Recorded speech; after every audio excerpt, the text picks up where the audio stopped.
हरे कृष्णा मायका भारती स्टार्ट करचुना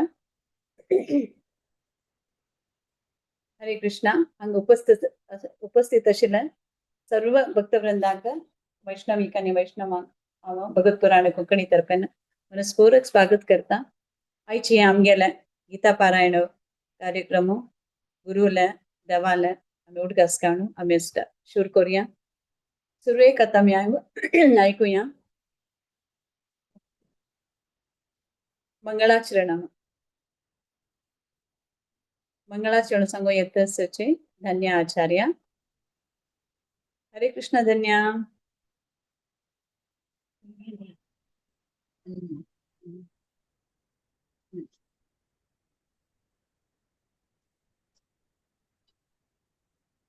धन्य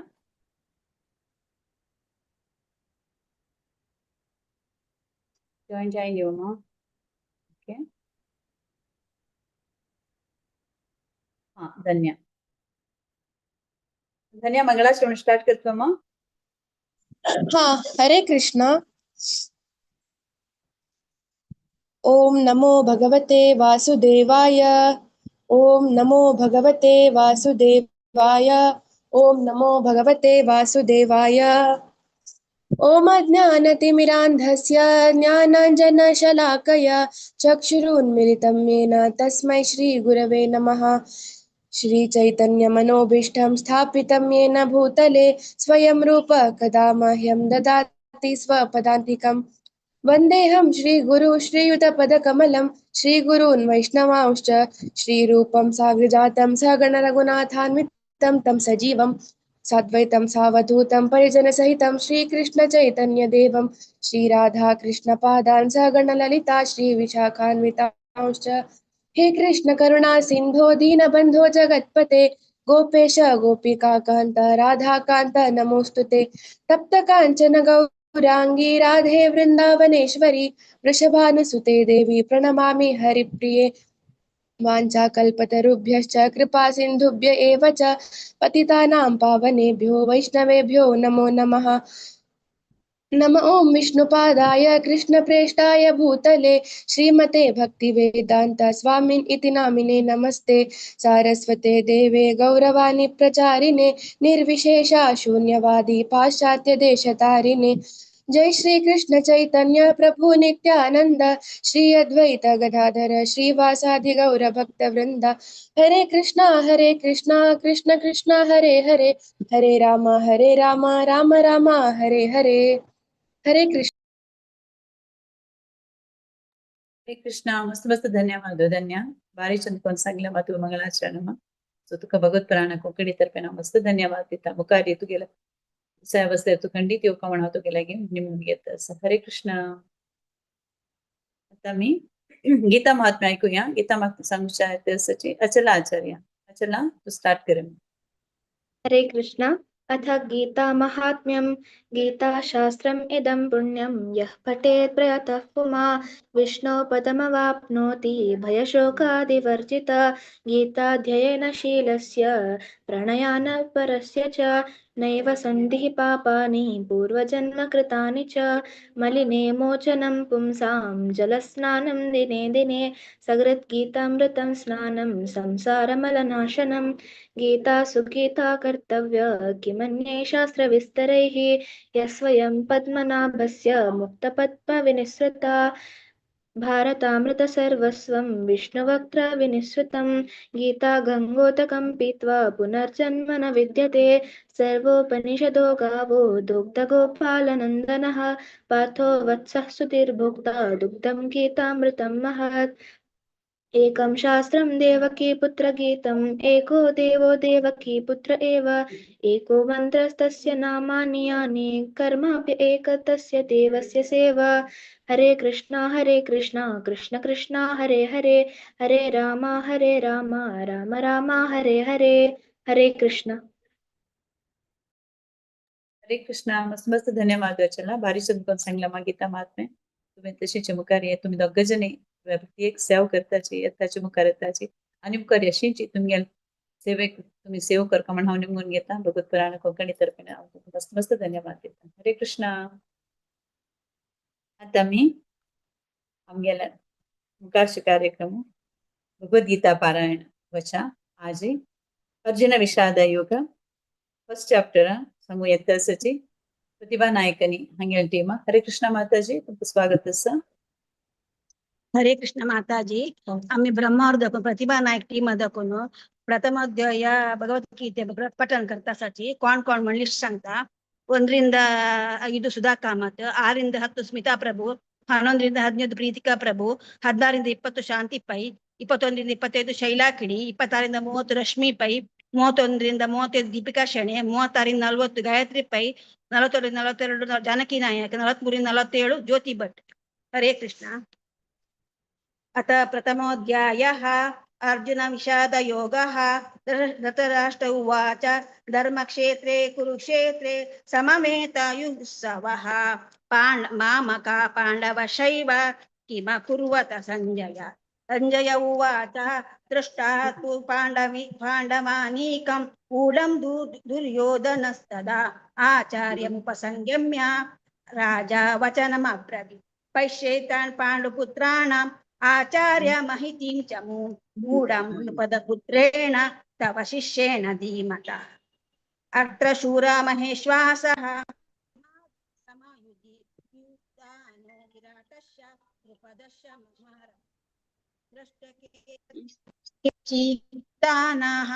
काशीवर्राजस्य वीर्यवान् मुरुचित् कुञ्चित् भोजस्य शैबस्य नरपुङ्गवः.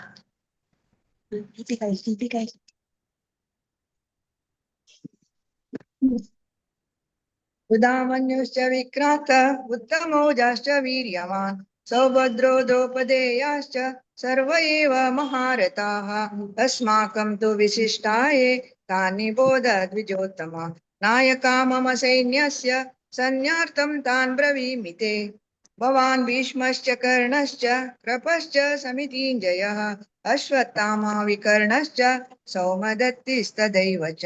अन्ये च बहवः शूरा मदर्थे त्यक्तजीविताः नानाशस्त्रप्रहरणाः सर्वे युद्धविशारदाः.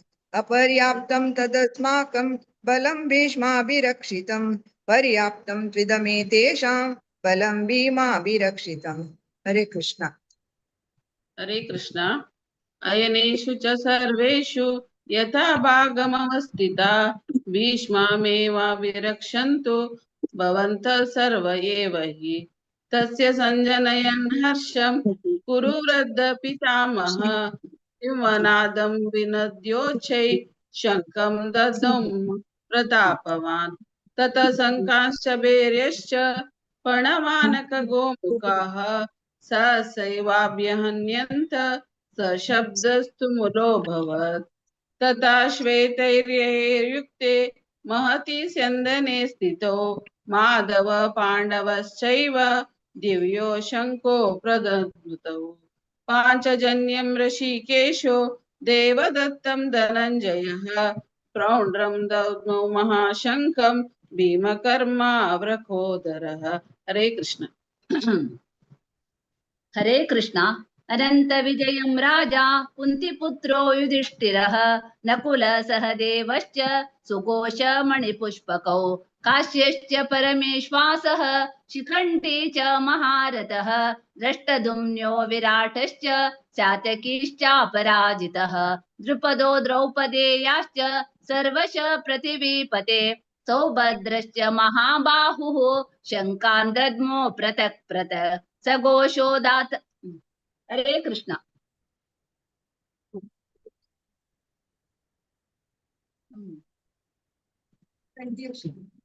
सघोषोदातराष्ट्राणां हृदयानि विदारयत् नभश्च पृथिवीं चैव तुमुलो व्यनुनादयन्.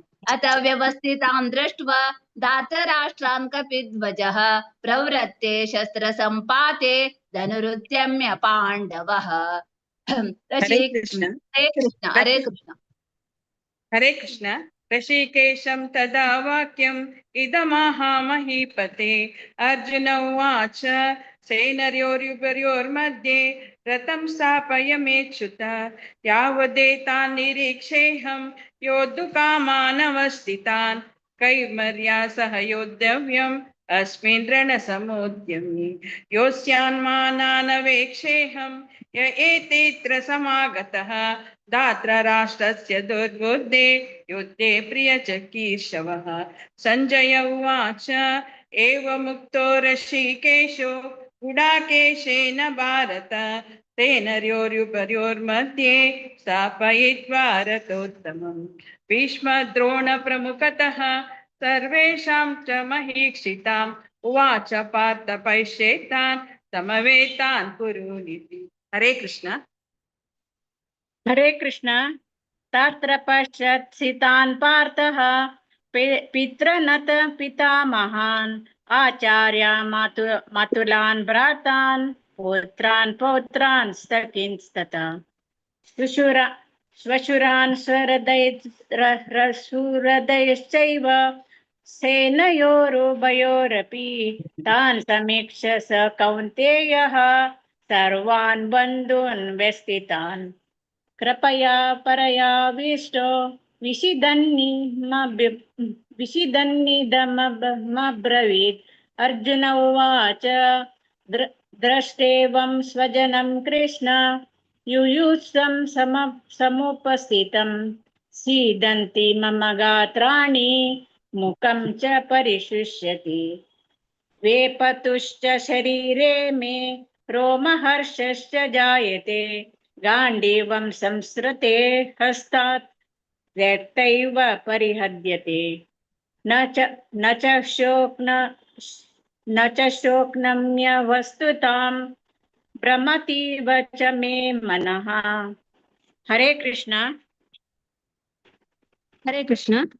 निमित्तानि च पश्यामि विपरीतानि केशव न च श्रेयोनुपश्यामि हत्वा स्वजनमाहवे न काङ्क्षे विजयं कृष्ण न च राज्यं सुखानि च किं नो राज्येन गोविन्द किं भोगैर्जीवितेन वा तेषामर्थे काङ्क्षितं नो राज्यं भोगा सुखानि च तैमेव स्थिता युद्धे प्राणं त्यक्त्वा धनानि च आचार्य पितरा पुत्रः तथैव च पितामहा मथुला श्वशुरा पौत्राः शाला सम्बन्धिनस्तथा एतान् हन्तुमिच्छामि नतोऽपि मधुसूदना अपि त्रैलोक्यराज्यस्य हेतो किं नो मही कृते। हरे कृष्ण।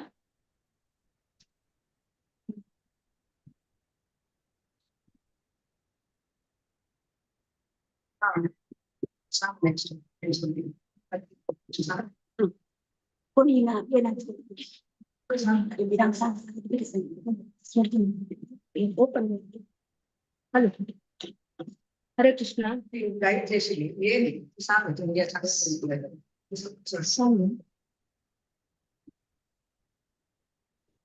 निहत्य दार्तराष्ट्रान् का प्रीति स्यात् जनार्दन पापमेवाश्रये तस्मान् रत्वेतानाततायिनः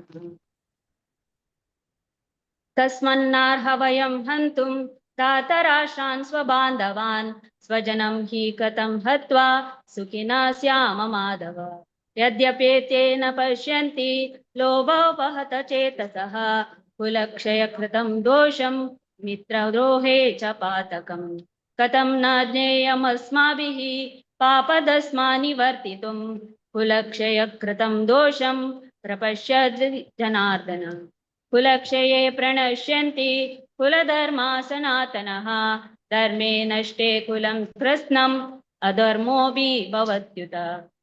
हरे कृष्ण।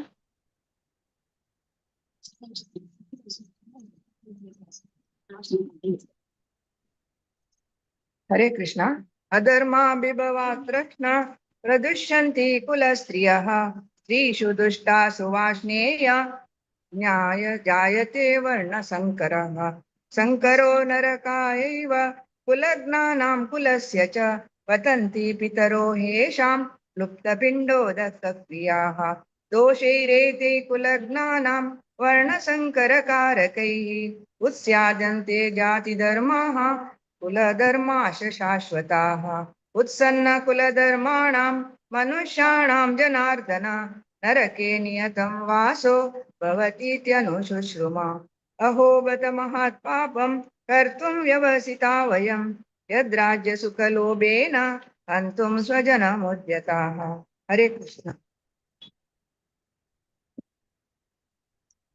हरे कृष्ण। यदि माम प्रतीकारम् अशस्त्रं शस्त्रपाणयः दात्रराष्ट्रारणे हन्युः तन्मे क्षेमतरं भवेत्। सञ्जय उवाच एवमुक्त्वार्जुनः सङ्ख्ये रथोपस्थ उपाविशत् विसृज शशरं चापं शोकसंविघ्नमानसः।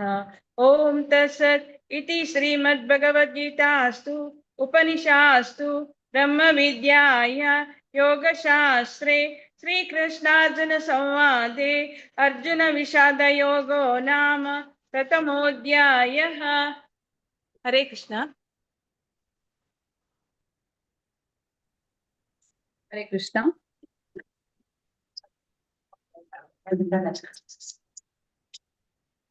हरे कृष्ण माताजी, प्रति महीने दोन एकादशी का भगवद्गीते पठन करते अवकाश दिता मस्त धन्यवाद, मस्त मस्त धन्यवाद शी आमका अवकाश दियाची। मस्त मस्त धन्यवाद तुमका माताजी प्रतिभा नायक सांगेल ती मान तुमका प्रति एकादशी येताची तुमगेल साव करताची मुखार तुम्ही कंटिन्यू कराची तुमगेल साव कंटिन्यू करता म्हणून घेता पुराणा कोंकणी तर्फे आज सर्व केलेलं प्रति एक टीमा तांका हांव मस्त मस्त धन्यवाद देता। हरे कृष्ण। हरे कृष्ण। हरे कृष्ण माताजी। आता दोन्ही अध्यायाच्या सांख्य योग हे सांगू येत असची 1 to 5 धन्य आचार्य, 6 to 10 अचला आचार्य, 11 to 15 आशा नायक माताजी, 16 to 20 कलावती उदानी माताजी, 21 to 25 प्रतीक्षा प्रभु, 26 to 30 वनिता केनी माताजी, 31 to 35 दीपा भट्ट माताजी, 36 to 40 सुमिता भट्ट माताजी, 41 to 45 सुपर्णा भट्ट माताजी, 46 to 50 प्रमिला भट्ट माताजी, 51 to 55 स्फूर्ति पै माताजी, 56 to 60 लीला पै माताजी, 61 to 66 नमिता नायक माताजी, 67 to 72 वेदांत नायक। हरे कृष्णा। धन्या शुरकर्म। हरे कृष्ण। ओम श्री परमात्मने नमः। श्रीमद्भगवद्गीता अथ द्वितीयोऽध्यायः। संजय उवाच तं तथा कृपयाविष्टम् अश्रुपूर्णाकुलेक्षणं विषीदन्तमिदं वाक्यम् उवाच मधुसूदनः। श्रीभगवानुवाच कुतस्त्वाकश्मलमिदं विषमे समुपस्थितम् अनार्यजुष्टमस्वर्ग्यम् अकीर्तिकरमर्जुन। क्लैब्यं मास्मगमः पार्थ नैतत्त्वय्युपपद्यते। क्षुद्रं हृदय दौर्बल्यं त्यक्त्वोत्तिष्ठ परन्तप। अर्जुन उवाच कथं भीष्ममहं सङ्ख्ये द्रोणं च मधुसूदन इषुभिः प्रतियोत्स्यामि पूजार्हावरिसूदन। गुरून् हत्वा हि महानुभावान् श्रेयो भोक्तुं भैक्षमपीह लोके हत्वार्थकामास्तु गुरूनिहैव भुञ्जीय भोगान् रुधिरप्रदिग्धान्। हरे कृष्ण।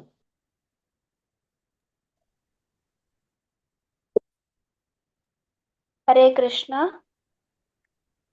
न चेतद्विद्वाः कतरन्नो गरीयो यद्वा जयेम यदि वा नो जयेयुः यानेव हत्वा न जिजीविषामः स्तेव स्थिताः प्रमुखे धार्तराष्ट्राः कार्पण्यदोषोपहतः स्वभावः पृच्छामि त्वा धर्मसम्मूढचेता यच्छ्रेयः स्यान्निश्चितं ब्रूहि तन्मे शिष्यस्तेऽहं शाधि मां त्वां प्रपन्नम् न हि प्रपश्यामि ममापनुद्यात् यच्छोकमुच्छोषणमिन्द्रियाणाम् अवाप्य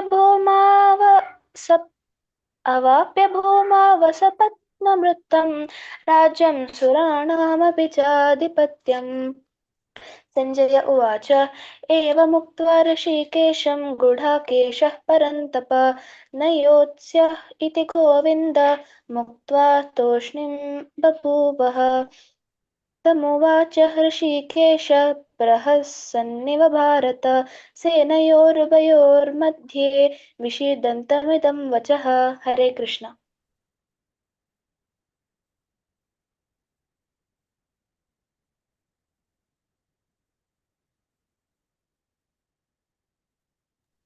आशा नाईक माताजी, जॉईन जैनिश्वर। हरे कृष्णा।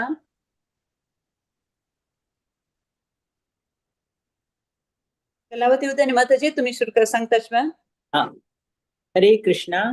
श्री भगवान उवाच असोच्यानन्वशोचस्वं प्रज्ञावादांश भाससे गतासु न गतासु च नानुशोचन्ति पंडिताः न त्वेह्वाहं जातुनासं न त्वं नेमे जनाधिपाः न चैव न भविष्यामः सर्वे वयमतः परम् देहिनोऽस्मिन् यथा देहे कौमारं यौवनं जरा तथा देहान्तरप्राप्तिः धीरस्तत्र न मुह्यति मात्र स्पर्शास्तु कौन्तेय शीतोष्णसुखदुःखदाः आगमापायिनो नित्याः तां स्थितिक्षस्व भारत यं हि न वितयन्तीति पुरुषं पुरुषर्षभ समदुःखसुखं धीरं सोमृतत्वाय कल्पते नासतो विद्यते भावो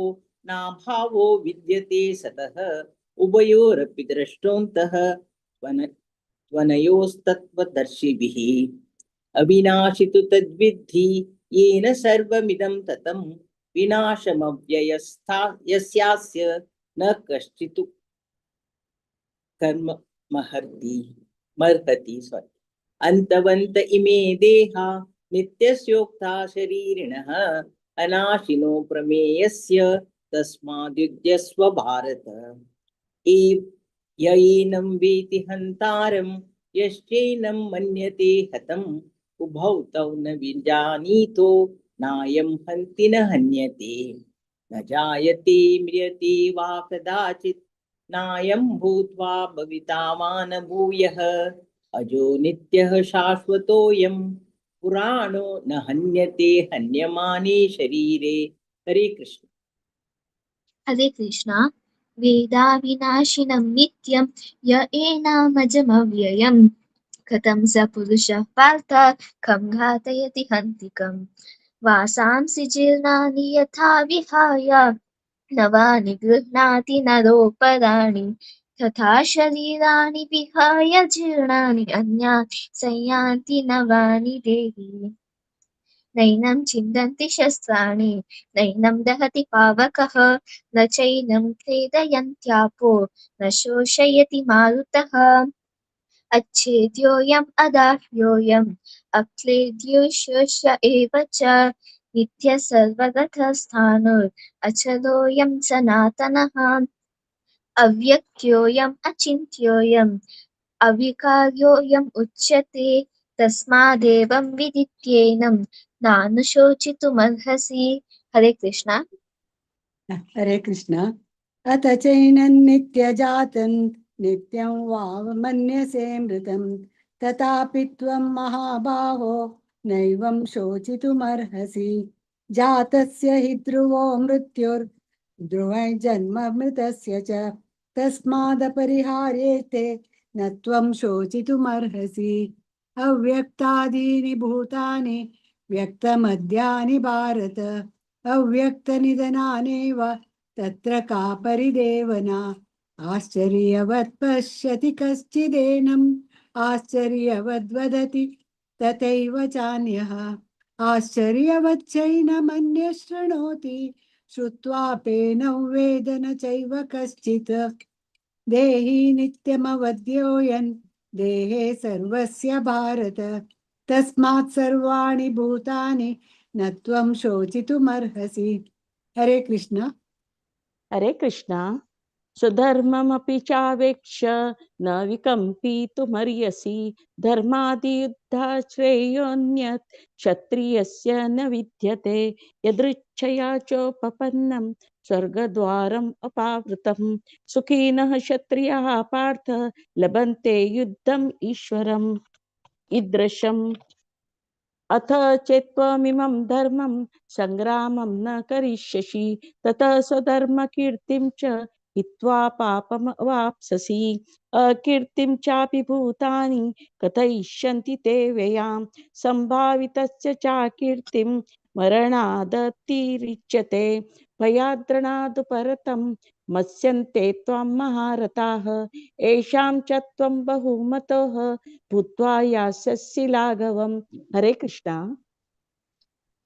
अवाच्यवादांश्च बहून् वदिष्यन्ति तवाहिताः निन्दन्तस्तव सामर्थ्यं ततो दुःखतरन्नु किम् हतो वा प्राप्स्यसि स्वर्गै जित्वा वा भोक्ष्यसे महीम् तस्मादुत्तिष्ठ कौन्तेय युद्धाय कृतनिश्चयः सुखदुःखे समे कृत्वा लाभालाभौ जयाजयौ ततो युद्धाय युज्यस्व नैवं पापमवाप्स्यसि येषा ते विहिता साङ्ख्ये बुद्धिर्योगे त्विमां शृणु बुद्ध्या युक्तो यया पार्थ कर्मबन्धं प्रहास्यसि नेहाविक्रमनाशोऽस्ति प्रत्यवायो न विद्यते स्वल्पमप्यस्य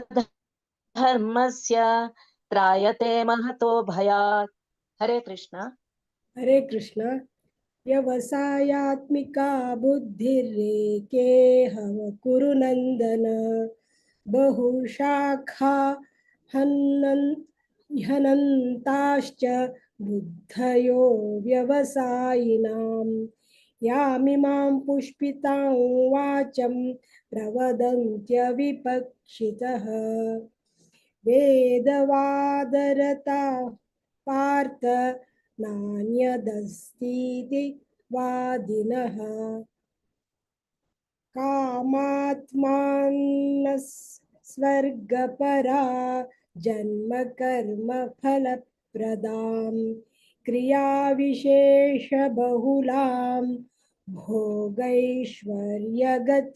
प्रति भोगैश्वर्यप्रसक्तानां तया भरतचेतसां व्यवसायात्मिका बुद्धिः समाधौ न विधीयते त्रैगुण्यविषया वेदा निस्त्रैगुण्यो भवार्जुन निर्द्वन्द्वो नित्यसत्त्वस्थो निर्योगक्षेम आत्मवान् हरे कृष्ण हरे कृष्ण यावानर्थ उदपाने सर्वतः सम्प्लुतोदके तावान् सर्वेषु वेदेषु ब्राह्मणस्य विजानतः कर्मण्येवाधिकारस्ते मा फलेषु कदाचन मा कर्मफलहेतुर्भू मा ते सङ्गोऽस्त्वकर्मणि योगस्तः कुरु कर्माणि सङ्गं त्यक्त्वा धनञ्जय सिद्ध्यसिद्ध्यो समो भूत्वा समत्वं योग उच्यते दूरेण ह्यवरं कर्म बुद्धियोगात् धनञ्जय बुद्धौ शरणमन्विच्छ कृपणा फलहेतवः बुद्धियुक्तो जहातीह उभे सुकृतदुष्कृते तस्माद्योगाय युज्यस्व योगकर्मसु कौशलम् हरे कृष्ण कर्मजं बुद्धियुक्ता हि फलं त्यक्त्वा मनीषिणः जन्मबन्धविनिर्मुक्ताः पदं गच्छन्त्यनामयम् यदा ते मोहकलिलं बुद्धिर्व्यतितरिष्यति तदा गन्तासि निर्वेदं श्रोतव्यस्य श्रुतस्य च श्रुतिविप्रतिपन्ना ते यदा स्थास्यति निश्चला समाधावचला बुद्धिः तदा योगमवाप्स्यसि अर्जुन उवाच स्थितप्रज्ञस्य का भाषा समाधिस्थस्य केशव स्थितधि किं प्रभाषेत किमासीत् व्रजेत किं श्रीभगवानुवाच प्रजहाति यदा कामान् सर्वान् पार्थमनुगतान् आत्मन्येवात्मना तुष्टः स्थितप्रज्ञस्तदोच्यते। हरे कृष्ण। हरे कृष्ण। दुःखेष्वनुद्विग्नमनाः सुखेषु विगतस्पृहः वीतरागभयक्रोधः स्थितधीर्मुनिरुच्यते। यः सर्वत्रानभिस्नेहः तत्तत्प्राप्य शुभाशुभं नाभिनन्दति न द्वेष्टि तस्य प्रज्ञा प्रतिष्ठिता। एक मिनिट, सॉरी। यदा संहरते छायं कूर्मोऽङ्गानीव सर्वशः इन्द्रियाणीन्द्रियार्थेभ्यो तस्य प्रज्ञा प्रतिष्ठिता। विषया विनिवर्तन्ते निराहारस्य देहिनः रसवर्जं रसोऽप्यस्य परं दृष्ट्वा निवर्तते। यततो ह्यपि कौन्तेय पुरुषस्य विपश्चितः इन्द्रियाणि प्रमाथीनि हरन्ति प्रसभं मनः। हरे कृष्ण। तानि सर्वाणि संयम्य युक्त आसीत मत्परः वशे हि यस्य इन्द्रियाणि तस्य प्रज्ञा प्रतिष्ठिता। ध्यायतो विषयान् पुंसः सङ्गस्तेषूपजायते सङ्गात् सञ्जायते कामः कामात् क्रोधोऽभिजायते क्रोधात् भवति सम्मोहः सम्मोहात् स्मृतिविभ्रमः स्मृतिभ्रंशात् बुद्धिनाशः बुद्धिनाशात् प्रणश्यति रागद्वेषवियुक्तैस्तु विषयानिन्द्रियैश्चरन् विधेयात्मा प्रसादमधिगच्छति प्रसादे सर्वदुःखानां हानिरस्योपजायते प्रसन्नचेतसो राशु बुद्धिः पर्यवतिष्ठते नास्ति बुद्धिरयुक्तस्य न चायुक्तस्य भावना न चाभावायतः शान्तिः अशान्तस्य कुतः सुखम्। हरे कृष्ण। हरे कृष्ण। इन्द्रियाणां हि चरतां यन्मनोनुविधीयते तदस्य हरति प्रज्ञां वायुर्नावमिवाम्भसि तस्माद्यस्य महाबाहो निगृहीतानि सर्वशः इन्द्रियाणीन्द्रियार्थेभ्यः तस्य प्रज्ञा प्रतिष्ठिता। या निशा सर्वभूतानां तस्यां जागर्ति संयमी यस्यां जागृति भूतानि सा निशा पश्यतो मुनेः आपूर्यमाणमचलप्रतिष्ठं समुद्रमापः प्रविशन्ति यद्वत् तद्वत् कामायं प्रविशन्ति सर्वे शान्तिमाप्नोति न कामकामी विहाय कामान्यः सर्वान् पुमां शरति निःस्पृहः निर्ममो निरहङ्कारः शान्तिमधिगच्छति। एषा भ्रामी स्थितः पार्थ नैनां प्राप्य विमुह्यति स्थित्वा स्यामन्तकालेऽपि ब्रह्मनिर्वाणमृच्छति। ॐ तत्सदिति श्रीमद्भगवद्गीतासु उपनिषत्सु ब्रह्मविद्यायां योगशास्त्रे श्रीकृष्णार्जुनसंवादे सांख्ययोगो नाम द्वितीयोऽध्यायः। हरे कृष्ण। हरे कृष्ण. मस्त ಧನ್ಯವಾದ ವೇದಾಂತ್. ವೇದಾಂತ್ಗೆ ತೋಡ್ ಜಲ್ಲು ನೋರಿನ ಸನ್ಸನ್ನೆ ತಶ್ನಿ ಚೆಡುವ ಖುಷಿ ಜದ್ದೇವ ಅಶಿ ಮುಖರ ಯೋ ಕದವ ಓಡ್ ಜಲ್ ಮುಡ್ ಸ್ಟಾಪ್ कोनाका मस्त मागशी. ओके तस येते रब्बाची. सो आ चिरडुवानु भारी छंद करवाचीला अचला धन्या आणि प्रतीक्षा मस्त दिस नंतर आयला माधवा. ओके अशी यो कदव मत मध्ये तो सो पुरा चिरडुवांक मस्त धन्यवाद दिता तांगे नानम्माक. सो तांगे प्रोत्साहन चिरडुवा सोडकची मुखारी इतले मोठं सुतनी तांडून हाडाची. सो मस्त धन्यवाद. सो पूरा जन पेरेंट्स भगवत पुराण तर्फे ನಾವು मस्त धन्यवाद दिता पुरा अम्माक एस्पेशली अम्मा तांगेले प्रोत्साहक. हरे कृष्ण. तशी आज वजिलेले सेव केलेले प्रत्येक जनांक आरती सॉरी कलावती अवधानी माताजी दीपा भट माताजी, सुमिता भट माताजी, सुपर्णा भट माताजी, प्रमिळा भट माताजी, स्फूर्तीपै माताजी, लीलापै माताजी आणि नमिता नायक माताजी मस्त मस्त धन्यवाद तुमकां पुराजनाक. सो अशी सेवा करच्या येवका म्हणून म्हणून घेता भगवत प्राण कोंकणी तर्फे हांव तुमकां मनस्पूर्वक पुराजनाक हांव धन्यवाद दिता. हरे कृष्णा.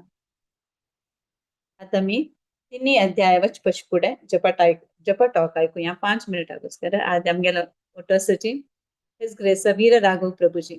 हरे कृष्ण प्रभुजी, तुमकां हांव स्वागत करता. हरे कृष्ण माताजी, दंडवत प्रणाम. दंडवत प्रणाम. वांछा कल्पतरुभ्यश्च कृपा सिन्धुभ्य एव च पतितानां पावनेभ्यो वैष्णवेभ्यो नमो नमः. हरे कृष्ण प्रभुजी.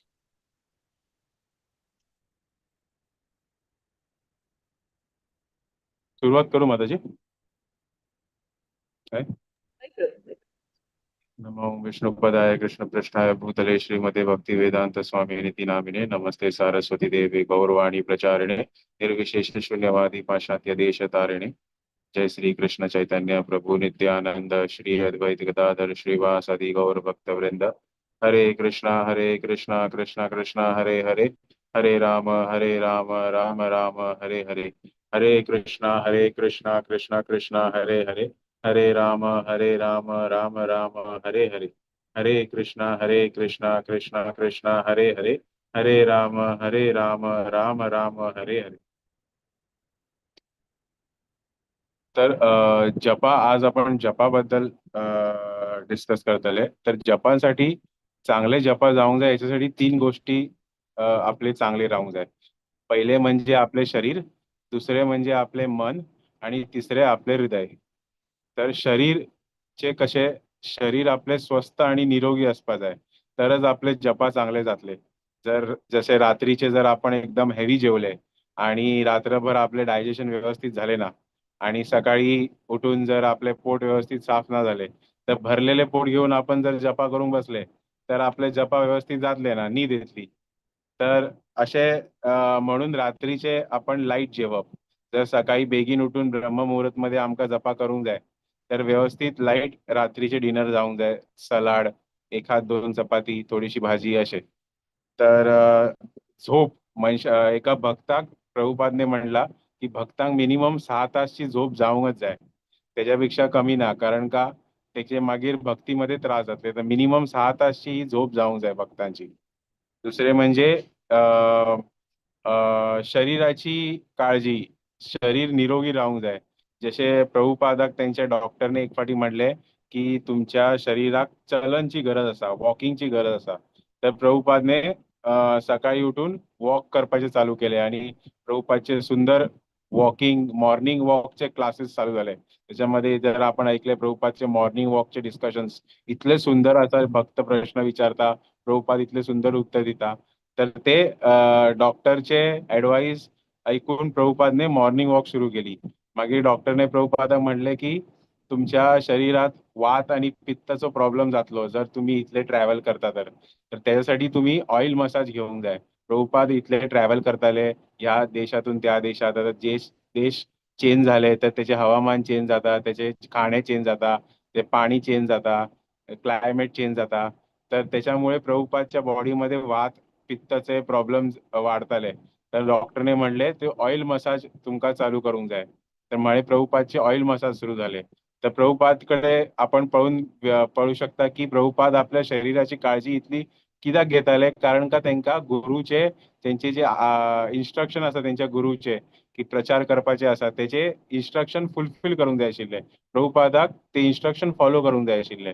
तर आपण व्हडले आचार्यांक पण पळयले तर ते शरीराची आपली काळजी घेतात. त्याप्रमाणे आपले जर भक्ती व्यवस्थित, आपले जपा व्यवस्थित जाऊंक जाय तर आपले शरीर पहिले निरोगी राहूंक जाय, आपले शरीर स्वस्थ राहूंक जाय. ते मेन इम्पॉर्टंट असा. दुसरे जपा करताना आपले एक आसन व्यवस्थित लक्ष देऊन आपण व्यवस्थित आसन मध्ये बसूंक जाय. जसे आता आपण हिज होलिनेस राधानाथ स्वामी महाराजांक केन्ना जपा करताना पळयले असले, महाराज एकदम पद्मासन म्हणजे असे ताट बसता विदाउट एनी सपोर्ट. केन्ना महाराज कसे असे टेकून भिंताक किंवा चेअराक टेकून बसलेले नसता. महाराज यंदा व्यासासनवर पण बसतात, यंदा एकदम ताट असे आणि असे 4-4, 3-3 तास, 5-5 तास महाराज कंटिन्युअसली असे ताट बसता पद्मासन मध्ये, सुखासन मध्ये आणि व्यवस्थित असे विदाऊट सपोर्ट ताट बसता.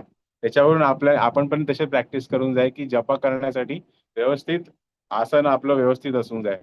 पाठीचं कणं ताट, जमिनीवर मांडी घालून बसून जाय आणि व्यवस्थित लक्ष देऊन जप करून जाय.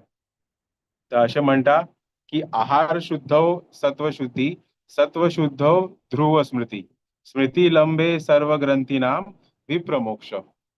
तर आहार शुद्ध सत्वशुद्धी म्हणजे आपलं जर आहार शुद्ध असलो, शुद्ध म्हणजे कसं, आपलं जर कृष्ण प्रसाद आपण जर खाली आपण इथले लक्ष देऊन जाय की आपल्या तोंडातून भीतर जे वता आपण जे दिवसभर खाता ते कृष्ण प्रसाद सोडून आणि किती जावपाना कृष्ण प्रसादच खाऊ पाहिजे.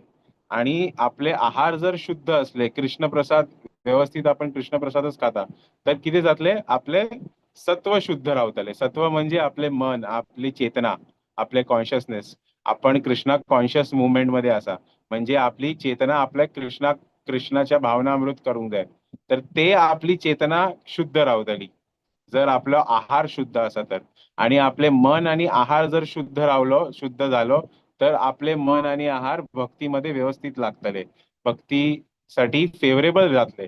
भक्ती करण्यापासून आपले मन, आपले चेतना आपल्याक त्रास न दितली. तर हे सगळे आहारावर डिपेंड असा. तर तसे आपण आहार शुद्ध दवरून जाय, मागीर आपले मन आणि चेतना शुद्ध रावतली. आणि मन चेतना शुद्ध रावली तर आपल्याक भक्तीसाठी मन असिस्ट करतले, मन फेवरेबल रावतले भक्ती करण्यासाठी. तर हे थोडे असा पॉइंट ज्याच्यामध्ये आपण शरीराचे इम्पॉर्टन्स दवरूंक जाय. आता शरीर मागीर मन आपण कसे चांगले दवरप जपासाठी की मनचे कंपॅरिझन आपण एका बर्ड बरोबर, एका पक्षी बरोबर केला. पक्षीचे दोन्ही पंख जर व्यवस्थित असले तर पक्षी आकाशात वैर वैर वैर वैर उडत असता. तसे मन आपले कसे पक्षी असा, मन पण एक पक्षी सारखे असा आणि मनाचे दोन पंख किती असा, एक भूतकाल आणि एक भविष्यकाळ. म्हणून आपण मन किती करता, भूत आणि भविष्यकालचे पंख घेऊन आपल्या जपाच्या मध्ये मध्ये उडत असता. भूतकालचे कितीतरी गोष्टी काढतले. आपण जर जप करत बसले तर मन आपले भूतकालचे कितीतरी इम्पॉर्टंट गोष्ट काढतले, नाहीतर कितीतरी सिरियस गोष्ट येतले आपल्या थॉट मध्ये. अरे आपल्याक हे करपाचे आशिल्ले विसरले, अरे आता फाल्या हे करपाचे असा, ते कसे जातले. असे भूत आणि भविष्य काल बद्दल विचार करप ना जेंदा आपण जप करता, आपण इग्नोर करप. तर माइंडाक डील करूंक 4 ऑप्शन्स आपल्या दिला. फर्स्ट ऑप्शन किती असा, श्रील हरिदास ठाकूर फॉर्म्युला. श्रील हरिदास ठाकूर आपले जे नामाचार्य असा आपल्या संप्रदायामध्ये, गौड वैष्णव संप्रदायामध्ये आपले श्रील हरिदास ठाकूर जे साक्षात ब्रह्माजी असा, ते महाप्रभूंच्या लीलामध्ये श्रील हरिदास ठाकूर बनून येता. आपले नामाचार्य असा ते जे दिवसातून 192 माळा करताले. तर ते त्यांच्याकडे ज्यांना एक दिवस एक वेश्या आयली त्यांच्याकडे आणि ती त्यांच्याकडे मागणी करून लागली की माका तुमच्यासोबत एन्जॉय करून जाय. तर त्यांना श्रील हरिदास ठाकूरने किती म्हणले, तुका जे जाय ते हाव ऐकता तुझे, पण मजो खाली जप जावनी, तू त्यांच्यापर्यंत थांब.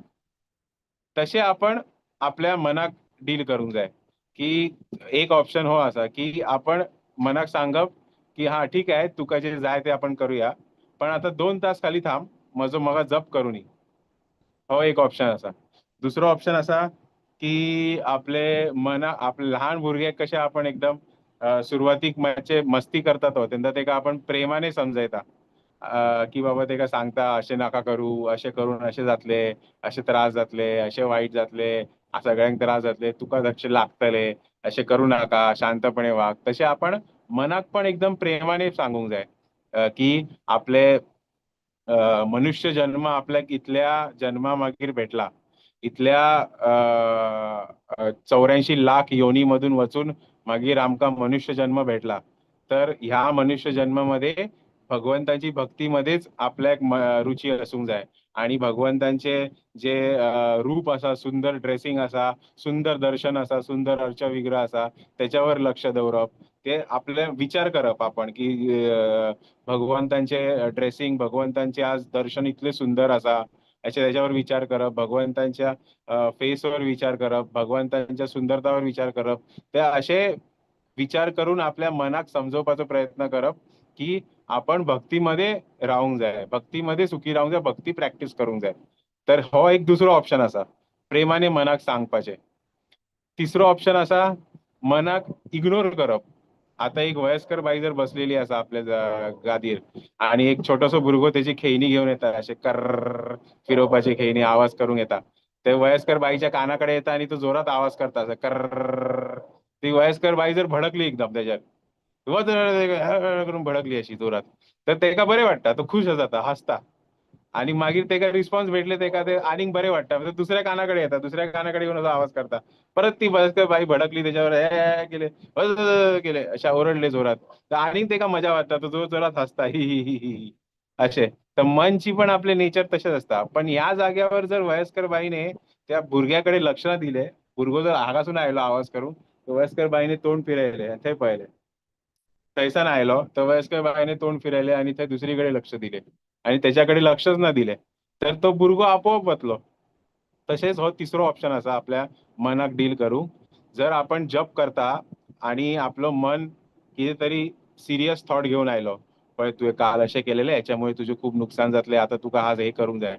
मागीर तू कितें भविष्य काळामधलो थॉट घेऊन आयलो, पळय तुझे हे बाकी आसा, आता याच्यासाठी इतले प्रॉब्लेम्स आसा, आता कशें करतलो तू, कशें करतले हे सगळे थॉट्स घेऊन येताना आपले जे जप चालू आसा ते आपले जपवर लक्ष दिवप आणि मनाक काय रिस्पॉन्स ना दिवप. तेका कितें ना कितें थॉट घेऊन येवनी, तेका कितें ना कितें नवीन बोलणे घेऊन येवनी, पण आपले जर आपण जपवर लक्ष दिले, हरे कृष्णा कृष्णा कृष्णा हरे हरे, मन आयले अरे हे पळय फाल्यां तुझे हे आसा, हेच्यात कितली मजा येतली, हेच्यामध्ये लक्ष करून जाय, हे तुका करून कृष्णा कृष्णा हरे हरे हरे राम अरे काल तुझे असे झालेले, याच्यामध्ये तुका कितले नुकसान झालेले, याच्यामध्ये तुका आता हे तुझे कसे नुकसान तू सहन करतलो. कृष्णा कृष्णा हरे हरे हरे राम राम राम हरे हरे. आपण जर जपावरच लक्ष दिले आणि मनाक काय रिस्पॉन्स ना दिलो, त्याचे ऐकूंक येता, आमकां दिसता आमकां तो त्रास दिता, पण आपण खाली जपवर लक्ष दिले आणि मनाक काय रिस्पॉन्स ना दिलो, तर मन आपोआप निघून होता. तर अशा एक ऑप्शन असा, तिसरे ऑप्शन ज्याच्यामध्ये आपण जप करू शकता. आणि चौथे ऑप्शन असा मनाक डील करपाचे की मनाक मारप. आता एक लहान भुरगो असा जो आपल्या जेका आपण प्रेमाने सांगले तरी तो ऐकना, तेका आपण इग्नोर केले तरी तो ऐकना, तेका आपण थांब सांगले, बस आपण थोड्या वेळाने परत करूया, तर म्हणजे काम झाले मागीर करूया, तेका पण तो ऐकना. मागीर ते आपण भुरग्याक कितें करता, आपण एक झापड मारता भुरग्याक आणि मागीर तेका एक झापड मारले की मागीर तो ऐकता, घाबरता आणि शांत बसता. कितेंच करून तो ऐकना, तर तेका मागीर एक दिता आपण. तसेच माइंडाक मारप झापड म्हणजे कितें, प्रत्येक वेळी माइंडाक जपामध्ये लावप. 16 माळ झाली, माइंडने बिलकुल खूप त्रास दिलो, 16 माळ व्यवस्थित करून दिली ना, तर आता आणि 16 माळ करप, 32 माळ 32 माळ करप. 32 माळ केली मागीर आणि प्रभुपादचे पुस्तक वाचप, प्रभुपादचे पुस्तक रिडिंग केले मागीर भजन मध्ये माइंडाक लावप, असे माइंडाक मारप. हे माइंडाक मारण्याचे एक स्टाईल असा. माइंडाक मारप म्हणजे कंटिन्युअसली माइंडची इच्छा ना तरी पण माइंडाक कृष्णा कॉन्शियसनेस मध्ये लावप. श्रील भक्ती सिद्धांत सरस्वती पाद म्हणता की सकाळी उठल्यावर प्रत्येक मनशाक हे खूप जरुरी असा की त्यांनी माइंडाक झाडूने मारूंक जाय, मनाक तुझ्या झाडूने मारूंक जाय. तर झाडूने कशे मारप, झाडूने मारणे याचा अर्थ कितें की सकाळी उठल्यावर तेका हातात फीडबॅक दिवप आणि मनाक 16 माळ करूंक लावप. 16 माळ झाली मागीर आनीक 16 माळ करूंक लावप, आनीक 16 माळ झाली मागीर आनीक 64 माळ करूंक लावप. असे भक्तीमध्ये माळ करण्यामध्ये आणि भगवद्गीता श्रील प्रभुपादचे पुस्तक वाचण्यामध्ये आणि भजन करण्यामध्ये आणि सेवा करण्यामध्ये जेन्ना माइंडाक मारून मारून मारून मारून शांत केले, मागीर तो एक फाटी जर शांत जालो, घाबरलो, तो मागीर तुमका डिस्टर्ब करना, मागीर तो त्रास दिना, मागीर तो फेवरेबल रावता. आपले जर आपण शुद्ध भक्त पळयले, व्हडले व्हडले जे शुद्ध भक्त आसा ते कसे त्यांचे क्वालिटी राउंड जाता. ते क्वालिटी राउंड कसे जाता, कारण का त्यांनी पहिल्यापासून भरपूर वर्षांपासून आपल्या माइंडाक त्यांनी ट्रेन केला, मारून मारून मारून मारून ट्रेन केला. आणि कशामध्ये माइंड म्हणता, आता थोडे आपण माइंड फ्रेश करूया, टीव्ही बघूया, पिक्चर बघूया ना, त्यांना माइंडाक मारप आणि तेका जप करून बसवप. असे करून ट्रेन करून करून माइंडाक मारून मारून माइंड शांत झाला.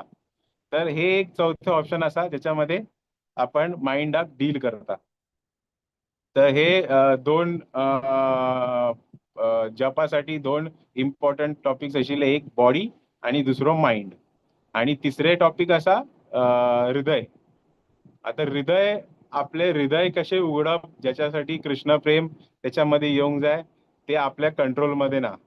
आपल्या कंट्रोलमध्ये किती असा की आपण तृणादपी सुनिचेन तरोरपी सहिष्णुना अमानेन मान देन कीर्तनीय सदा हरी.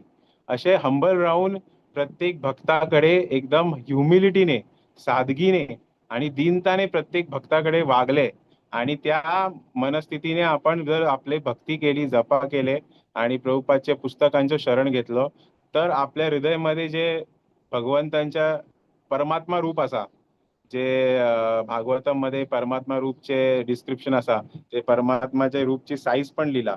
आपल्या अंगठ्यापासूनची आपल्या तिसऱ्या बोटापर्यंत इथली परमात्माची साईज असा, जी आपल्या हृदयामध्ये वास करता. त्यांना आपण जर व्यवस्थित दीनता आणि व्यवस्थित ह्युमिलिटीने प्रत्येक भक्तांकडे वागले आणि आपली भक्ती एकदम ह्युमिलिटीने केली, तर मागे कृष्णाची इच्छा झाली तर कृष्ण मागीर आपले हृदय उघडता, आपल्या हृदयामध्ये कृष्णाचे प्रेम उत्पन्न जाता. तर हे जपा करण्यासाठी 3 गोष्टी असा, शरीर, मन आणि हृदय. हे 3 इम्पॉर्टंट गोष्ट असा, ते आपण व्यवस्थित पालन करून जाय. आणि ह्याच्यापेक्षा सर्वात इम्पॉर्टंट असा की आपल्याकडून खयच्या भक्ताचा अपराध जाता कामा नये. आपण आपल्याकडून असे खयचे काम जाता कामा नये ज्याच्याने कुठल्या कृष्ण भक्ताक वाईट वाटता, त्याका किती त्रास जाता. असे कसले काम आपल्याकडून झाले तर मागे हे सगळे शून्य जाता. हे सगळ्यांचा काय फायदो ना. तर हे आपण लक्षात घेऊन राहून जाय की आपल्यामुळे खयच्याच भक्तांक काय त्रास जाता कामा नये. आणि आता 17 तारखेपासून जे पुरुषोत्तम अधिक मास सुरू जाता, जो आपल्या भक्तीसाठी एकदम बोनस पिरियड असा. ते म्हणजे शेअर मार्केटमध्ये कसे असता, आता कुठलो शेअर वर होता, त्याच्यामध्ये जर आपण 10 रुपये टाकले तर शेअर एकदम वर गेलो तर 10चे आपल्याक 1 लाख रुपये भेटू शकता. तर हो जो आपलो पुरुषोत्तम अधिक मास असा, तो एकदम बोनस पिरियड असा. त्याच्यामध्ये जर आपले भक्ती आपण जे करता, जी सेवा करता, जे प्रभुपादचे पुस्तक वाचता, जे आपण भक्तीचे आपली साधना करता, त्याचे आपल्याक 100 पट जास्त रिटर्न्स मिळतात. कारण का या पुरुषोत्तम अधिक महिन्याक भगवंतांची खास आशीर्वाद असा आणि भगवंतांनी स्वतःचे नाव दिला या महिन्याक, म्हणून पुरुषोत्तम मास म्हणजे भगवंतांचे नाव भेटला. तर या महिन्यात आपण आणि व्यवस्थित साधना चांगली करून जाय, अशी आपण भक्तांकडे आणि श्री गुरुकडे आणि श्री गौरांकडे प्रार्थना करूया. हरी बोल. हरे कृष्ण प्रभूचे मस्त मस्त धन्यवाद. ऐकूया म्हणजे आता बट कसं करूया, टाइम ना. सो तुम्ही लाईक पॉइंट सांगला आजी. सो शरीर, मन, हृदय, अल्पाहार, निद्रा, निरोगी असका, आसन, आहार शुद्धी असका आणि कॉन्शियसनेस हे आमकां जप करच्याक इतलं मेन पॉइंट्स असाचे, इतलंसं पुरा पॉइंट्स असाचे. सो इतले पुरा पॉइंट्स फॉलो केल्यार चंदकोन मेन कसं म्हळ्यार आमी शुद्ध भक्ता लोट असका ते अत्यंत मेन असे. मागीर प्रसाद खावका हे दोन्ही. सो मस्त मस्त धन्यवाद प्रभूजी. नेक्स्ट एक क्लास तुमगेला ऐकूया प्रभूजी आम्ही जपाचे बघे. एटलिस्ट आम्ही पुढे चिकेपणी कॉन्संट आमगे मन धांवत असं ताका चिके कंट्रोल करच्याक झाडू घेतारी पावना की म्हणून तसं त्या म्हणटा हे झालं आमगेलं मन. सो ट्राय करतास प्रभूजी एकाग्रत करच्याक त्यांची कृष्णाला धया तांडून हाडताची जप करच्याक. सो कॉन्सन्ट्रेशन देऊन मस्त प्रयत्न करता. मस्त खुशी प्रभूजी. नेक्स्ट तुमगे जपा टॉका फुल एक सेशन दवरया प्रभूजी. इतलं ऐकून तुम्ही पॉइंट्स पुरा सांगला. आज कंप्लीट करू जाय न्ही तुमकां पुरा पॉइंट 3 पॉइंट मात कंप्लीट केले तुम्ही. सो मस्त तंदुरी 3 पॉइंट कंप्लीट केला चंद्रकोन सांग प्रभूजी. सो भगवत पुराण कोंकणी तर्फे नाटक मस्त मस्त धन्यवाद प्रभूजी. हरे कृष्ण. हरे कृष्ण प्रभूजी. सो आता मी ऐकलीची प्रभूजीन सांगितलं कसं संजोवका आमकां एक चांटिंग कोरका जाल्यार मन धडत दवरका जाल्यार तांणी सुमार पॉइंट सांगले 6-7. सो फॉलो करच्याक आमी प्रयत्न करूया. तशें नेक्स्ट आता आमी 1 राउंड जप करूया. 1 राउंड जप आता प्रभूजीन कसं सांगितलं की ते पुरा फॉलो करच्याक ट्राय करूया. सो एटलिस्ट आहार पुरा जायना, शरीर, मन आणि हृदय ह्या 3 आमी कॉन्सन्ट्रेशन दिवन ते 1 राउंड जप करूया.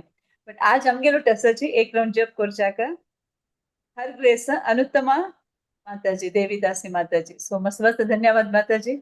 आमगेल्या अनुपमा माताजी पहिले इनिशिएशन जालें.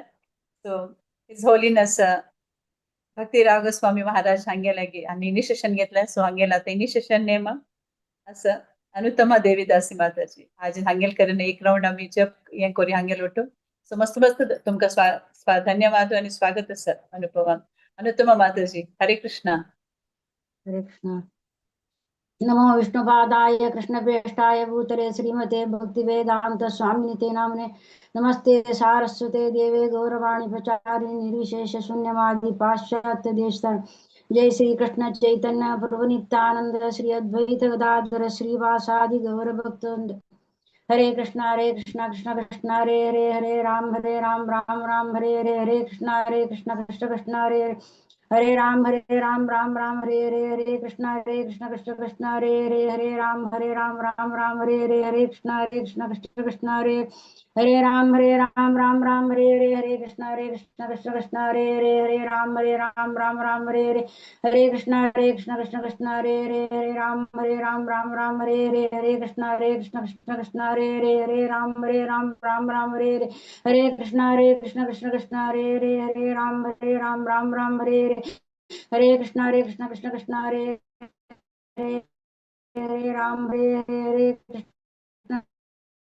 हरे कृष्ण हरे राम राम हरे कृष्ण कृष्ण कृष्ण हरे राम राम हरे कृष्ण कृष्ण कृष्ण हरे राम राम राम हरे कृष्ण कृष्ण कृष्ण हरे राम राम हरे कृष्ण कृष्ण कृष्ण हरे राम राम हरे कृष्ण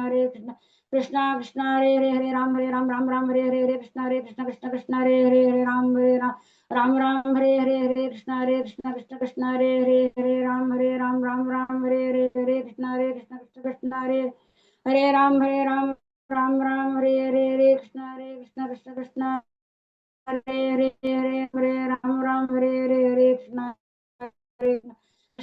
हरे राम हरे कृष्ण कृष्ण हरे राम हरे कृष्ण कृष्ण हरे राम राम हरे कृष्ण कृष्ण हरे राम हरे कृष्ण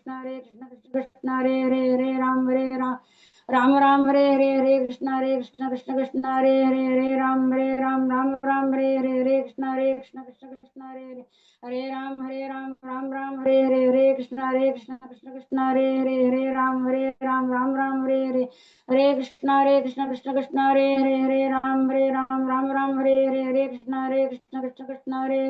हरे राम कृष्ण कृष्ण हरे राम हरे कृष्ण कृष्ण हरे राम हरे कृष्ण कृष्ण हरे राम हरे कृष्ण कृष्ण कृष्ण हरे राम हरे कृष्ण कृष्ण हरे राम हरे कृष्ण कृष्ण हरे राम हरे कृष्ण कृष्ण हरे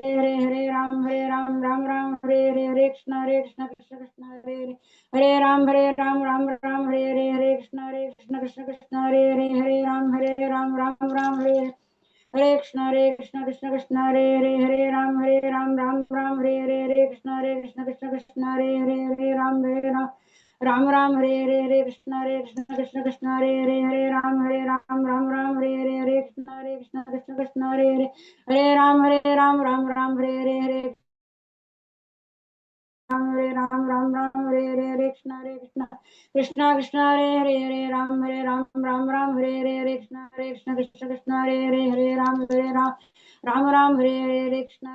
कृष्ण हरे राम हरे कृष्ण कृष्ण हरे राम हरे कृष्ण कृष्ण हरे राम हरे कृष्ण कृष्ण हरे राम हरे कृष्ण कृष्ण हरे राम हरे कृष्ण कृष्ण हरे राम हरे कृष्ण हरे राम हरे कृष्ण कृष्ण हरे राम हरे कृष्ण कृष्ण हरे राम हरे कृष्ण कृष्ण हरे राम हरे कृष्ण कृष्ण हरे राम हरे कृष्ण कृष्ण हरे राम राम राम हरे हरे हरे कृष्ण कृष्ण कृष्ण हरे हरे राम राम राम हरे हरे कृष्ण कृष्ण हरे राम राम हरे हरे कृष्ण कृष्ण हरे राम राम हरे कृष्ण कृष्ण हरे राम राम हरे हरे कृष्ण कृष्ण हरे राम हरे हरे कृष्ण कृष्ण हरे राम राम हरे हरे कृष्ण कृष्ण हरे राम राम हरे कृष्ण कृष्ण हरे राम हरे कृष्ण कृष्ण हरे राम हरे कृष्ण कृष्ण हरे राम हरे कृष्ण हरे राम हरे कृष्ण हरे राम हरे कृष्ण हरे राम हरे कृष्ण हरे राम हरे कृष्ण हरे राम कृष्ण हरे राम हरे कृष्ण राम हरे कृष्ण हरे राम हरे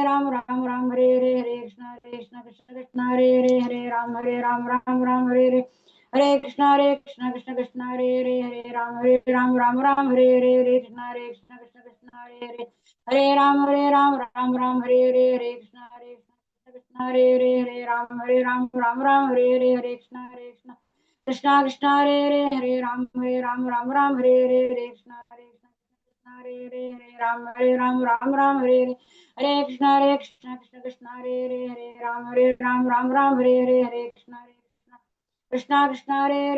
राम कृष्ण हरे राम कृष्ण हरे राम कृष्ण हरे राम कृष्ण हरे राम हरे कृष्ण हरे राम कृष्ण हरे राम हरे कृष्ण हरे राम हरे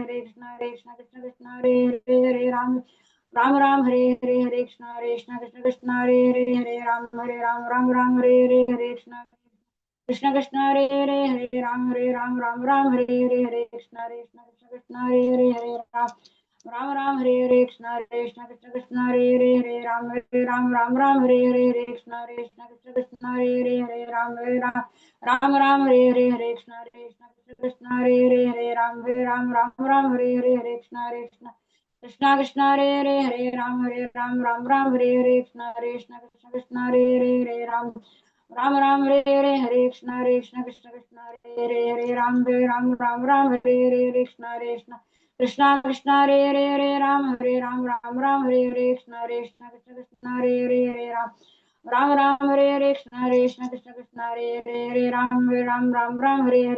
हरे कृष्ण हरे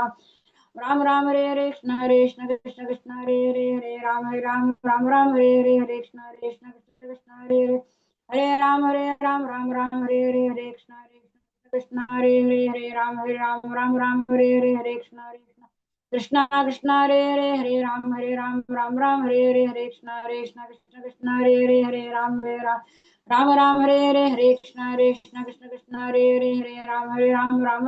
राम हरे कृष्ण हरे राम हरे कृष्ण हरे राम हरे कृष्ण हरे राम हरे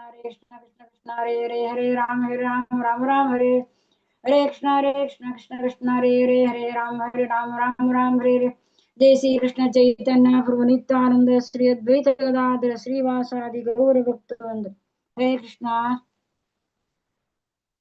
हरे कृष्णा मस्त मस्त धन्यवाद अनुत्तम माताजी सो मस्त धन्यवाद तुमका तुमगेलाचे तुमगे पुराचना जप करून एकाचे लायक तुम्ही एक मॉल क्रिएट केला मनान तेन तुम्ही एक राउंड केला नका मस्त मस्त धन्यवाद भगत पुराण कोकणी तर्फे ना तुमका मस्त मस्त धन्यवाद देता मुखारी सेवा करकायो का म्हणून घेत माताजी हरे कृष्णा हरे कृष्णा आता मी तिन्ही अध्यायावरच्या कर्मयोग हे सांगू येत असची 1 to 5 शर्दी शानुभाग 6 to 10 Shishir शानुभाग 11 to 15 Rashmi शानुभाग 16 to 20 Pratishakinim, 21 to 25 Priyakini Mataji, 26 to 31 Gita Naik Mataji, 32 to 37 Mangala Pai Mataji, 38 to 43 Sandhya Ishwar Mataji. Hare Krishna. Sharadi start karama.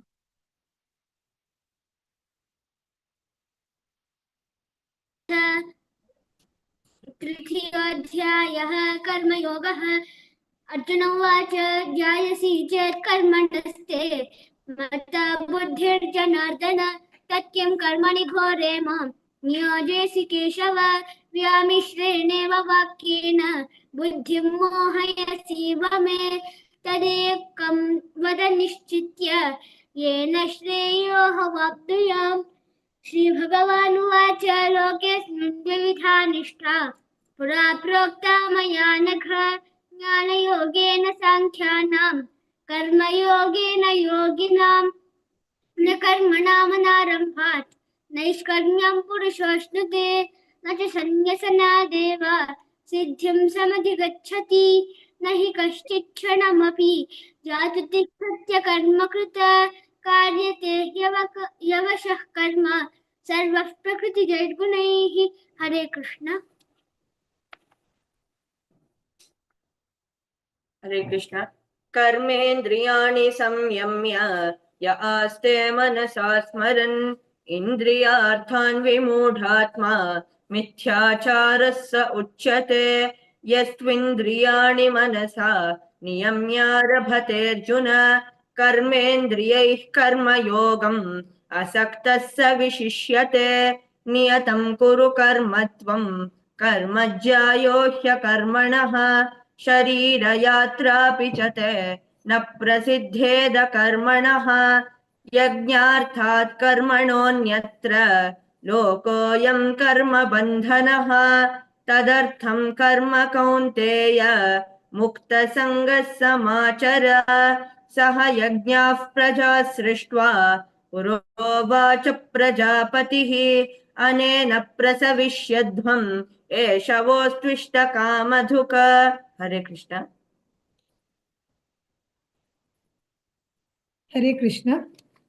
देवान् भावयतानेन ते देवा भावयन्तु वः परस्परं भावयन्तः श्रेयः परमवाप्स्यथ इष्टान् भोगान् हि वो देवाः दास्यन्ते यज्ञभाविताः तैर्दत्तानप्रदायेभ्यः यो भुङ्क्ते तेन एव सः यज्ञशिष्टाशिनः सन्तः मुच्यन्ते सर्वकिल्बिषैः भुञ्जते ते त्वघं पापाः ये पचन्त्यात्मकारणात् अन्नात् भवन्ति भूतानि पर्जन्यादन्न सम्भवः यज्ञात् भवति पर्जन्यः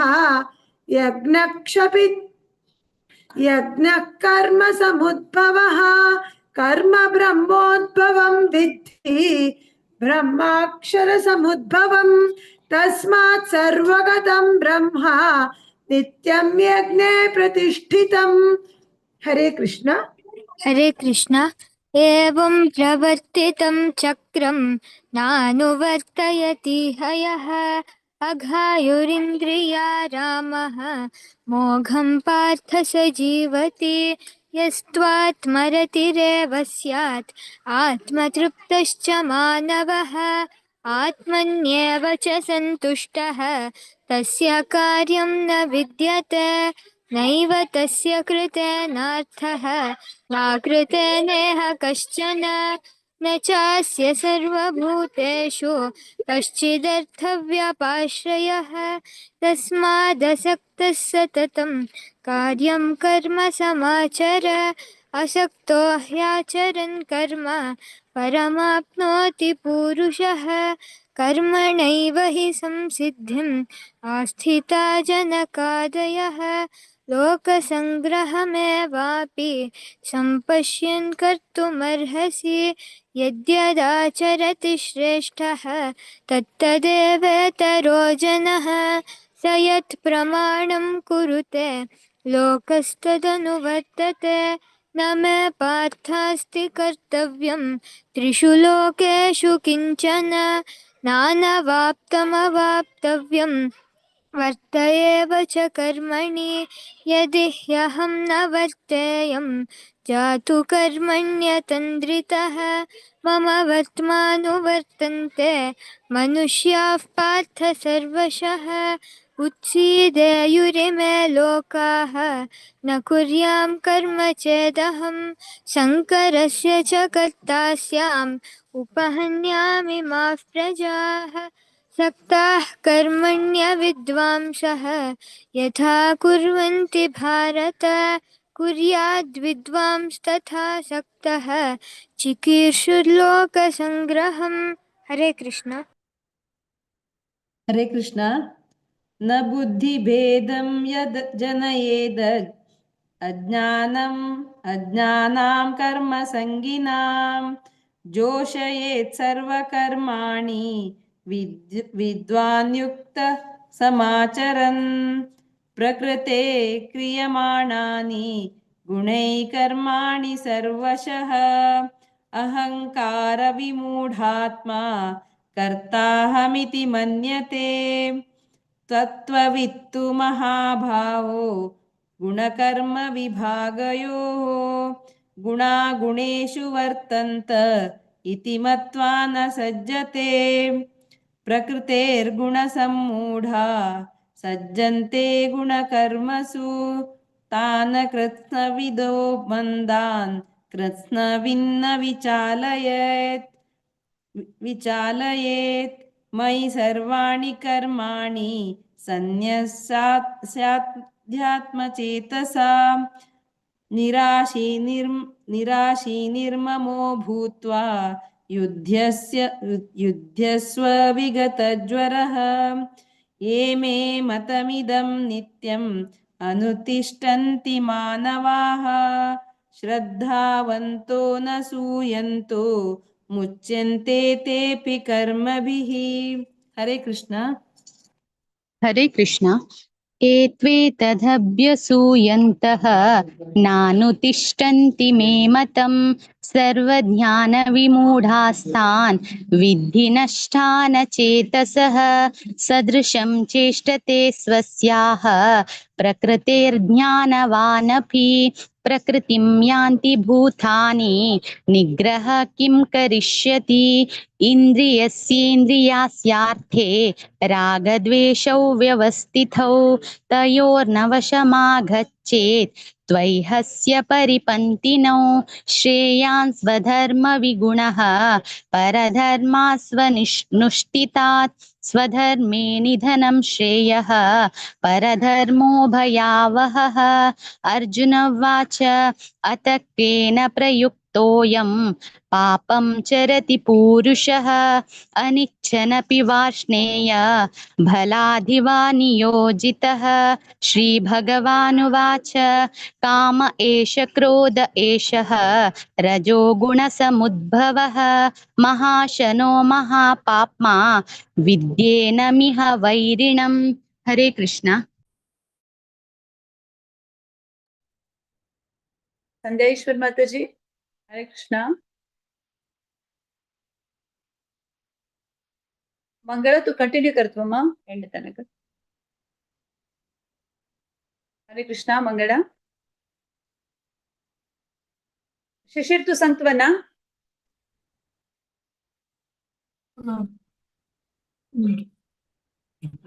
38 to 43 सांगदवा 38 तुकुनमे 43 वर 38 to end तनक।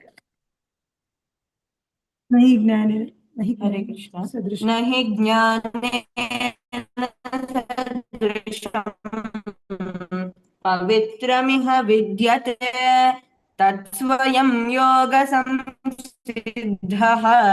कालेनात्मनि विन्दति श्रद्धावान् लभते ज्ञानं तत्परसंयतेन्द्रियः ज्ञानं लब्ध्वा परां शान्तिम् अचिरेणाधिगच्छति अज्ञश्च श्रद्धदानश्च सं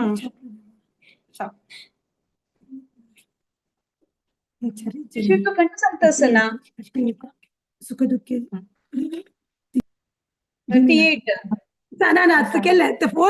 धूमेन व्रियते वह्निः यथा दर्शो मलेन च यथोल्बेन वृतो गर्भः तथा तेनेदमावृतम् आवृतं ज्ञानमेतेन ज्ञानिनो नित्यवैरिणा कामरूपेण कौन्तेय दुष्पूरेणानलेन च इन्द्रियाणि मनोबुद्धिः अस्याधिष्ठानमुच्यते एतैर्विमोहयत्येषः ज्ञानमावृत्य देहिनम् तस्मात् त्वमिन्द्रियाण्यादौ नियम्य भरतर्षभ पाप्मानं प्रजहिह्येनं ज्ञानविज्ञाननाशनम् इन्द्रियाणि पराण्याहुः इन्द्रियेभ्यः परं मनः मनसस्तु परा बुद्धिः यो बुद्धेः परतस्तु सः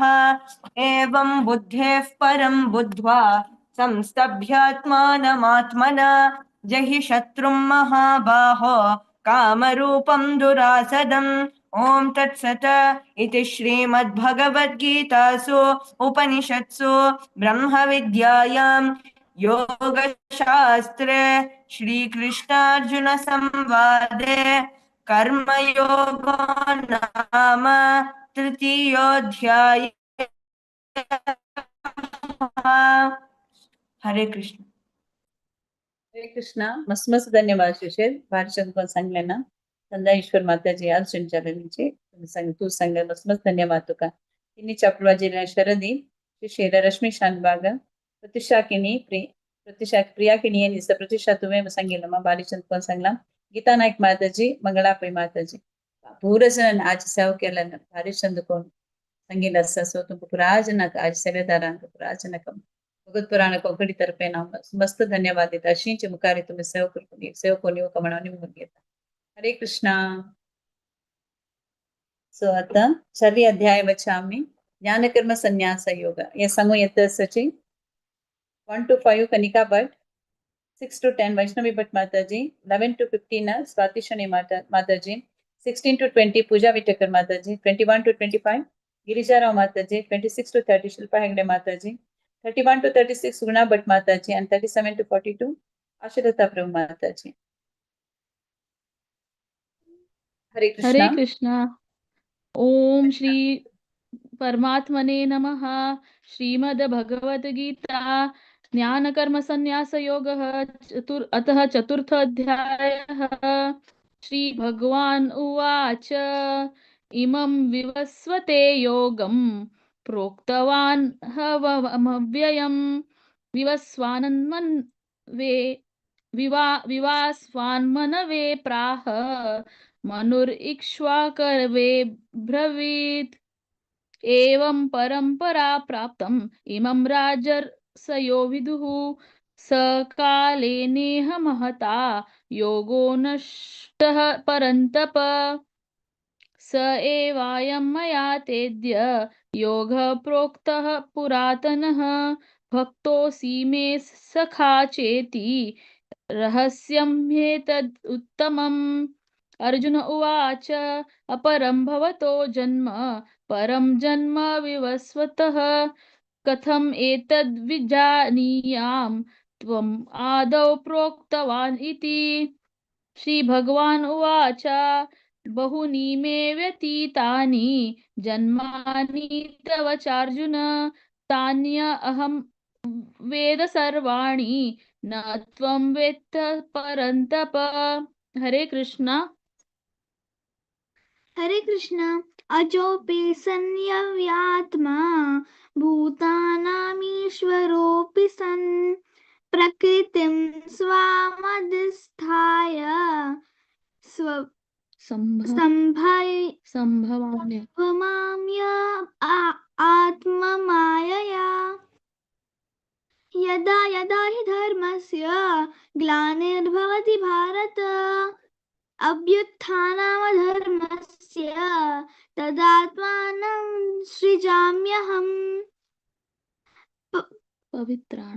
पवित्राणाय परित्राणाय साधूनां विनाशाय च दुष्कृतां धर्म संस्थापनार्थानं काय संभवामि युगे युगे जन्म कर्म च मे दिव्यम् एवं यो वेत्ति तत्त्वतः त्यक्त्वा देहं पुनर्जन्म नैति मामेति सोऽर्जुन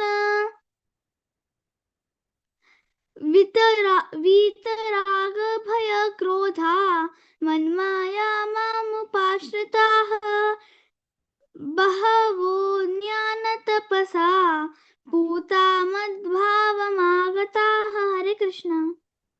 हरे कृष्ण। ये यथा मां प्रपद्यन्ते तां तथैव भजाम्यहं मम वर्त्मानुवर्तन्ते मनुष्या पार्थ सर्वशः काङ्क्षतः कर्मणां सिद्धिं यजन्त इह देवताः क्षिप्रं हि मानुषे लोके सिद्धिर्भवति कर्मजा चातुर्वर्ण्यं मया सृष्टं गुणकर्म विभागशः तस्य कर्तारमपि मां विद्धि अकर्तारमव्ययम् न मां कर्माणि लिम्पन्ति न मे कर्मफले स्पृहा इति मां योऽभिजानाति कर्मभिर्न स बध्यते एवं ज्ञात्वा कृतं कर्म पूर्वैरपि मुमुक्षुभिः कुरु कर्मैव तस्मात् त्वं पूर्वैः पूर्वतरं कृतम्। हरे कृष्ण। हरे कृष्ण। किं कर्म किम् अकर्मेति कवयोऽप्यत्र मोहिताः तत्ते कर्म प्रवक्ष्यामि यज्ञात्वा मोक्षयसे शुभात् कर्मणो ह्यपि बोधव्यं च विकर्मणः अकर्मणश्च बोधव्यं गहना कर्मणो गतिः कर्मणि अकर्म यः पश्येत् अकर्मणि च कर्म यः स बुद्धिमान् मनुष्येषु स युक्तः कृत्स्नकर्मकृत् यस्य सर्वे समारम्भाः कामसङ्कल्पवर्जिताः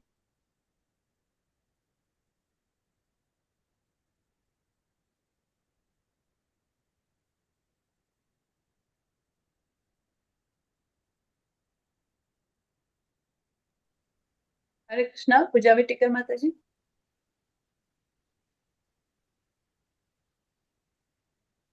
हरे कृष्णा।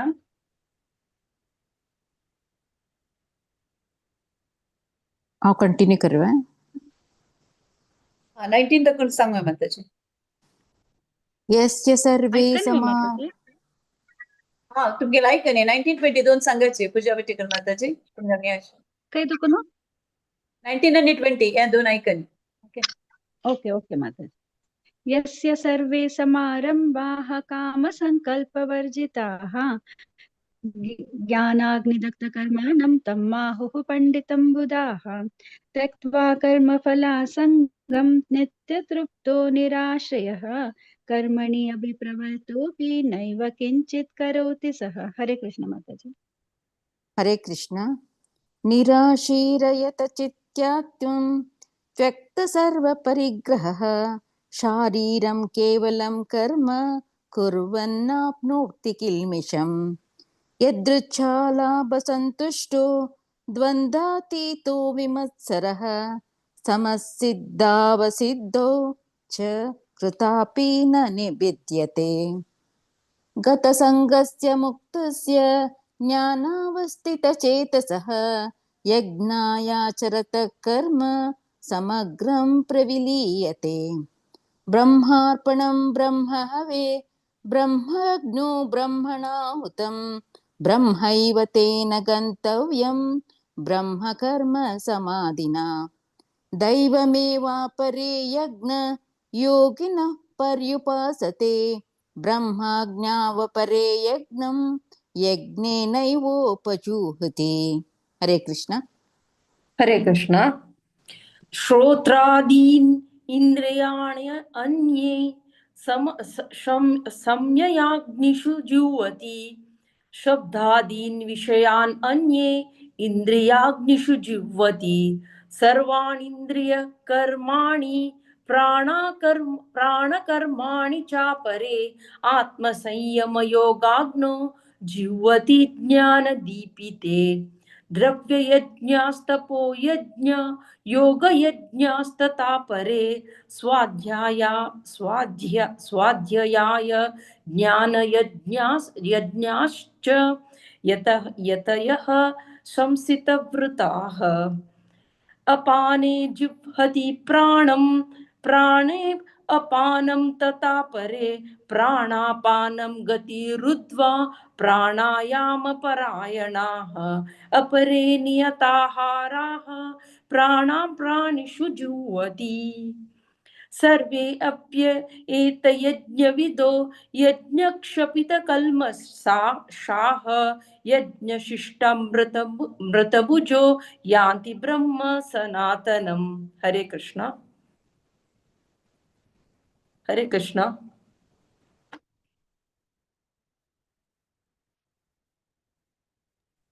हरे कृष्ण। हरे कृष्ण।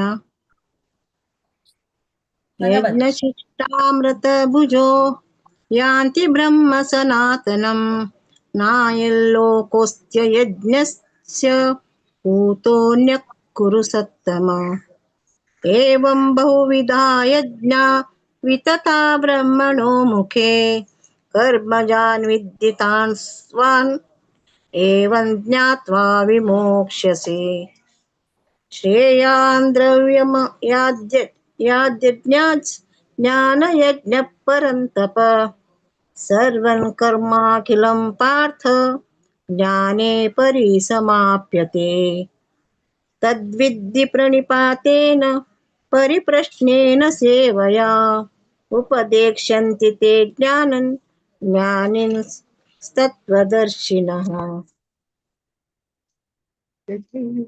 यज्ञात्वान् पुनर्मोहम् एवं यास्यसि पाण्डव येन भूतान्यशेषेण द्रक्ष्यस्यात्मन्यतो मयि अपि चेदसि पापेभ्यः सर्वेभ्यः पापकृत्तमः सर्वज्ञानप्लवेनैव व्रजिनं सन्तरिष्यसि। हरे कृष्ण। हरे कृष्ण। यथैधांसि समिद्धोऽग्निर्भस्मसात् कुरुतेऽर्जुन ज्ञानाग्निः सर्वकर्माणि भस्मसात् कुरुते तथा न हि ज्ञानेन सदृशं पवित्रं ह्य विद्यते तत्स्वयं योगसंसिद्ध कालेनात्मनि विन्दति श्रद्धावान् लभते ज्ञानं तत्परः स यतेन्द्रियः ज्ञानं लब्ध्वा परां शान्तिम् अचिरेणाधिगच्छति अज्ञश्च श्रद्धानश्च संशयात्मा विनश्यति नायं लोकोऽस्ति न परो न सुखं संशयात्मनः योगसन्न्यस्तकर्माणं ज्ञानसञ्छिन्न संशयम् आत्मवन्तं न कर्माणि निबध्नन्ति धनञ्जय तस्माद् ध्यानसम्भूतं हृत्स्थं ज्ञानासीनात्मनः चित्वैनं संशयं योगम् आतिष्ठोत्तिष्ठ भारत। ॐ तत्सदिति श्रीमद्भगवद्गीतासु उपनिषत्सु ब्रह्मविद्यायां योगशास्त्रे श्रीकृष्णार्जुनसंवादे ज्ञानकर्मसन्न्यासयोगो नाम चतुर्थोऽध्यायः। ॐ श्रीकृष्णार्पणमस्तु। हरे कृष्ण कृष्ण कृष्ण हरे हरे हरे राम राम राम हरे हरे। हरे कृष्ण। हरे कृष्ण। मस्त धन्यवाद प्रार्थनाक चरित्र प्रभाजीलांक कनिका भट्ट वैष्णवी भट्ट माताजी स्वादिशनी माताजी पूजा वेटेकर माताजी गिरिजाराव माताजी शिल्पा हेगडे माताजी सुगना भट्ट माताजी ने आश्रता प्रभु माताजी आज पूरा साव केलेलांक पुराच आज साव दिलेलांक भगवत पुराण कोकणी तर्फे नाम मस्त धन्यवाद देता। हरे कृष्ण। आता मी 5 अध्यायावरच्या कर्म संन्यास योग या चॅप्टर घेऊन येत सची माया मल्ल्या माताजीने हांगेल टीम। हरे कृष्ण माताजी। हरे कृष्ण। 5 अध्याये कर्म संन्यास योग पठन करो कहते आसते 1 to 7 सुमित्रा माताजी 8 to 14 उषानंदिनी माताजी 15 to 16 Pavitra Mataji, then Devidas Bhatt Prabhuji, 25 to 29 Sadanand Prabhuji. Hare Krishna. ॐ श्री परमात्मने नमः। अथ पंचमोऽध्यायः कर्म संन्यास योगः। अर्जुन उवाच संन्यासं कर्मणां कृष्ण पुनर्योगं च संससि एतयोरेकं तन्मे ब्रूहि सुनिश्चितम्। श्रीभगवानुवाच संन्यासकर्मयोगश्च निःश्रेयसकराहुभौ तयोस्तु कर्मसन्न्यासात् कर्मयोगो विशिष्यते। ज्ञेयस नित्यसन्न्यासी यो न द्वेष्टि न काङ्क्षति निर्द्वन्द्वो हि महाबाहो सुखं बन्धात् प्रमुच्यते। सांख्ययोगौ प्रतद्बालाः प्रवदन्ति न पण्डिताः एकमप्यास्थित सम्यक् उभर्यो विन्दते फलम्। यः सांख्यै प्राप्यते स्थानं तद्योगैरपि गम्यते। एकं सांख्यं च योगं च य पश्यति स पश्यति। संन्यासस्तु महाबाहो दुःखमाप्तुमयोगतः। योगयुक्तो मुनिर्ब्रह्म न चिरेणाधिगच्छति। योगयुक्तो विशुद्धात्मा विजितात्मा जितेन्द्रियः सर्वभूतात्मभूतात्मा कुर्वन्नपि न लिप्यते। हरे कृष्णा। हरे कृष्ण। नैव किञ्चित् करोमीति युक्तो मान्येत तत्त्ववित्। पश्यन् शृण्वन् स्पृशन् जिघ्रन् अस्सन् गच्छन् स्वपन् श्वसन् प्रलपन् विसृजन् गृह्णन् उन्मिषन्निपिसन्नपि इन्द्रियाणीन्द्रियातेषु वर्तन्त इति धारयन्।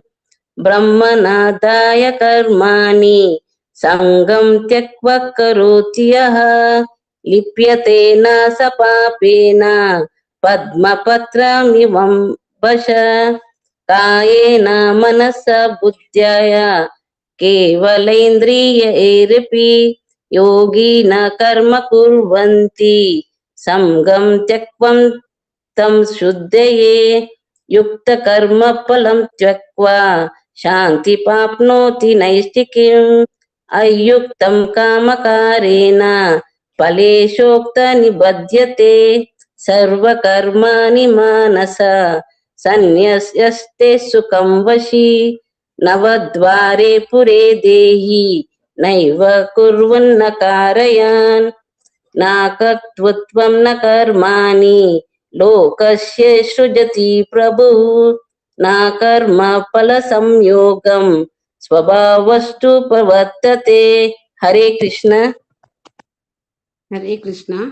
नादन्ते कस्यचित्तात्मं न चैव सुकृतं विभुः।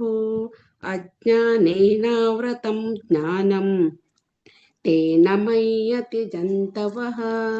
ज्ञानेन तु तज्ज्ञानं येषां नाशितात्मनः तेषामादित्यवज्ञानं प्रकाशयति तत्परम्। तद्बुद्धयस्तथात्मनः तनिष्ठा सत्परायणाः गच्छन्त्य पुनरावर्तिं ज्ञाननिर्धूतकल्मषाः। विद्या विनय संपन्ने ब्राह्मणे गविहस्तिनि शुनि चैव स्वपाके च पंडिता समदर्शिनः। इहैव चर्चिते स्वर्गो येषां साम्ये स्थितं मनः। निर्दोषं हि समं ब्रह्म तस्मात् ब्रह्मणि ते स्थिताः। हाँ पवित्रा भट्ट माता जी हरे कृष्णा पवित्रा भट्ट माता जी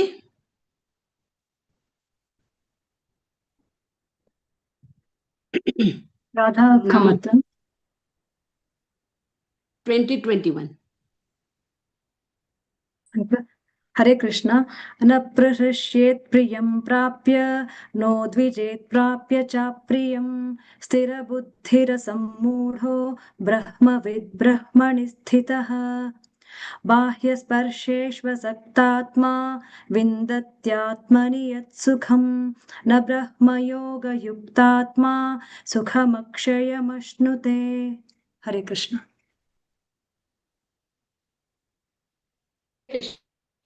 संस्पर्शजा होगा दुःखयोनि एव ते आद्यन्तवन्तकतेय न तेषु बुद्धः शक्नोति हैव यत्तुं साक्षरी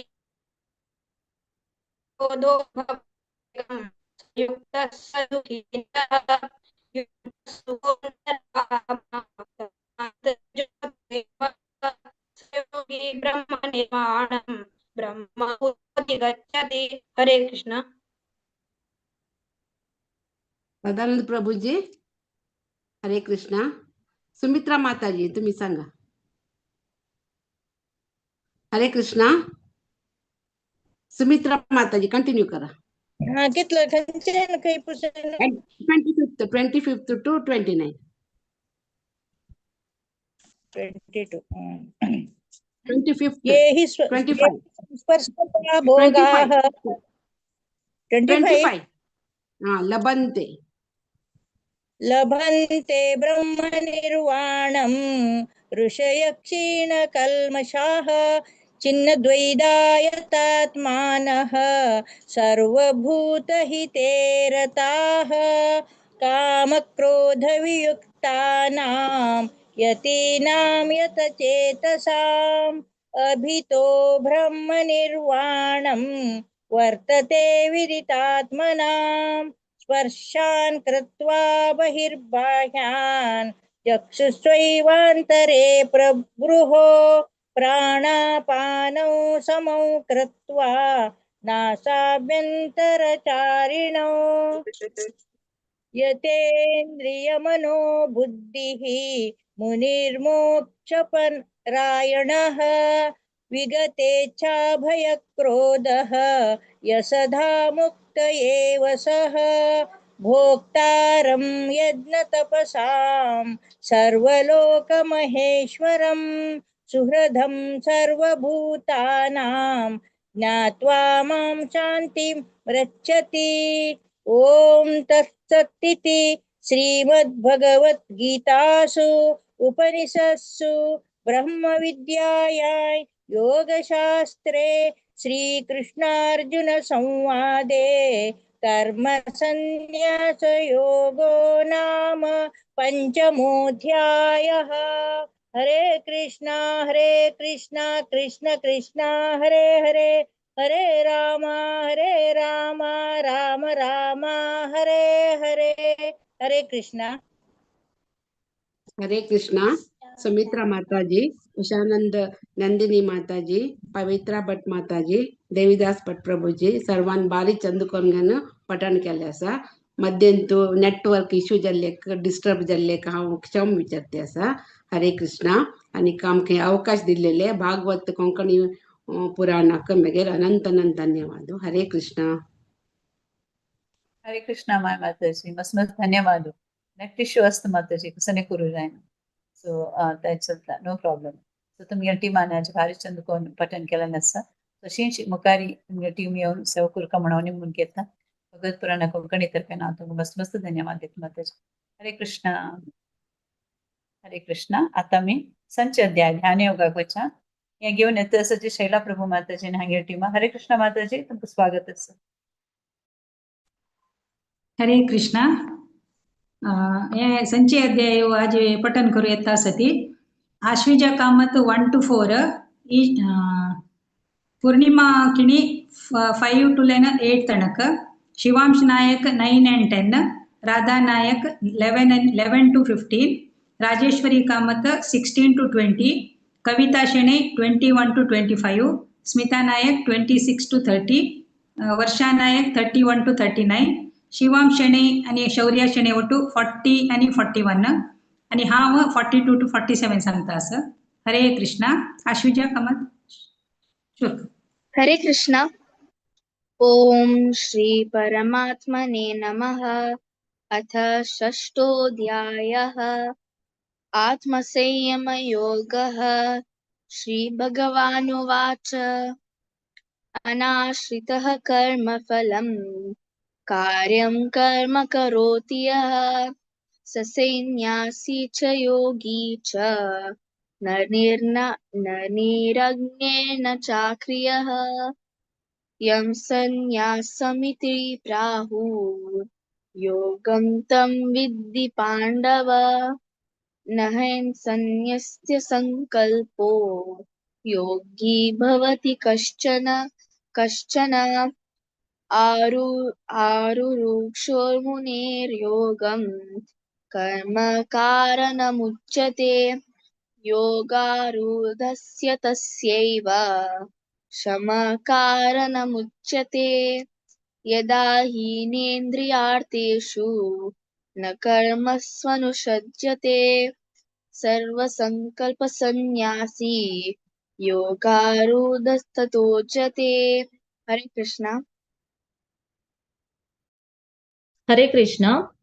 उद्धरेदात्मनात्मानं नात्मानामावसादयेत् आत्मैव ह्यात्मनो बन्धुः आत्मैवारिपुरात्मनः बन्धुरात्मात्मनस्तस्य येनत्मैवात्मना जितः अनात्मानस्तु शत्रुत्वे वर्तेतात्मैव शत्रुवत् जितात्मनः प्रशान्तस्य परमात्मा समाहितः शीतोष्ण सुखं दुःखेषु तथा मानापमानयोः ज्ञानविज्ञानतृप्तात्मा कुटाष्टो विजितेन्द्रियाः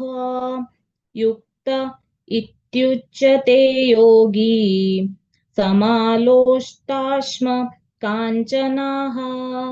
हरे कृष्ण. हरे कृष्ण. सुहृन् इत्रायुदासीना मध्यस्थदेवस्य बन्धुसुः साधु शवापि च पापेषु समबुद्धिर्विशिष्यते योगे यञ्जेत सततम् आत्मानं रहसि स्थितः एकाकेयत चित्तात्मा निराशीर परिग्रहः. हरे कृष्ण.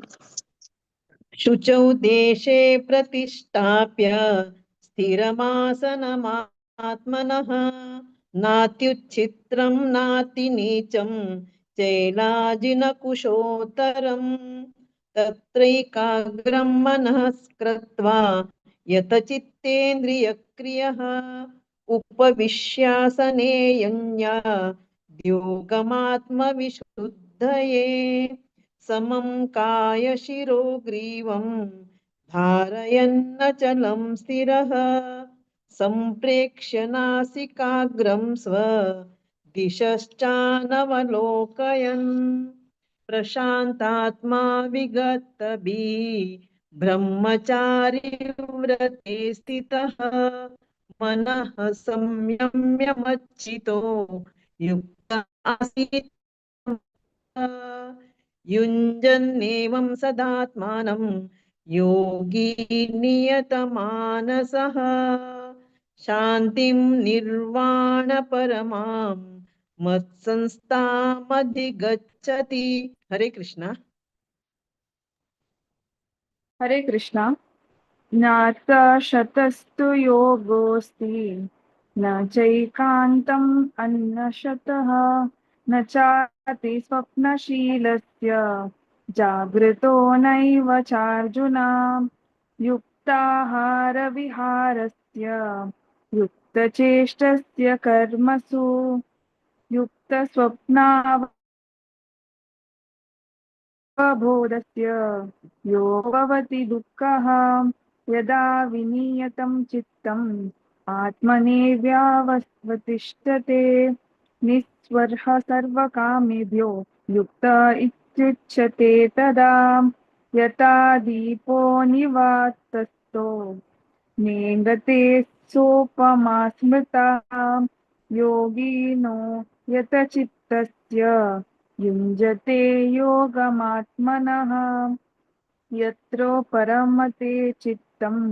निरुद्धं योगसेवया यत्र चैवात्मनात्मानं पश्यनात्मनि तुष्यति।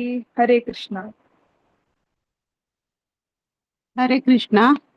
सुखम् आत्यन्तिकं यत् बुद्धिग्राह्यम् अतीन्द्रियं वेति यत्र न चैवायं स्थितश्चलति तत्त्वतः यं लब्ध्वा चापरं लाभं मन्यते नाधिकं ततः यस्मिन् स्थितो न दुःखेन गुरुणापि विचाल्यते तं विद्या दुःखसंयोग वियोगं योगसन्नितं स निश्चयेन योक्तव्यो योगो अनिर्वण्णचेतसा सङ्कल्पप्रभवान् कामान् त्यक्त्वा सर्वान् अशेषतः मनस्सैवेन्द्रियग्रामं विनियम्य समन्ततः शनैः शनैरूप परमे भूत्वा धृतिगृहीतया आत्मसंस्थं मनः कृत्वा न किञ्चित् अपि चिन्तयेत्। हरे कृष्ण। हरे कृष्ण। यतो यतो निश्चरति मनश्चञ्चलमस्थिरं ततस्ततो नियमैतत् आत्मानैव वशं नयेत् प्रशान्तमनसं हीनं योगिनं सुखमुत्तमम् उपैति शान्तरजसं ब्रह्मभूतमकल्मषं युञ्जन्येवं सदा सदा आत्मानं योगी विगतकल्मषः सुखेन ब्रह्म संस्पर्शम्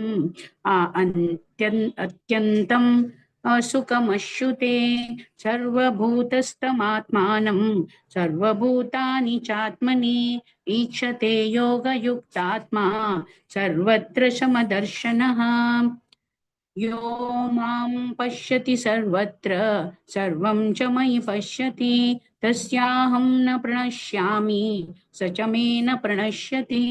हरे कृष्ण। हरे कृष्ण।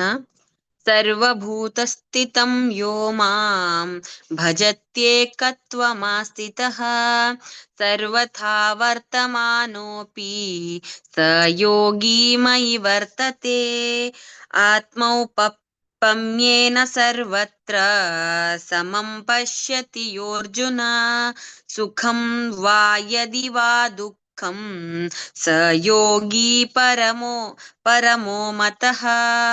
अर्जुन उवाच योऽयं योगस्त्वया प्रोक्तः साम्येन मधुसूदन एतस्याहं न पश्यामि चञ्चलत्वात् स्थितं स्थिराम् चञ्चलं हि मनः कृष्ण प्रमाथि बलवृद्धम् तस्याहं निग्रहं मन्ये वायोरिव सुदुष्करम्।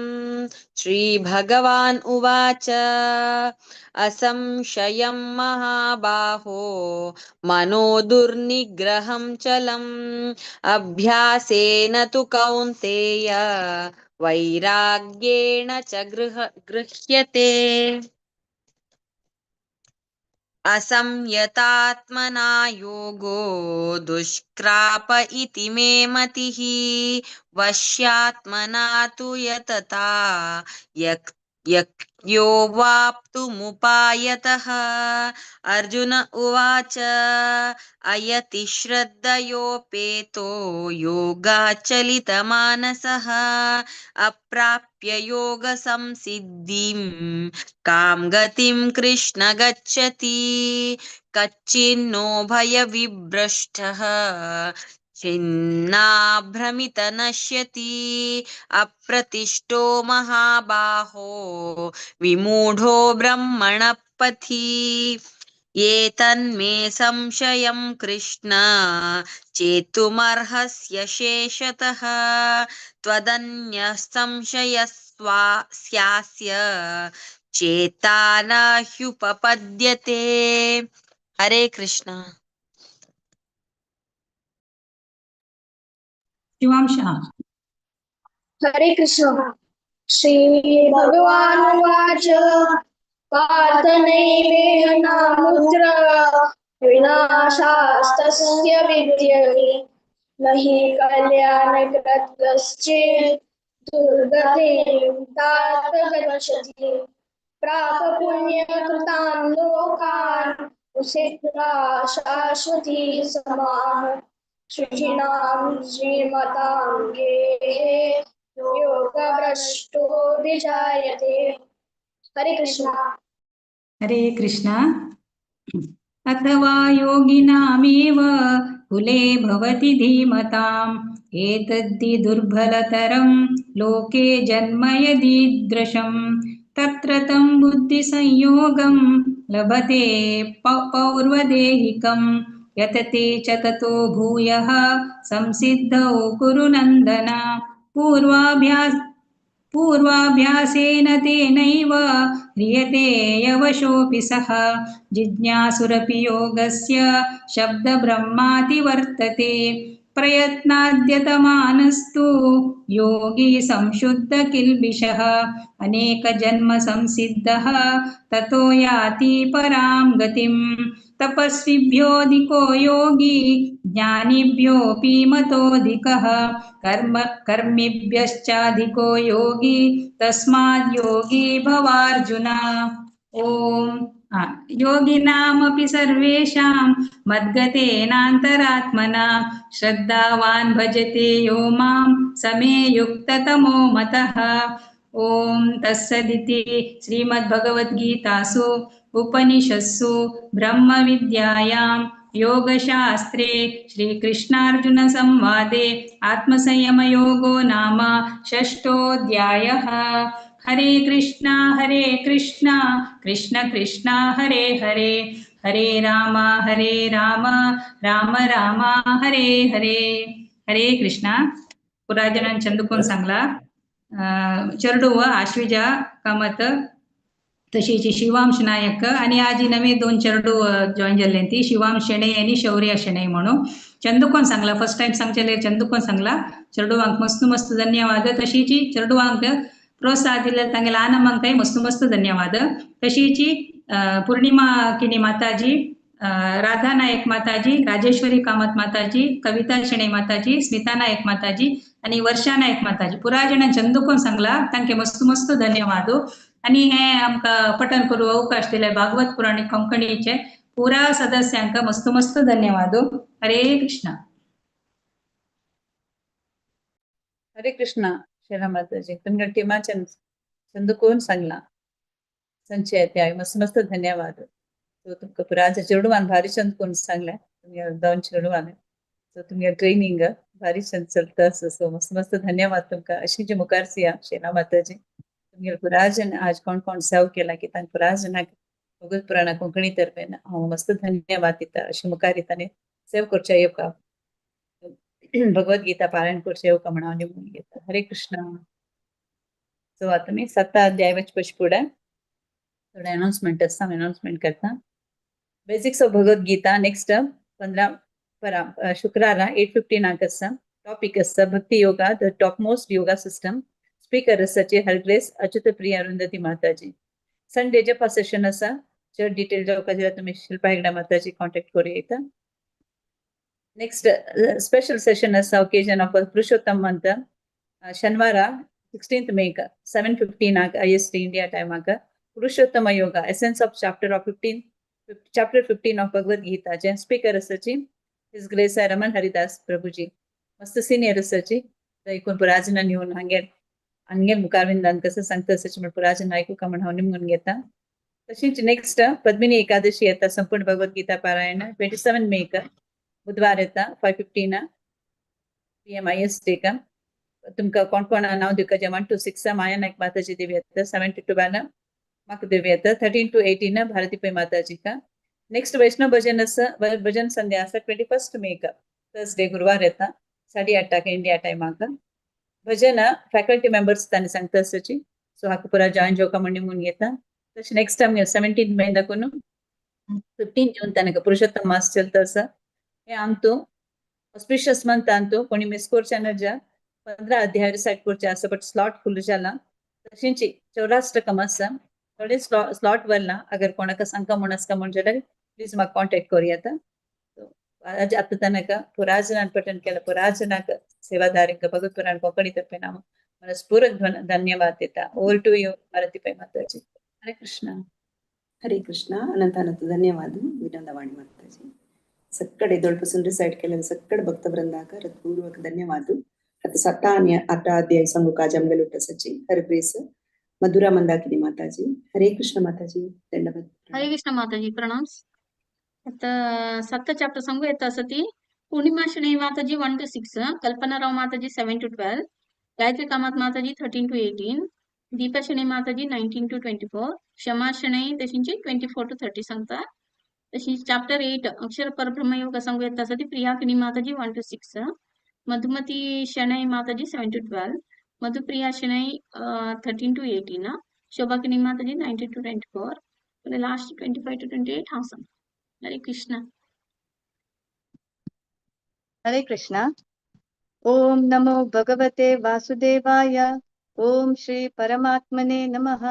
श्रीमद् भगवद गीता अथ सप्तमोऽध्यायः ज्ञान विज्ञान योगः. श्री भगवानुवाच मय्यासक्तमना पार्थ योगं युञ्जन्मदाश्रयः असंशयं समग्रं मां यथा ज्ञास्यसि तच्छृणु. ज्ञानं तेहं सविज्ञानम् इदं वक्ष्याम्यशेषतः यज्ञात्वा नेह भूयोऽन्य ज्ञातव्यमवशिष्यते.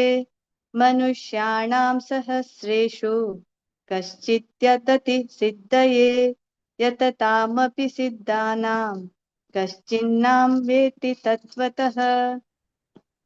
भूमिरापो नलो वायुः कं मनो बुद्धिरेव च अहंकार इतीयं मे भिन्ना प्रकृतिरष्टधा.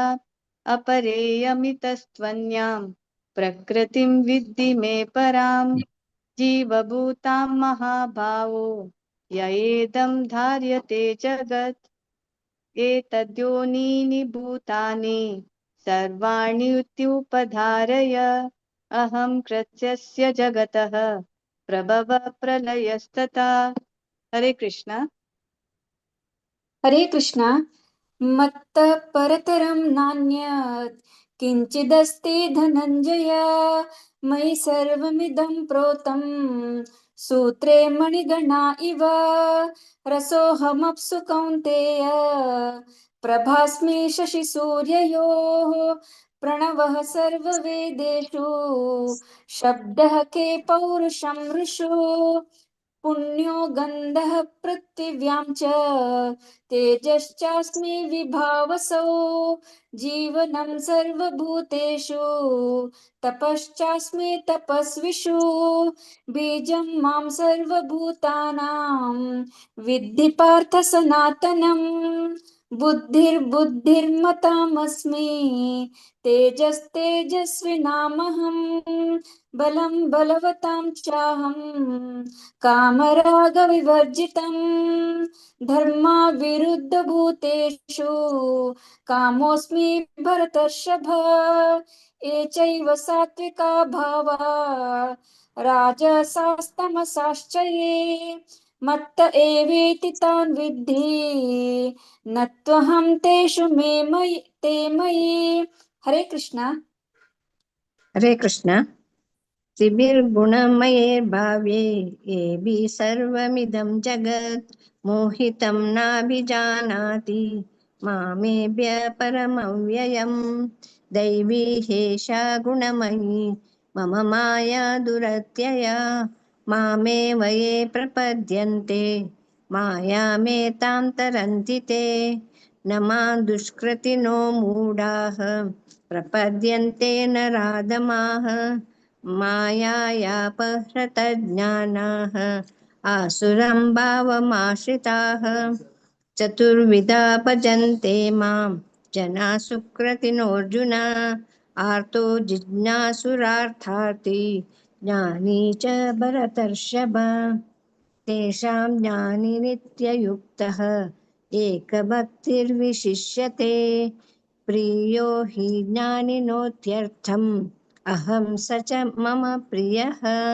उदारा सर्व एवैते ज्ञानीत्वात्मैव मे मतम् आस्थितः स हि युक्तात्मा मामेवानुत्तमां गतिम्। हरे कृष्ण। हरे कृष्ण। बहूनां जन्मनामन्ते ज्ञानवान् मां प्रपद्यते वासुदेवः सर्वम् इति समहात्मा सुदुर्लभः। कामैस्तैस्तैरतज्ञानाः प्रपद्यन्तेऽन्यदेवताः तं तं नियममास्थाय प्रकृत्या नियता स्वया यो यो यां तनुं भक्तः श्रद्धया चितुमिच्छति तस्य तस्याचलां श्रद्धां तामेव विदधाम्यहम्। सतया श्रद्धया युक्तः तस्याराधनमीहते लभते च ततः कामान् मय्येव विहितान् हितान्। अन्तवत्तु फलं तेषां तद्भवत्यल्पमेधसां देवान् देवयजो यान्ति मद्भक्ता यान्ति मामपि। अव्यक्तं व्यक्तिमापन्नं मन्यन्ते मामबुद्धयः परं भावमजानन्तो ममाव्ययमनुत्तमम्। हरे कृष्ण। हरे कृष्ण। नाहं प्रकाशः सर्वस्य योगमाया समावृतः मूढोऽयं नाभिजानाति लोको मामजमव्ययम्।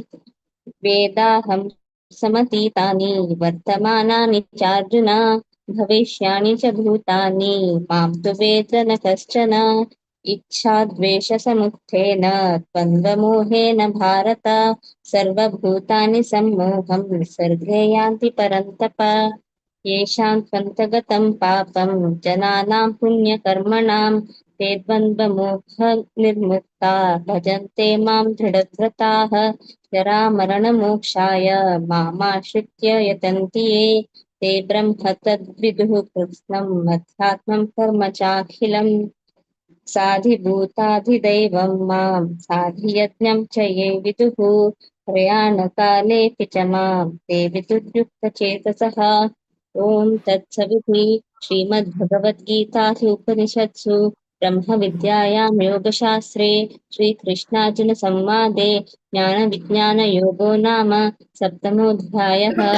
हरे कृष्ण कृष्ण कृष्ण हरे हरे हरे राम राम राम हरे हरे। हरे कृष्ण। हरे कृष्णा। ओम नमो भगवते वासुदेवाय। अथ अष्टमोऽध्यायः अक्षरपरब्रह्मयोगः।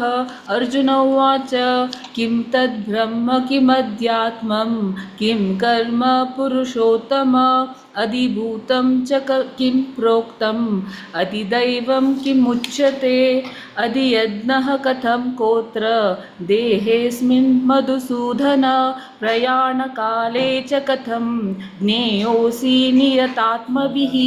श्रीभगवानुवाच अक्षरं ब्रह्म परमं स्वभावोऽध्यात्ममुच्यते भूतभावोद्भवकरो विसर्गः कर्म सञ्चितः अधिभूतं शरो भावः पुरुषश्चादिदैवतम् अधियज्ञोऽहमेवात्र देहे देहभृतामुद्वर अन्तकाले च मामेव स्मरन् मुक्त्वा कलेवरं यः प्रयाति समद्भावं याति नास्त्यत्र संशयः। यं यं वापि स्मरन् भावं त्यजन्ते कलेवरं तं तमेवैति कौन्तेय सदा सद्भावभावितः। हरे कृष्णा। हरे कृष्णा। तस्मात् सर्वेषु कालेषु मामनुस्मरयुध्य च मय्यर्पितमनो बुद्धिर्मामे वैश्यस्य संशयः।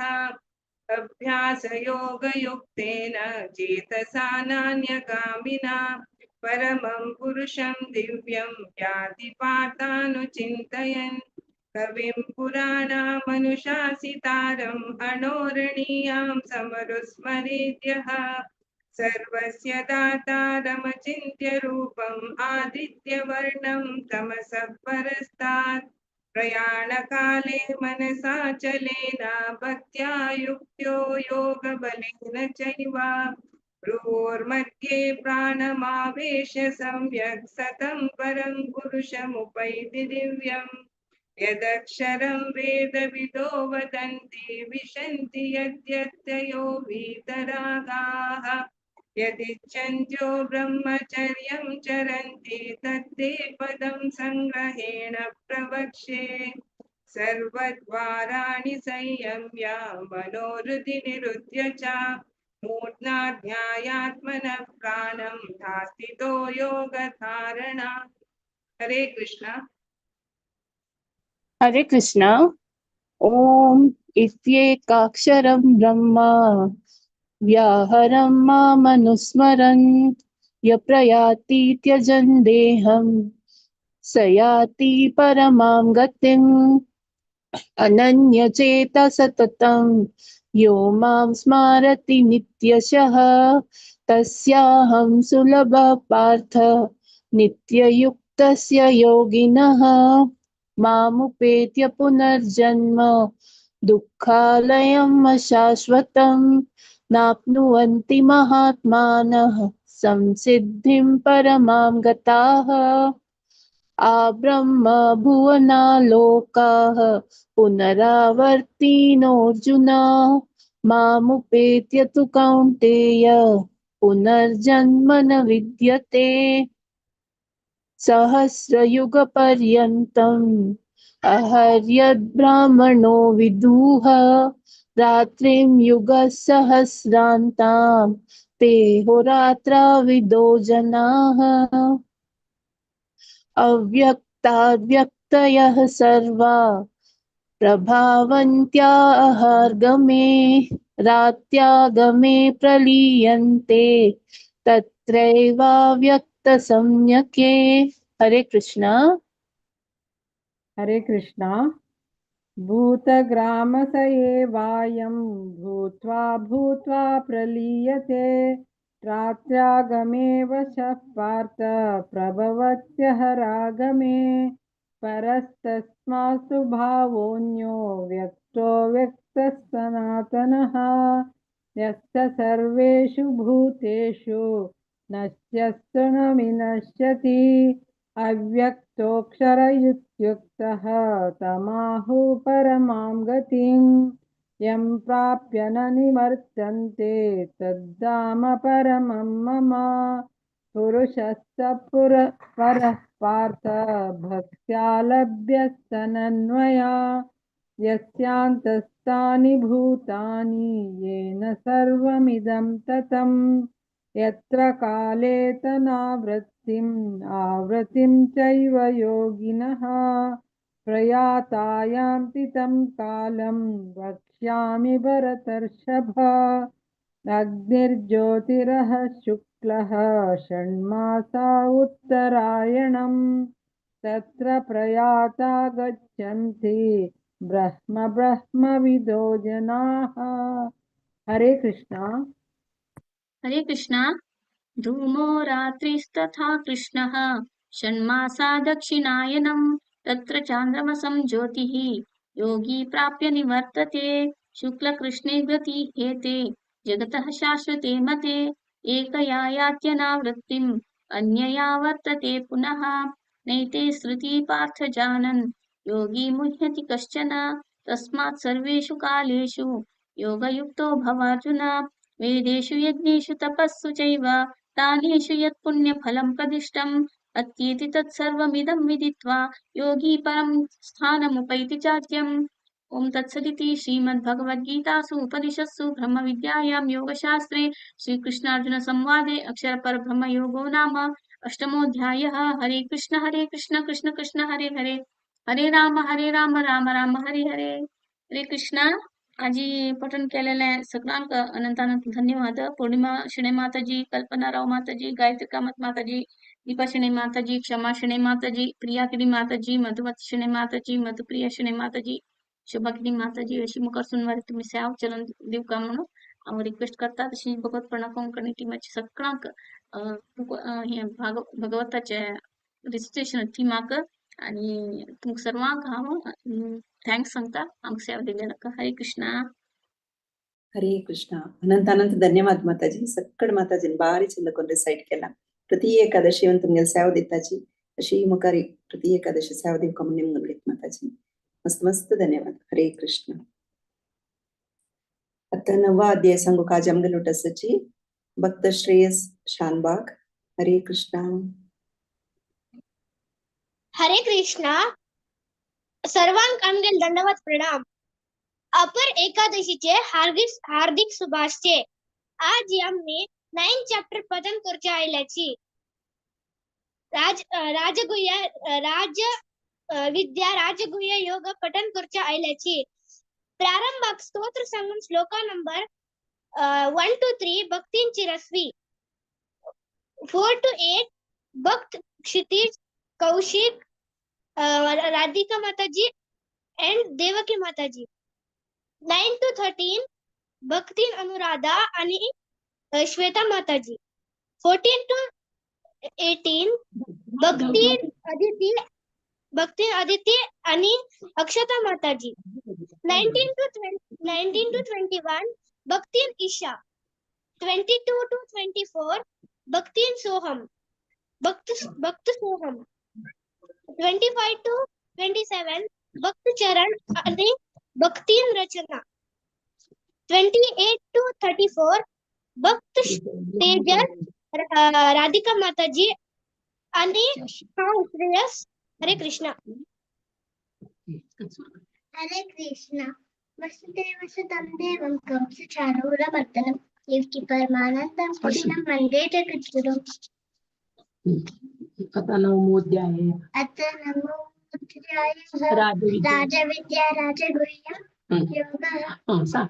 श्रीभगवानुवाच इदं तु ते गुह्यतमं प्रवक्ष्यामि अनसूयवे ज्ञानविज्ञानसहितं यज्ञात्वा मोक्षसे शुभात्.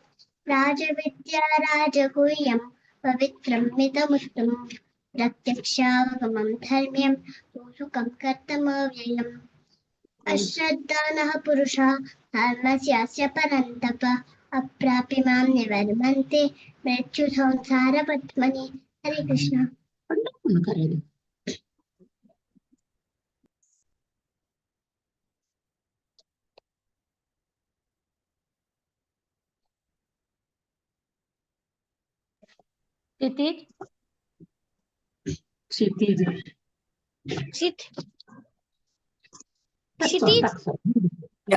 योगी माताजी मामी.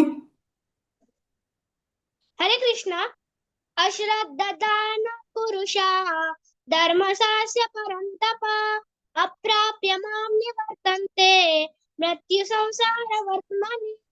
मया ततमिदं सर्वं जगदौ व्यक्तमूर्तिना मत्स्थानि सर्वभूतानि न चाहं तेष्वस्थिता न च मत्स्थानि भूतानि पश्य मे योगमैश्वरम् भूतब्रह्म च भूतस्थो ममात्मा भूतभावनम् यथाकाशस्थितो नित्यं वायु सर्वत्र गोमः तथा सर्वाणि भूतानि मत्सानित्युपधारय सर्वभूतानि कौन्तेय प्रकृतिं यान्ति मामिकाम् कल्पक्षये पुनस्तामि कल्पादौ विसृजाम्यहम् प्रकृतिं स्वामवष्टभ्य विसृजामि पुनः पुनः भूतग्राममिमं करस्मम् अवशं प्रकृते वशात् हरे कृष्ण मैं सुर कोर्सने आबाने कर कंके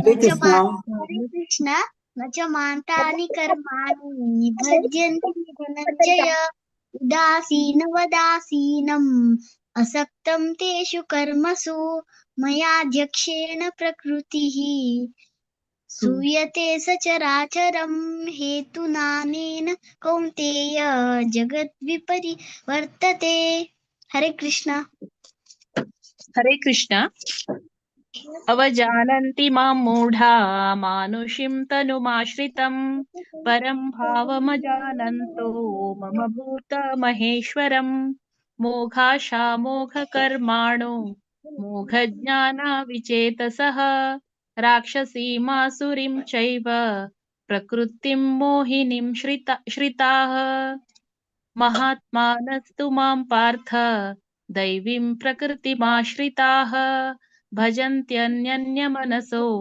ज्ञात्वा भूतादिमव्ययम् हरे कृष्ण हरे कृष्ण सततं कीर्तयन्तो मां यतन्तश्च दृढव्रताः नमस्यन्तश्च मां भक्त्या नित्ययुक्ता उपासते ज्ञानयज्ञेन चाप्यन्ये यजन्तो मामुपासते एकत्वेन पृथक्त्वेन बहुधा विश्वतो मुखम् अहं क्रतुरहं यज्ञः स्वधाहमहमौषधं मन्त्रोऽहमहमेवाज्य महमग्निरहं हुतम् हरे कृष्णा पिताहमस्य जगतो माता धाता पितामहः वेद्यं पवित्रमोङ्कार रुक्षामयुजरेव च गतिर्भर्ता प्रभुः साक्षी निवास शरणं सुरत् प्रभव प्रलयस्थानं निधानं बीजमव्ययं तपाम्यहमहं वर्षं निगृह्णाम्युत्सृजामि च हरे कृष्ण हरे कृष्ण तपाम्यहमहं वर्षं निगृह्णाम्युत्सृजामि च अमृतं चैव मृत्युश्च सतः सच्चाहमर्जुन त्रैविद्या मां सोमपापोत्तपापा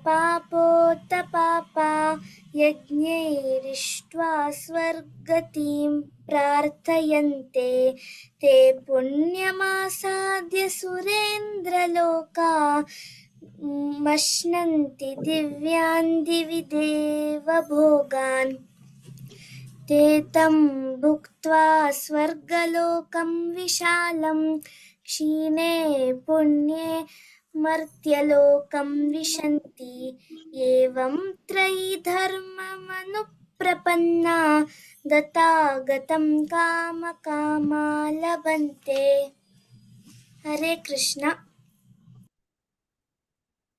हरे कृष्ण अनन्याश्चिन्तयन्तो मां ये जनाः पर्युपासते तेषां नित्याभियुक्तानां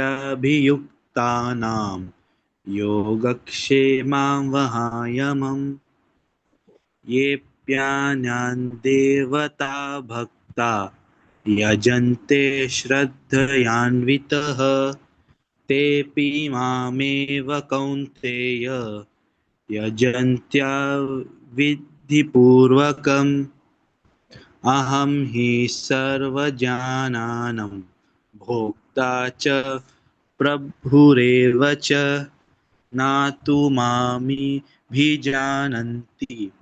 तत्त्वेनातश्च्यवन्तीति। हरे कृष्ण। हरे कृष्ण। यान्ति देवव्रता देवान् पितॄन् यान्ति पितव्रताः भूतानि यान्ति भूतेज्यः यान्ति मध्याजिनोऽपि माम् पत्रं पुष्पं फलं तोयं यो मे भक्त्या प्रयच्छति तदहं भक्त्युप्रहृतम् अश्नामि प्रयतात्मनः। यत्करोषि यदश्नासि यज्जुहोषि ददासि यत्तपस्यसि कौन्तेय तत्कुरुष्व मदर्पणम्। हरे कृष्ण। हरे कृष्ण।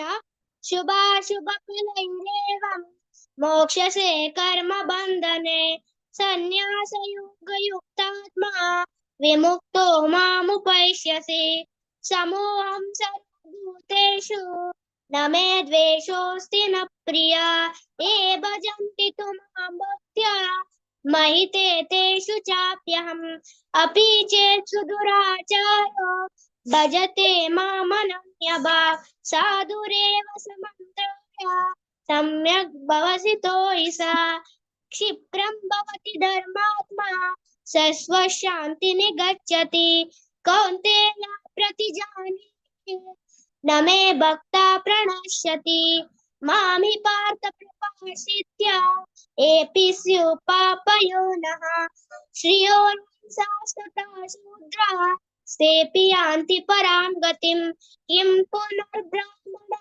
पुण्या भक्ता राजस्य यस्तथा अनित्यमसुखं दुःखम् इमं प्राप्य भजस्व मन्मनो मद्याजी मां नमस्कुरु मामे वैशसि आत्मानं मत्परायण। ओम तत्सदिति श्रीमद्भगवद्गीतासु उपनिषत्सु ब्रह्म विद्यायां योगशास्त्रे श्रीकृष्णार्जुन संवादे राजविद्या राजगुह्ययोगो नाम नवमोऽध्यायः। हरे कृष्ण कृष्ण कृष्ण हरे हरे हरे राम राम राम हरे हरे हरे कृष्ण कृष्ण कृष्ण हरे हरे हरे राम राम राम हरे हरे। हरे कृष्ण। हरी बोल। हरे कृष्णा। आज सर्वांनी चंद्रकर पठन केल्यामुळे लेखता आमगेल कसले चूक असल्या क्षमूर आज पठन करचे आईले भक्त आणि भक्तीन चंद्रकर पठन केल्यामुळे लेखता आज आमका हे चॅप्टर पठन करचे दिलेले भगवत पुराण कोंकणी टीम लीडर्स माताजी का सदार दंडवत प्रणाम। सर्व माताजी आणि प्रभुजी का दंडवत प्रणाम आणि मग प्रेरण केले रामकृष्ण प्रभुजी का सदार दंडवत प्रणाम। हरे कृष्णा। हरी बोल। हरे कृष्णा। श्रेयस कितली चंद कोण अँकरिंग केला देवा तुवें अशीची एकादशी येवन तुमगे सेवा दिवका म्हण निमून घेता सक्कड चेडू आणि भारी चंद कोण डिसाइड केला मस्त मस्त धन्यवाद रामकृष्ण प्रभुजी तुमका तुमगेल ग्रुप आता कोण आणि वय मस्त खुशी दिसता मस्त मस्त खुशी दिसता सक्कड जना एक म्हळ्यार एक इन्स्पिरेशन असायची तुमगेल ग्रुप मस्त मस्त धन्यवाद भारी चंद कोण डिसाइड केला चेडू। हरे कृष्ण। हरे कृष्ण। आता दांचे अध्याय सांग काज आमगे लुटासाची ममता शणै माताजी तांगेल टीम। हरे कृष्ण माताजी। हरे कृष्ण। दांचे अध्याय सांगचाक आमगे टीमाच्या नेतसची वेंकटेश प्रभु आणि शैला माताजी श्लोक 1 to 12, उषा माताजी, श्रीनिती माताजी आणि उमेश प्रभु श्लोक 13 to 22, विष्णु प्रभु श्लोक 23 to 27, सूर्यकला माताजी श्लोक 28 to 31, निर्मला माताजी आणि सुरेश प्रभु श्लोक 32 to 36, आणि हा लास्ट 37 to 42. हरे कृष्णा. ओव्हर टू यू अना. हरे कृष्ण. मूखं करोति वाचालं पंगुं लंघयते गिरिं यत्कृपातमहं वन्दे परमानन्दमाधवम्. ओम श्री परमात्मने नमः. दशमोऽध्यायः विभूतियोगः. श्री भगवानुवाच भूय एव महाबाहो शृणु मे परमं वचः यत्तेऽहं प्रीयमाणाय वक्ष्यामि हितकाम्यया. न मे विदुः सुरगणाः प्रभवं न सहर्षय अहमादिर्हि देवानां महर्षीणां च सर्वशः. यो मामजमनादिं च वेत्ति लोकमहेश्वरम् असम्मूढः समर्थ्येषु सर्वपापै प्रमुच्यते. हरे कृष्णा. हरे कृष्णा. बुद्धिर्ज्ञानमसम्मोहं क्षमा सत्यं दमः शमः सुखं दुःखं भवो भावः भयं चाभयमेव च. अहिंसा समता तुष्टि तपोदान यशो यशः भवन्ति भावा भूतानां मत एव पृथग्विधा. महर्षयः सप्त पूर्वे चत्वारो मनवस्तथा मद्दावा मानसा जाता एडां लोक इमा प्रजाः. एतां विभूतियोगं च मम यो येत्ति तत्त्वतः तो विकम्पेन योगेन युज्यते नात्र संशयः. अहं सर्वस्य प्रभवो मत्तः सर्वप्रवर्तते इति मत्वा भजन्ते मा बुधा भावसमन्वितः. मच्चिता मदगत्प्राणा बोधयन्तः परस्परं कथयन्तश्च मां नित्यं तुष्यन्ति च रमन्ति च. तेषां सततयुक्तानां भजतां प्रीतिपूर्वकं ददामि बुद्धियोगं तं येन मामुपयान्ति ते. तेषामेवानुकम्पार्थम् अहं नाशयाम्यात्मभावस्थो ज्ञानदीपेन भास्वता. अर्जुन उवाच परं ब्रह्मं परं धाम पवित्रं परमं भवान् पुरुषं शाश्वतं दिव्यम् आदिदेवमजं विभुम्. हरे कृष्णा. हरे कृष्णा. आहुस्त्वाम ऋषयः सर्वे देवर्षि नारद तथा असितो देवलो व्यासः स्वयं चैव ब्रवीषि मे. सर्वम् एतत् ऋतुं मन्ये यन्मामं वदसि केशव न हि ते भगवन् व्यक्तिं विदुर्देवाः न दानवाः. स्वयम् एव आत्मानं वेत्त त्वं पुरुषोत्तमा भूतभावन भूतेश देवदेव जगत्पते. वक्तुम् अर्हसि अशेषेण दिव्या आत्मविभूतयः याभिर्वित्रिभूतिर्विलोकानाम् इमान् त्वं व्याप्य तिष्ठति. हरे कृष्णा. हरे कृष्णा. कथं विद्यामहं योगिन् त्वां सदा परिचिन्तयन् केषु केषु च भावेषु चिन्त्योऽसि भगवन्मया. विस्तरणे आत्मनो योगं विभूतिं च जनार्दन भूयः कथयत तृप्तिर्हि शृणुत्वो नास्ति मे मृतम्। श्रीभगवान् उवाच हन्त ते कथयिष्यामि दिव्याह्यात्मविभूतयः प्राधान्यतः कुरु श्रेष्ठ नास्तस्यन्तो विस्तरस्य मे। हरे कृष्ण। हरे कृष्ण। अहम आत्मा गुडाकेश सर्वभूतश्रय स्थितः अहम आदि च मध्यमं च भूतानां अन्त एव च आदित्यानाम् अहं विष्णु ज्योतिषां रवि अशुमान् महर्षि मरुताम् अस्मि नक्षत्राणाम् अहं शशि वेदानां सामवेदस्य अस्मि देवानाम् अस्मि वासवः इन्द्रियाणां मनश्च अस्मि भूतानाम् अस्मि चेतना। हरे कृष्ण। हरे कृष्ण।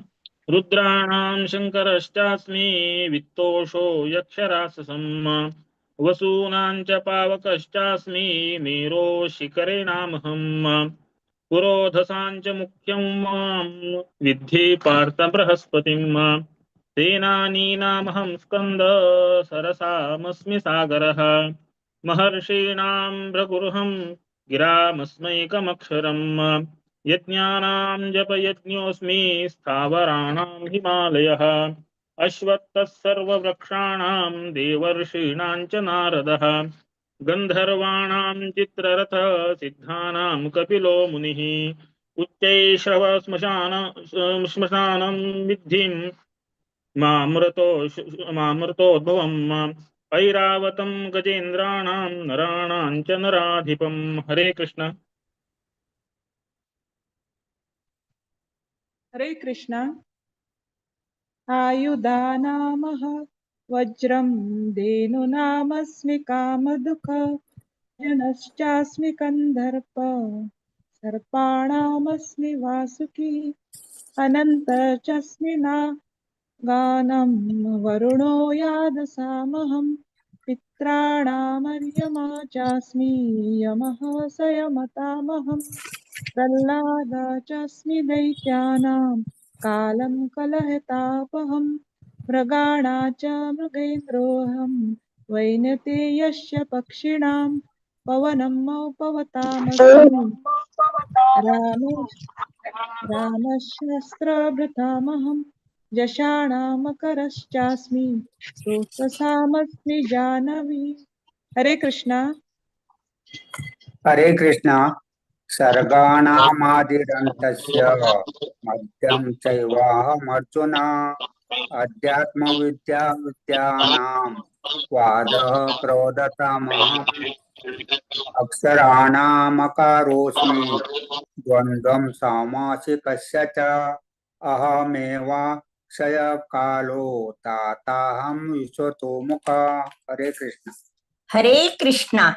मृत्यु सर्वहर च हम उद्भवः च भविष्यताम् कीर्ति श्रीवाक् च नारीणां स्मृति मेधा धृति क्षमा बृहस्तामतता सामान् गायत्री छन्दसामहम् मासानां मार्गशीर्ष अहं ऋतूनां कुसुमाकर द्यूतं चलयातामस्मि तेजस्विनामहं जय अस्मि व्यवसायस्मि सत्वं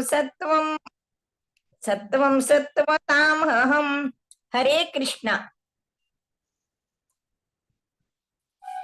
मामी हा म्हण ग. वय मम्मी नाही मामी म्हणता देवकी मामी म्हणता मला काय. एक मिनिट मामी. ओके ममता तू कंटिन्यू कर.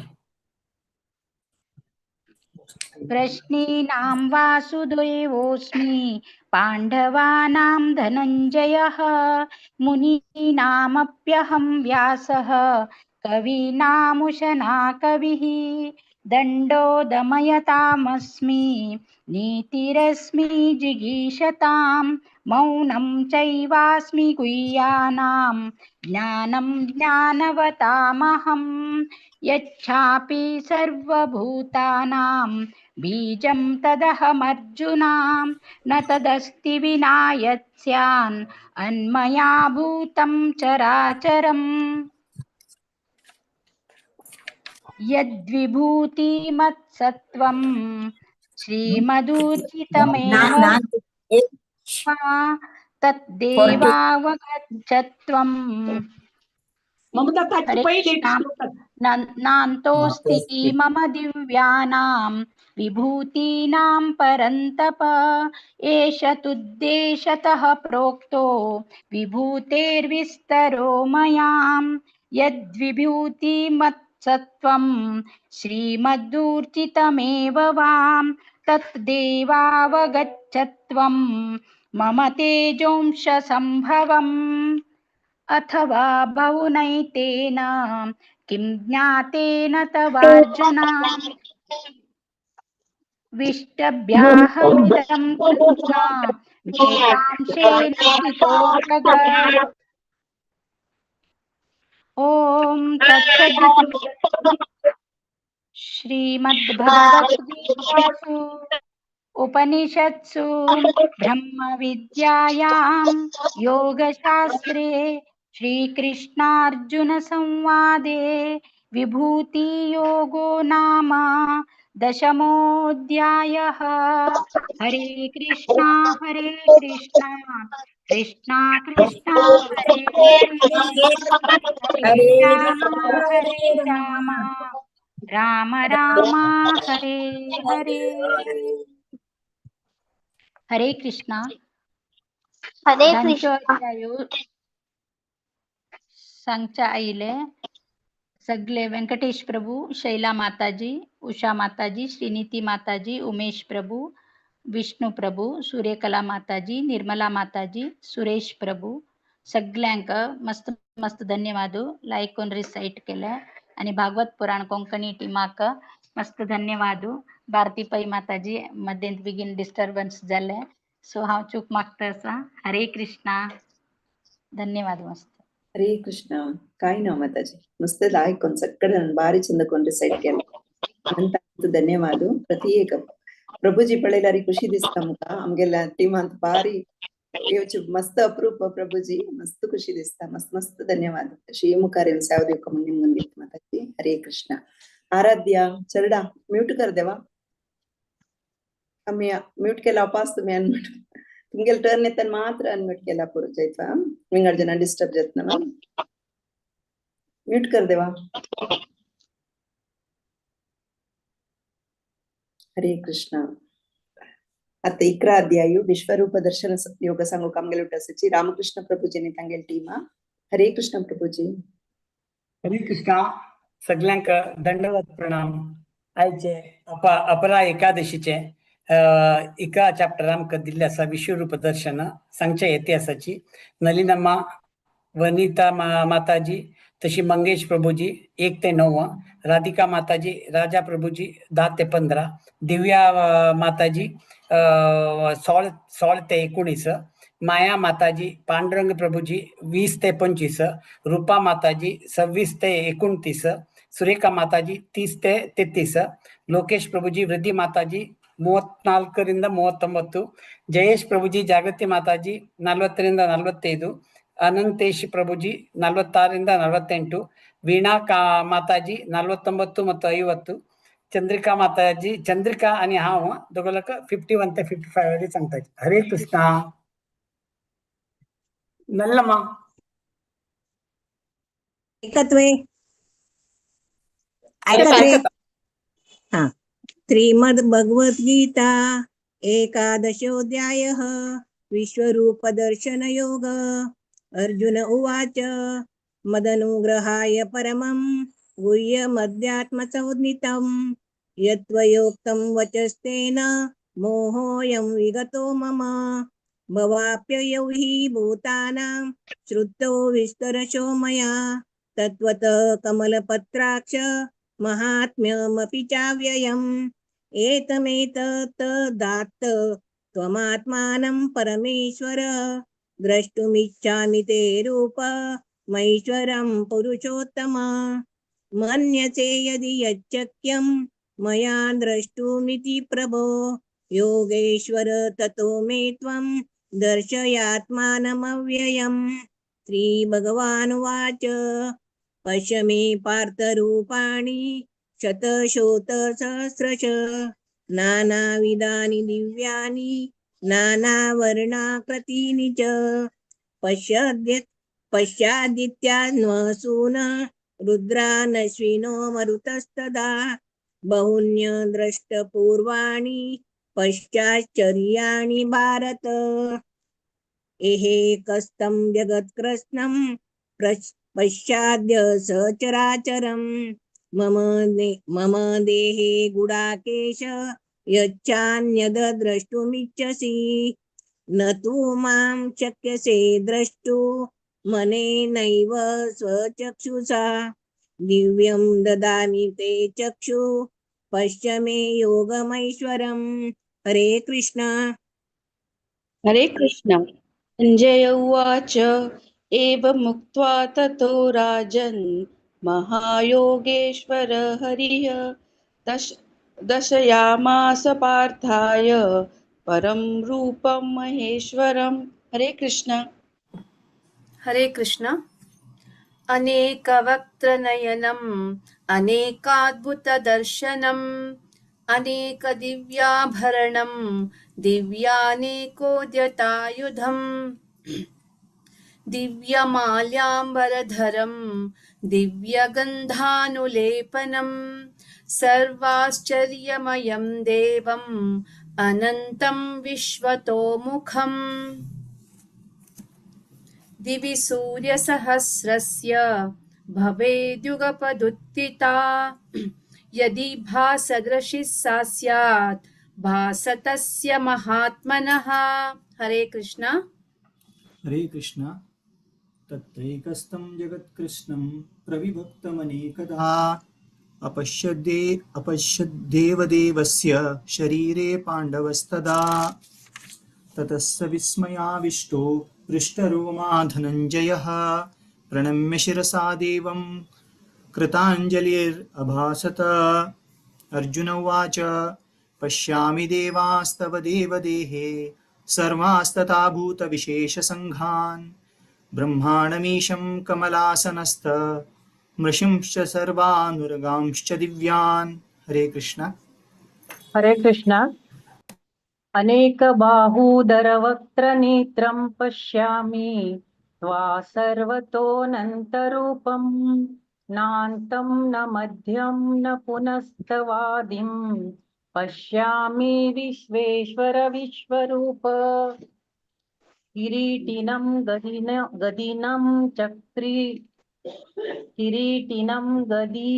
चक्रीणं च तेजोराशिं सर्वतो दीप्तिमन्तं पश्यामि त्वां दुर्निरीक्षं समन्तादीप्तानलार्कद्युतिं प्रमेयम् त्वमक्षरं परमं वेदितव्यं त्वमस्य विश्वस्य परं निधानम् त्वमं व्ययः शाश्वतधर्मगोप्ता सनातनस्त्वं पुरुषो मतो मे अनादिं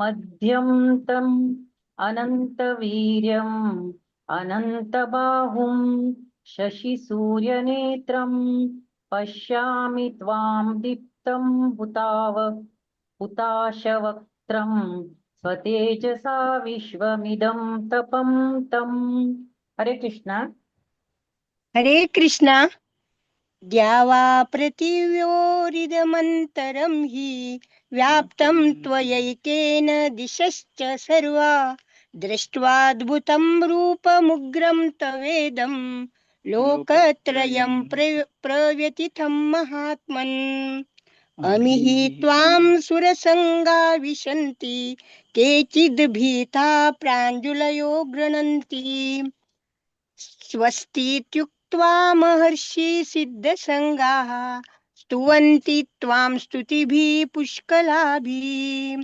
रुद्रादित्या वसवो ये च साध्या विश्वेश्विनौ मरुतश्चोप्यश्चोप्मस्पाप्ष्टा गन्धर्वयक्षासुरसिद्धसङ्गा वीक्षन्ते त्वां विस्मिताश्चैव सर्वे।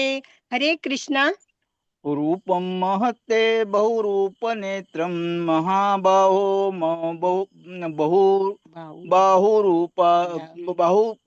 बहुरूपपादं बहुदरं ब्रह्म बहुदृष्टकरालं दृष्ट्वा लोका प्रवर्तितास्तस्तता हम नभस्पृशं दीप्त मनेकवर्णं व्यात्यात्मनं दीप्तदिशालनेत्रं धृतिं न विन्दानि दृष्ट्वा हि त्वां प्रवर्तितशान्तरात्मा धृति न विन्दानि शमं च विष्णु दृष्टा करालानि च ते मुखानि दृष्टैव कालानल सन्निभानि दिशो न जाने न लभे च शर्मा प्रसीद देवेश जगन्निवास। हरे कृष्णा। हरे कृष्णा। अमी च त्वां धृतराष्ट्रस्य पुत्रा सर्वे सहैवावनिपालसङ्घै भीष्मो द्रोणः सूतपुत्रस्तथासौ सहास्मि दीयैरपि योधमुखैः वक्त्राणि ते त्वरमाण विशन्ति दंष्ट्राकराळानि भयानकानि केचिद्विलग्ना दशनान्तरेषु संदृश्यन्ते चूर्णे तैरुत्तमाङ्गै यथा नदीनां बहूम्बुवेगा समुद्रमेवाभिमुखा द्रवन्ति तथा तवामि नरलोकवीरा विशन्ति वक्त्रण्य विज्वलन्ति यथा प्रदीप्तं ज्वलनं पतङ्गा विशन्ति नाशाय समृद्धवेगा तथैव नाशाय विशन्ति लोका स्तवापि वक्त्राणि समृद्धवेगाः। हरे कृष्णा। हरे कृष्णा। लेलीयसे ग्रसमान समन्ताल लोकान समग्रान वदनैज्वलद्भि तेजो विरपूर्या जगत् सम्रगम् भासस्तमोघ्राः प्रतपन्ति विष्णो अख्यायिमेघो भवनग्ररूपो नमस्तुते देव वरप्रसीद विज्ञातुमिच्छामि भवन्तमाद्यं नयि प्रजानामि तव प्रवृत्तिम्। श्रीभगवानुवाच कालोऽस्मि लोकयकृत प्रवृद्धो लोकान् समाहर्तमिह प्रवृद्धः ऋतेऽपि त्वां भविष्यन्ति सर्वे यवे स्थिताः प्रजनिकेषु योधा तस्मात्तमुत्तिष्ठ यशो लभस्व जित्वा शत्रून् भुञ्जरास्य समृद्धम् मयि व्यतिनिहता पूर्वमेव निमित्तमात्रं भव सव्यसाचिन्। हरे कृष्णा। हरे कृष्णा। द्रोणं च भीषं च जयद्रथं च कर्णं तथान्यापि योधवीरान् मया हतस्त्वां जयिमा व्यधिष्ठा यदस्य चेदासि रणे सपत्नान्। संजय उवाच एतत् कृत्वा वचनं केशवस्य कृताञ्जलिर्वेपमानाः किरीटी नमस्कृत्वा भूय एवाह कृष्णं सगद्गदं भीत प्रणम्य अर्जुन उवाच स्थाने ऋषिकेश तव प्रकृत्या जगत्प्रहर्षे अनुरुज्यते च रक्षांसि भीतानि दिशो द्रवन्ति सर्वे नमस्यन्ति च सिद्धसङ्गाः तस्मात् चेतेन न विरेत् महात्मान् गरीयसे ब्रह्मण्योऽप्याधिकर्त्रे अनन्तदेवेश जगन्निवास त्वमक्षरं सत्परं यत् त्वमादिदेवः पुरुषः पुराण त्वमस्य विश्वस्य परं निधानं वेतासि वेद्यं च परं च धाम त्वया तथं विश्वमनन्तरूपा वायुर्यमो अग्निवरुणः शशाङ्क प्रजापतिस्त्वं प्रपितामहश्च नमो नमस्तस्तु सहस्रकृत्व पुनश्च योऽपि नमो नमस्ते। हरे कृष्ण। हरे कृष्णा। नमः पुरस्तादत् प्रतस्ततस्ते नमोऽस्तु ते सर्वत एव सर्व अनन्तवीर्यामितविक्रमस्वं सर्वं समाप्नोषि ततोऽसि सर्वः सकेति मत्वा प्रसभं यदुक्तं हे कृष्ण हे यादव हे सकेति अजानता महिमानां तवेदं मया प्रमादात् प्रणयेन वापि यच्छ वहासार्थमसत्कृतोऽसि विहारशय्या सनभोजनेषु एको तव्याप्याच्युत तत्समक्षं तत्क्षामये त्वामहं प्रमेयम्। हरे कृष्णा। हरे कृष्णा। पितासि लोकस्य चराचरस्य त्वमस्य पूज्यश्च गुरुर्गरीयान् न त्वत्समोऽस्त्यभ्यधिका कुतोऽन्यो लोकत्रयेऽप्यप्रतिमा प्रभाव तस्मात् प्रणमये प्रणिधाय कायं प्रसादये त्वामहमीशमीड्यं पीतेव पुत्रस्य सखेव सख्युः प्रिया प्रियार्हसि देव सोढुम् अदृष्टपूर्वं रषितोऽस्मि दृष्ट्वा भयेन च प्रव्यथितं मनो मे तदेव मे दर्शय देवरूपं प्रसीद देवेश जगन्निवास। हरे कृष्णा। हरे कृष्ण। किरीटिनीं गदिनं चक्रहस्तम् इच्छामि त्वां द्रष्टुम् अहं तथैव तेनैव रूपेण चतुर्भुजेन सहस्रबाहो भव विश्वमूर्ते। श्रीभगवानुवाच मया प्रसन्नेन तवर्जुनेदं रूपं परं दृष्टितम् आत्मयोगात् तेजोमयं विश्वमनन्तमाध्यं यन्मे त्वदन्येन न दृष्टरूपम् न वेदयज्ञाध्ययनैर्न दानैर्न च क्रियाभिर्न तपोभिरुग्रैः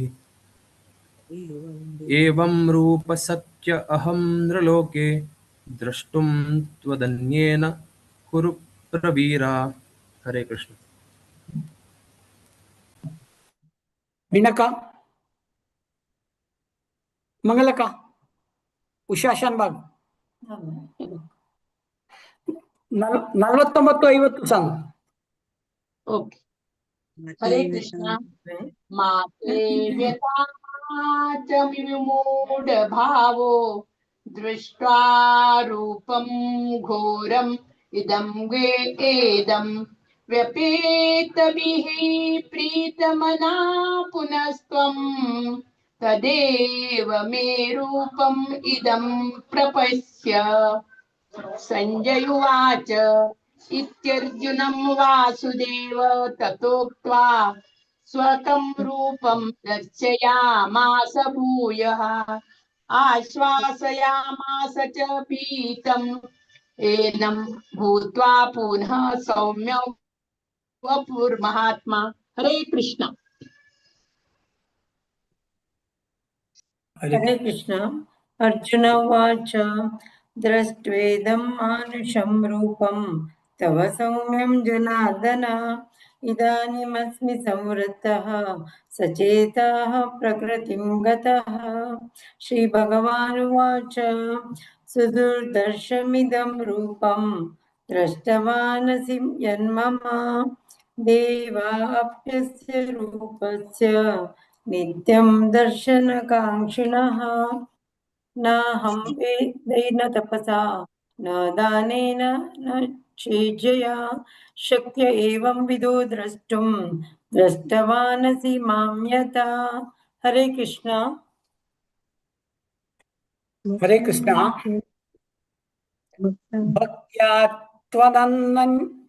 त्वनन्यया शक्य अहमेवं विदोऽर्जुन ज्ञातुं द्रष्टुं च तत्त्वेन प्रवेष्टुं च परन्तप मत्कर्म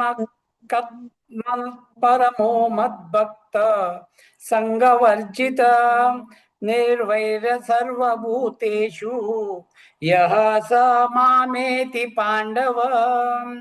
ओम तत्सदिति श्रीमद्भगवद्गीतासु उपनिषत्सु ब्रह्मविद्यायां योगशास्त्रे श्रीकृष्णार्जुन संवादे विश्वरूपदर्शन योगो नाम एकादशोऽध्याय। हरे कृष्णा कृष्ण कृष्णा हरे हरे हरे रामा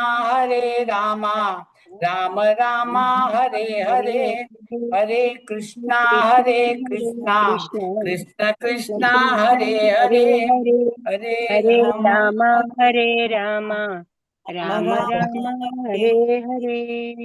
हरे कृष्णा। हरे कृष्ण। हरे कृष्णा।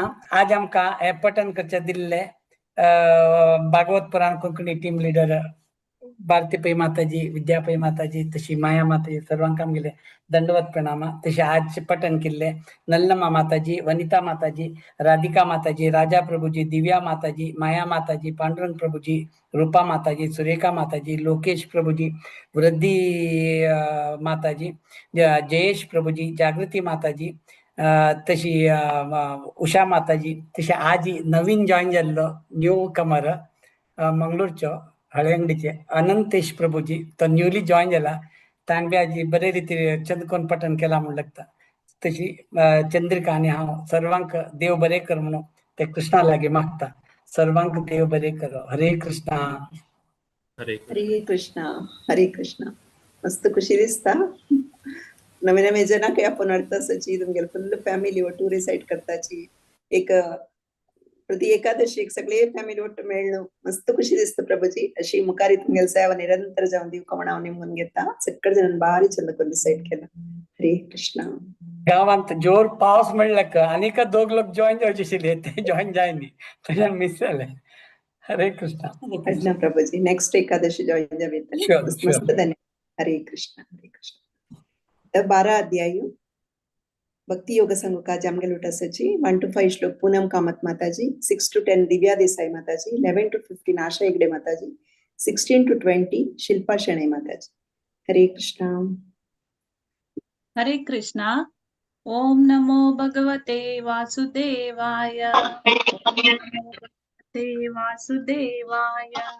अथ श्रीमद्भगवद्गीता अथ द्वादशोऽध्यायः भक्तियोगः। अर्जुन उवाच एवं सततयुक्ता ये भक्तास्त्वां पर्युपासते ये चाप्यक्षरमव्यक्तं तेषां के योगवित्तमाः। श्रीभगवानुवाच मय्यावेश्य मनो ये मां नित्ययुक्ता उपासते श्रद्धया परयोपेता ते मे युक्ता ततमामताः ये त्वक्षरम् अनिर्देश्यम् अव्यक्तं पर्युपासते सर्वत्र गमचिन्त्यं च कूटस्थं चलं ध्रुवम् सन्नियम्येन्द्रियग्रामं सर्वत्र समबुद्धयः ते प्राप्नुवन्ति मामेव सर्वभूतहिते रताः क्लेशोदिक्कतरस्तेषाम् अव्यक्तासक्तचेतसाम् अव्यक्ता हि गतिर्दुःखं देहवद्भिरवाप्यते। हरे कृष्णा। एतु सर्वाणि कर्माणि मयि सन्न्यस्य मत्पराः अनन्येनैव योगेन मां ध्यायन्त उपासते तेषामहं समुद्धर्ता मृत्युसंसारसागरात् भवामि न चिरात् पार्थ मय्यावेशितचेतसाम् मय्येव मन आदत्स्व मयि बुद्धिं निवेशय निविशिष्यसि मय्येव अथ ऊर्ध्वं न संशयः अथ चित्तं समादातुं न शक्नोषि मयि स्थिरम् अभ्यासयोगेन ततः मामिच्छाप्तुं धनञ्जय अभ्यासेऽप्यसमर्थोऽसि मत्कर्म परमो भव मदर्थमपि कर्माणि कुर्वन् सिद्धिमवाप्स्यसि। हरे कृष्णा। हरे कृष्णा। अतैतदप्यशक्तोऽसि कर्तुं मद्योगमाश्रितः सर्वकर्मफलत्यागं ततः कुरु यतात्मवान् श्रेयो हि ज्ञानमभ्यासात् ज्ञानात् ध्यानं विशिष्यते ध्यानात् कर्मफलत्यागस्त्यागात् शान्तिरनन्तरम् अद्वेष्टा सर्वभूतानां मैत्रः करुण एव च निर्ममो निरहङ्कारः समदुःखः सुखक्षमी सन्तुष्टः सततं योगी यतात्मा दृढनिश्चयः मय्यर्पितमनो बुद्धिर्यो मद्भक्तः स मे प्रियः यस्मान्नो द्विजते लोको लोकान्नो द्विजते च यः हर्षामर्षभयोद्वेगैर्मुक्तो यः स च मे प्रियः। हरे कृष्ण। हरे कृष्ण। अनपेक्ष सुचिर्दक्ष उदासीनो गताव्यतः सर्वारंभ परित्यागी यो मद्भक्त स मे प्रियः यो न रुष्यति न द्वेष्टि न शोचति न कांक्षति शुभाशुभ परित्यागी भक्तिमान् स मे प्रियः समशत्रौ च मित्रे च तथा मानपमानयोः शीतोष्ण सुख दुःखेषु समसंग विवर्जितः तुल्य निंदा स्तुतिर्मौनी संतुष्टो येन केनचित् अनिकेत स्थिरमतिर् भक्तिमान् मे प्रियो नरः ये तु धर्म्यामृतमिदै यतोक्तं पर्युपासते श्रद्धानमत परमा भक्तास्तेतीव मे प्रियाः। ओम तत्सत् इति श्रीमद्भगवद्गीतासु उपनिषत्सु ब्रह्मविद्यायां योगशास्त्रे श्रीकृष्ण अर्जुन संवादे भक्तियोगो नाम द्वादशोऽध्यायः। श्रीकृष्णार्पणमस्तु। हरे कृष्णा। ಹರೇ ಕೃಷ್ಣ. ಸಕ್ಕಡ ಜನ ಬಾರಿ ಚಂದಕೊಂಡು ರಿಸೈಟ್ ಕೆಲ್ಲ ಸಕ್ಕಡ ನಮ್ಗೆ ರೆಗ್ಯುಲರ್ ರಿಸೈಟರ್ಸ್ ಹಚ್ಚಿ ಮಸ್ತ್ ಮಸ್ತ್ ಧನ್ಯವಾದ. ಪೂನಂ ಕಾಮತ್ ಮಾತಾಜಿ ಮಸ್ತ್ ಧನ್ಯವಾದ. ಶ್ರೀ ಯೋಗ तुम्ही साव दिवका श्री दिव्या देसाई माताजी मस्त मस्त धन्यवाद माताजी मस्त चंदकोन रिसाइट केला. आशा हेगडे माताजी मस्त धन्यवाद माताजी केन्ने रेडी असता तुम्ही मस्त मस्त धन्यवाद. तशी शिल्पा शेणे माताजी मस्त मस्त धन्यवाद माताजी. श्री मुकारेम साव दिवका बारी चंदकोन रिसाइट केला. हरे कृष्ण. या एकादशी मस्त जना चान्स मिळणी ऍक्च्युअली तांगेल मेसेज येता आशिल्ले 7-8 जना चान्स मिळणी मस्त सॉरी मला मस्त कोऑर्डिनेटर्स असते कोण केला बडा मिस जाता मस्त मस्त सॉरी. हरे कृष्ण. आता 13 अध्याय వచ్చి ఇప్పుడు थोडे अनाउंसमेंट असं basics of Bhagavad Gita session चलता असं नेक्स्ट 15th ಮೇಕ ಫ್ರೈಡೇ 8:15 PM ಟಾಪಿಕ್ ಅಸ bhakti yoga the top most yoga system म्हणून ಸ್ಪೀಕರ್ ಅಸ त्या दिवस हरग्रेस अच्युत प्रिय अरुंधती माताजी हे सेशन सगळं जण नेट एन्जॉय करून निमून घेता संडे जपा सेशन असं ताजे ಬಗ್ಗೆ डिटेल जाव कदला तुम्ही शिल्पा हेगडे माताजी कॉन्टॅक्ट करीत एक स्पेशल सेशन दवरला on occasion of Purushottam month 16th ಮೇक असते 7:15 PM टॉपिक असं पुरुषोत्तम योग म्हणून essence of chapter 15 Bhagavad Gita speaker असं त्या दिवस हिस ग्रेस रमण हरिदास प्रभुजी वरिष्ठ वैष्णव हे सेशन सगळं जण अटेंड जाऊन जी लाभ घेऊ का म्हणून निमून घेता नेक्स्ट एकादशी असं 27th ಮೇक वेडनेसडे येता 5:15 स्टार्ट जात त्या दिवस 1 to 6 चॅप्टर सांगू इच्छा पाविल तुम्ही माया नायक माताची कॉन्टॅक्ट करेत 7 to 12 हरग्रेस विनोदवाणी माताजी का 13 to 18 चॅप्टर मग तुम्ही कॉन्टॅक्ट करेत 13 to 18 चॅप्टर ऑलरेडी कोऑर्डिनेटर सांगून फिल झाला तशी प्रेज येता तशी देखून सॉरी केल्या वेळेस दिवच्या जाईन असलं वाटतं हरे कृष्ण नेक्स्ट वैष्णव भजन संध्या 21st ಮೇक थर्सडे 8:30 PM थीम असं भजन बाय फॅकल्टी मेंबर्स 17th मे टाकून 15th जून पासून पुरुषोत्तम महिनो एक सगळं जण एक गोल्डन ऑपॉर्च्युनिटी असं 15th चॅप्टर रिसाइड करचाका मस्तना नाव दिला 15th चॅप्टर रिसाइड कोर्स थॉट प्रोफाइल झाला 84 कमाई सांगू असं कोणाक सांगू इच्छे असल्यार तुम्ही हरग्रेस विनोदवाणी माताची कॉन्टॅक्ट करका आणि कोणाक चेडू वांक 15th चॅप्टर रिसाइड करचाक पुरुषोत्तम महिन्यान तुझ्या शिक्षाक ट्रेनिंग तुम्ही ट्रेनिंग घेवचाक 15 चॅप्टर शिक्षाक तुम्ही ग्रुपान तू लिंक सर्क्युलेट केलेलं असतं त्या ग्रुपा जॉईन जाऊन 15 चॅप्टर शिकून तुम्ही रिसाइड करेत हरे कृष्ण ओव्हर टू यू माताजी नायक माताजी हरे कृष्ण ಹರೇ ಕೃಷ್ಣ ಭಕ್ತಿ ಮಾತಾಜಿ ಇದ್ರತೆ ಅಷ್ಟು ಧನ್ಯವಾದ ಇದ್ರತೆ ಸಕಲಾನೆ ಭಾರಿ ಚಂದಕೊಂಡು ಮಳಲಸ आता आम्ही मुखार सुना 13 अध्याय क्षेत्र क्षेत्रज्ञ विभाग योग या पंचायत असे गीता नायक माताजी आणि तांगे टीम ओव्हर टू यू माताजी हरे कृष्ण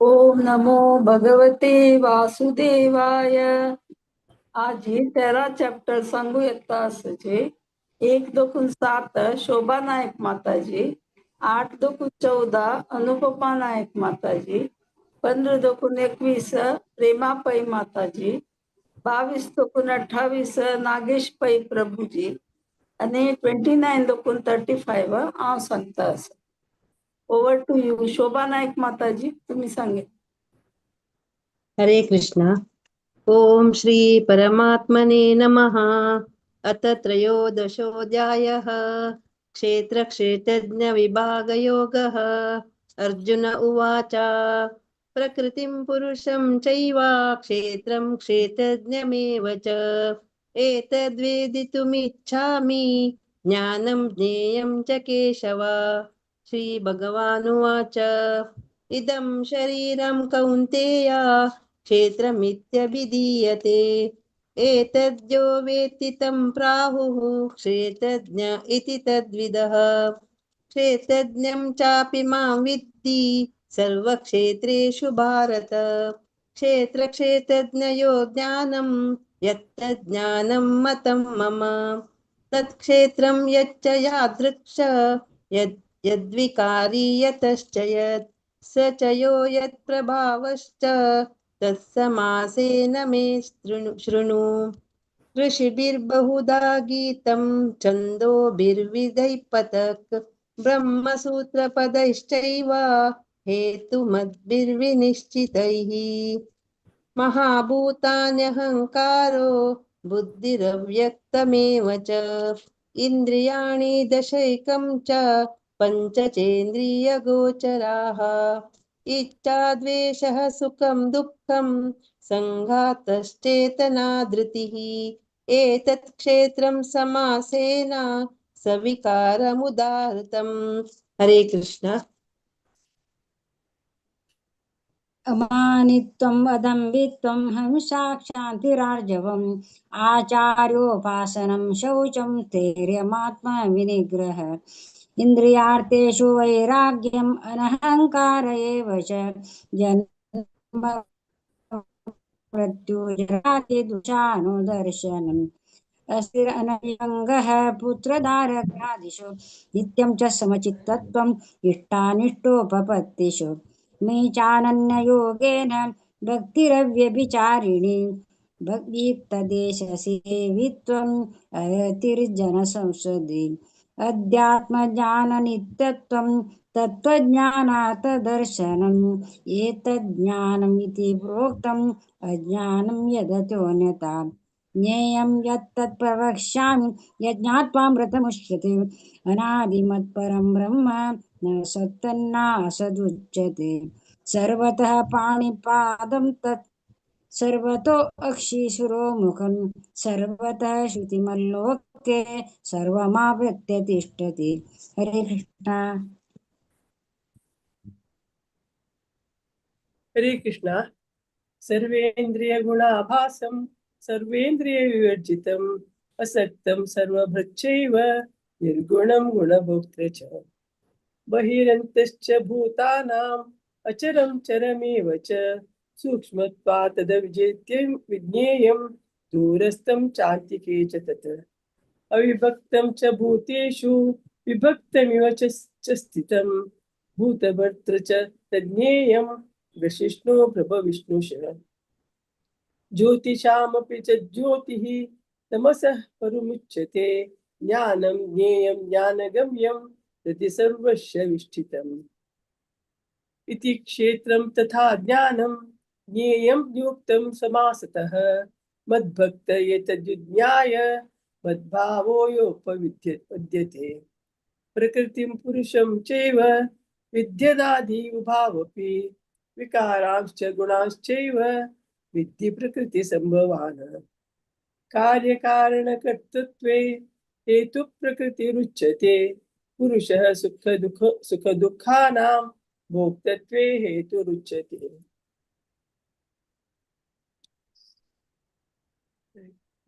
हरे कृष्णा।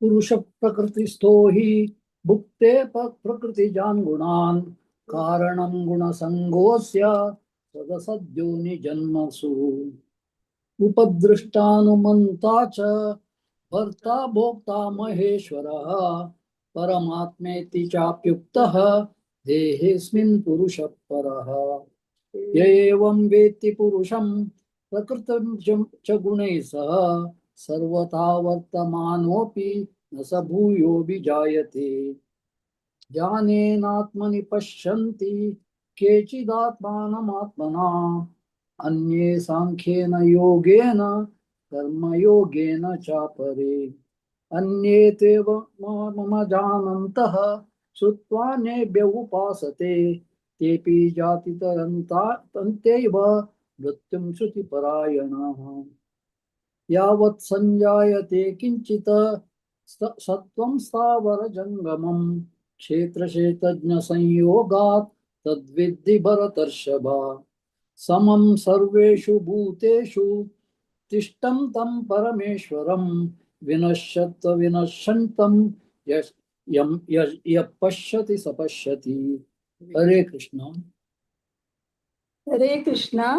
समं पश्यन् सर्वत्र समवस्थितमीश्वरं न हिनस्तात्मनात्मानं ततो याति परां गतिं प्रकृत्यैव च कर्माणि क्रियमाणानि सर्वशः यः पश्यति तथात्मानम् अकर्तारं स पश्यति यदा भूतपृथग्भावम् एकस्तमनुपश्यति तत एव च विस्तारं ब्रह्म सम्पद्यते तदा अनादित्वा निर्गुणत्वात् परमात्मायमव्ययः शरीरस्थोऽपि कौन्तेय न करोति न लिप्यते यथा सर्वगतं साक्षात् आकाशं नोपलिप्यते सर्वत्रावस्थितो देहे तथात्मानोपलिप्यते यथा प्रकाशयत्येकः कृत्स्नं लोकमिमं रविः क्षेत्रं क्षेत्री तथा कृत्स्नं प्रकाशयति भारत।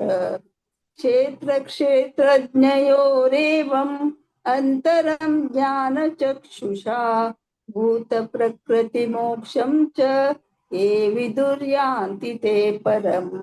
क्षेत्रक्षेत्रज्ञयोरेवम् अन्तरं ज्ञानचक्षुषा भूतप्रकृतिमोक्षं च ये विदुर्यान्ति ते परम्। ओम तत्सत् इति श्रीमद्भगवद्गीतासु उपनिषत्सु ब्रह्मविद्यायां योगशास्त्रे श्रीकृष्णार्जुन संवादे क्षेत्रक्षेत्रज्ञयोगो नाम त्रयोदशोऽध्यायः। हरे कृष्णा कृष्ण कृष्ण हरे हरे, हरे राम राम राम हरे हरे। हरे कृष्णा। आज ही पठन केलेले पुराजनाने भारी लायक कोण मस्ती लायक कोण सांगला अशीची केदना येतार बुका आणि अशी सांगतार बुका आणि म्हाका हे ऑपॉर्च्युनिटी दिलेले भगवत पुराण कोंकणी टीमाक मस्ती धन्यवाद। हरे कृष्ण। हरे कृष्ण माताजी, मस्त धन्यवाद हो तुमच्या टीम सगळ्यांनी भारी चंद कोण मिळाल असं अशीच तुम्ही टीम घेऊन येऊ का म्हणून भागवत पुराण कोंकणी तर्फे रिक्वेस्ट करता। धन्यवाद माताजी। हरे कृष्ण। हरे कृष्ण। आता 14 अध्याय गुणत्रय विभाग योग आणि 15 अध्याय पुरुषोत्तम योग त्या मोठ्या येतसची रश्मी भट माताजी तांगे टीम घेऊन ओवर टू माताजी। हरे कृष्ण। हरे कृष्ण। 14th chapter ಗುಣತ್ರಯ ವಿಭಾಗ ಯೋಗ ಸಂಗು ಎತ್ತ ಸಚಿ Rama Bhat mataji 1 to 3, Shanta Bhat mataji 4 to 6, Jyoti Bhandarkar mataji 7 to 9, Sucheta Pai mataji 10 to 12, Soumya Naik mataji 13 to 15, Rajkiran Shenoy Prabhuji 16 ದಕ್ಕುನ್ 18 ತೈ, ದಿವ್ಯಾಕಿಣಿ ಮಾತಾಜಿ 19 ದಕ್ಕುನ್ 21 ತೈ, ಶುಭಾ ಕಾಮತ್ ಮಾತಾಜಿ 22 ದಕ್ಕುನ್ 24 ತೈ, ದಿವ್ಯಾ ಶಣೈ ಮಾತಾಜಿ 25 ದಕ್ಕುನು 27 ತೈ। हरे कृष्णा। मा भट माताजी सांगा। ओम परमात्मने नमः। अथ चतुर्दशोऽध्यायः गुणत्रय विभाग योगो नाम। श्री भगवानुवाच परं भूय प्रवक्ष्यामि ज्ञानां ज्ञानम् उत्तमम् यज्ञात्वा मुनयः सर्वे परां सिद्धिमितो गता। इदं ज्ञान उपाश्रित्य मम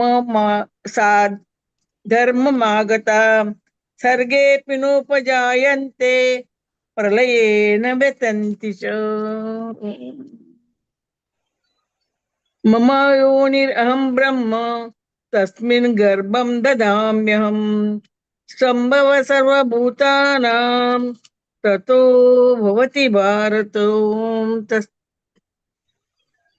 हरे कृष्णा। सर्वयोनिषु कौन्तेय मूर्तयः सम्भवन्ति या तासां ब्रह्म महद्योनिर् अहं बीजप्रदः पिता। सत्त्वं रजतम इति गुणा प्रकृतिसम्भवाः निबध्नन्ति महाबाहो देहे देहिनम् अव्ययम्। तत्र सत्त्वं निर्मलत्वात् प्रकाशकम् अनामयम् सुखसंगेन बध्नान्ति ज्ञानसंगेन चानघः। हरे कृष्णा। हरे कृष्ण। रजोरागात्मकं विद्धि प्रश्नासङ्गसमुद्भवम् तन्निबध्नाति कौन्तेय कर्मसंगेन देहिनम्। तमस्तवज्ञानजं विद्धि मोहनं सर्वदेहिनां प्रमादालस्य निद्राभि तन्निबध्नाति भारत। सत्वं सुखेषु जयति संजयति रजकर्मणि भारत ज्ञानामावृत्य तु तमः प्रमादे संजयत्युत। हरे कृष्ण। हरे कृष्णा। रजस्तमश्चाभिभूय सत्वं भवति भारत रजसत्वं तमश्चैव तमः सत्वं रजस्तथा सर्वद्वारेषु देहेऽस्मिन् प्रकाश उपजायते ज्ञानं यदा तदा विद्यात् विवृद्धं सत्त्वमित्युत लोभः प्रवृत्तिरारम्भः कर्मणामशमस्पृहा रजस्येतानि जायन्ते विवृद्धे भरतर्षभ। हरे कृष्ण। हरे कृष्ण। अप्रकाशो प्रवृत्तिश्च प्रमादो मोह एव च तमस्येतानि जायन्ते विवृद्धे कुरु नन्दन। यदा सत्त्वे प्रवृद्धे तु प्रलयं याति देहभृत् तदोत्तमविदां लोकान् अमलान् प्रतिपद्यते। रजसि प्रलयं गत्वा कर्मसङ्गिषु जायते तथा प्रलीनस्तमसि मूढयोनिषु जायते। हरे कृष्ण।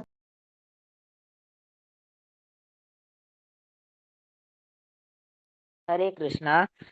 कर्मण सुकृतस्याहो सात्विकं निर्मलं फलं रजसस्तु फलं दुःखम् अज्ञानं तमसः फलं सत्त्वात् संजायते ज्ञानं रजसो लोभ एव च प्रमादमोहौ तमसो भावतो ज्ञानमेव च ऊर्ध्वं गच्छन्ति सत्त्वस्था मध्ये तिष्ठन्ति राजसाः जघन्यगुणवृत्तिस्था अधो गच्छन्ति तामसाः।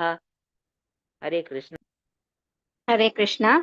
नान्यं गुणेभ्यः कर्तारं यदा द्रष्टानुपश्यति गुणेभ्यश्च परं वेत्ति मद्भावं सोऽधिगच्छति गुणानेतानतीत्यत्रीन् देहि देहसमुद्भवान् जन्म मृत्युजरा दुःखैर्विमुक्तोऽमृतमश्नुते। अर्जुन उवाच कैर्लिङ्गैस्त्रीन् गुणानेतान् अतीतो भवति प्रभो किमाचार कथं चैतान् त्रीन् गुणानतिवर्तते। हरे कृष्ण। हरे कृष्ण।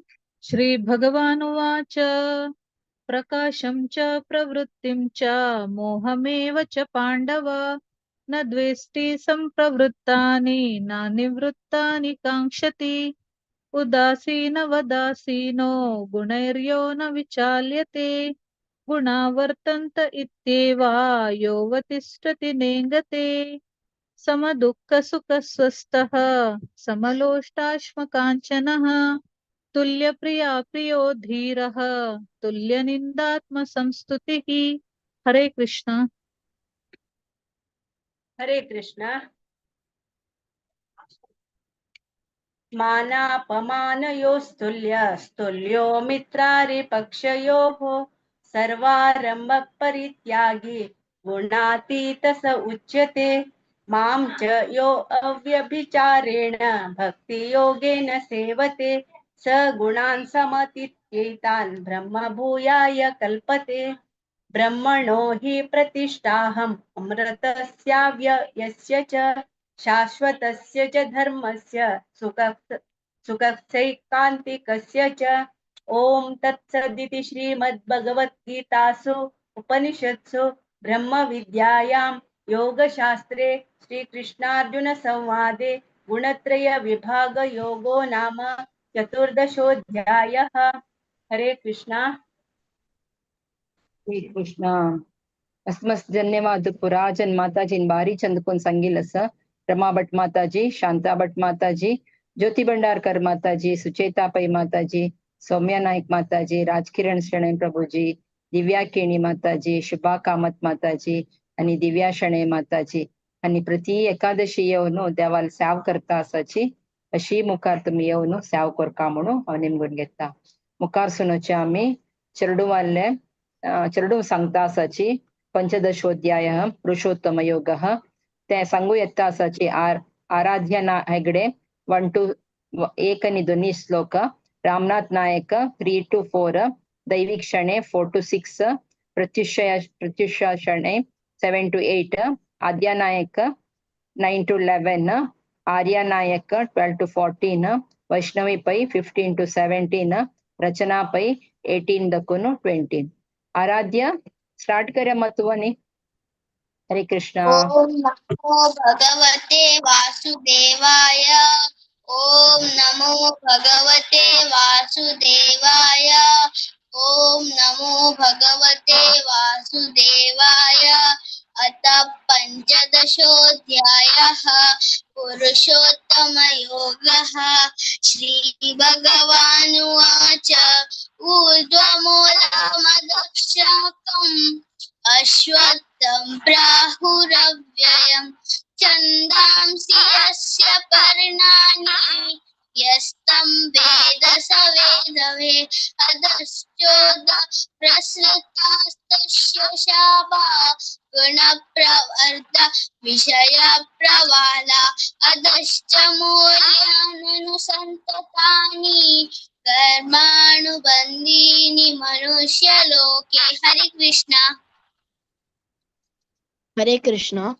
न रूपं न सेह ततो फलभ्यते नान्तो न चादिर्न च न सम्प्रतिष्ठा अश्वत्थमेनां सुविरूढमूलम् असङ्गशस्त्रेण दृढेन चित्वा ततः पदं तत्परिमार्गितव्यं यस्मिन् गता न निवर्तन्ते भूयः तमेव चाद्यं पुरुषं प्रपद्ये यतः प्रवृत्ति प्रस्तुता पुराणी।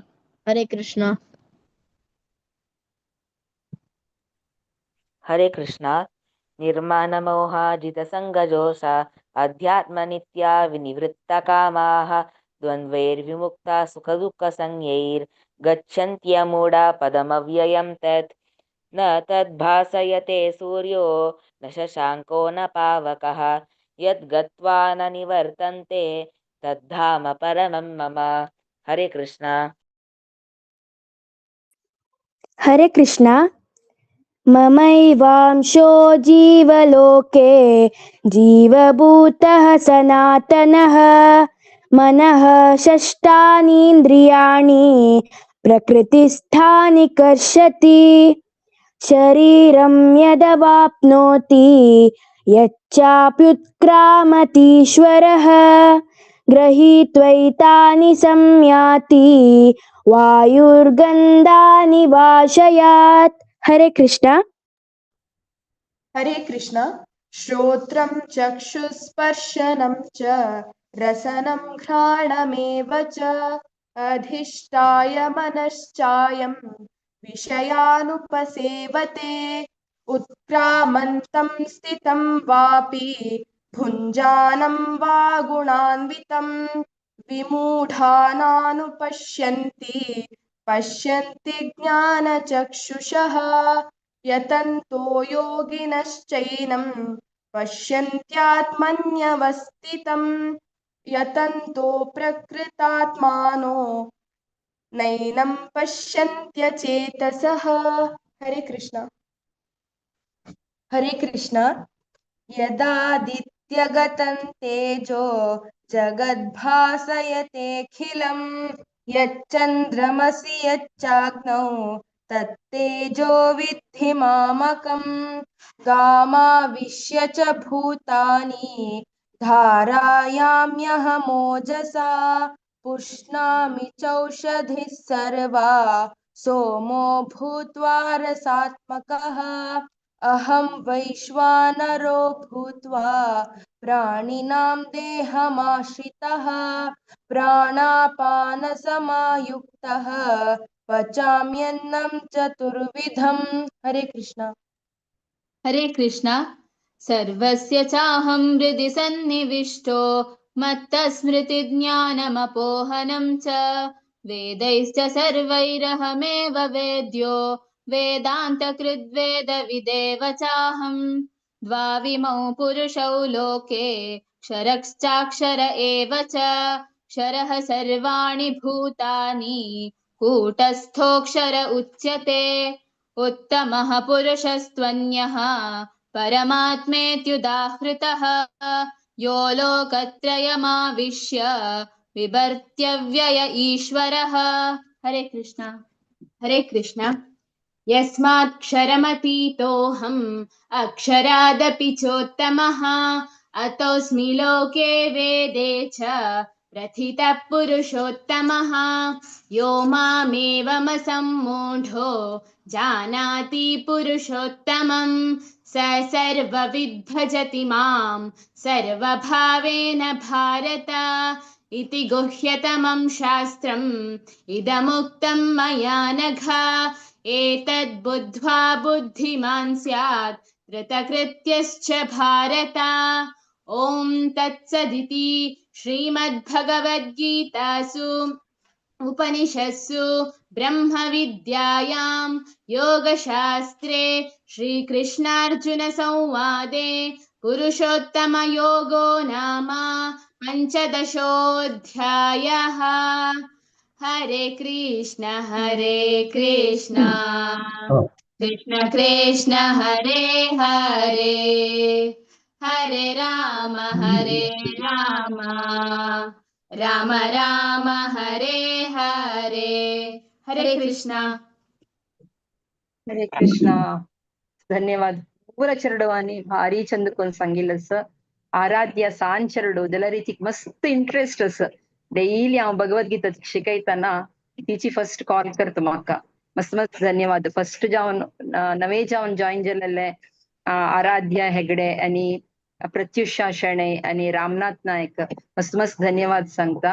भारी इंटरेस्ट असतानी चरडू पिक्चाकू मेधर येताची त्यांची भारी खुश जाता. आणि आद्या आराध्य आणि वैष्णवी आणि दैविक आणि रचनाबाई आणि पुरा जन प्रति एकादशी चुक्कनशी येताची मस्त मस्त धन्यवाद. पुरा चरडवांक भारी चंदकोन संगीलस. हरे कृष्णा माताजी तुमका पुरा जन मस्त मस्त धन्यवाद सांगता. आमका हे चरडवांक ऑपॉर्च्युनिटी दिलेले आणि आमकां ऑपॉर्च्युनिटी दिलेले. हरे कृष्णा.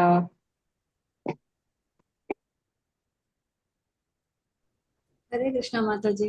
भारी लायक असेल तुम्ही दोन्ही टीम वडाल टीम भारी चंद कोण म्हणल्या सगळ्यांनी आणि चिरडूवाले टीम भारी लायक अशिल्ले. एक मस्त एप्रिशिएट करता सानो चॅप्टर जाल्यार तुम्ही 3 श्लोक 2 श्लोक चिरडूवा दिवन भारी चंद कोण मस्त जनाक ऑपॉर्च्युनिटी दिलेली आसा मस्ताजी. मस्त मस्त धन्यवाद. अशी तुमगेली सेवा केन्ना जाव तशी जाव कृष्ण परमात्म्याला मी प्रार्थना करते. हरे कृष्ण. धन्यवाद.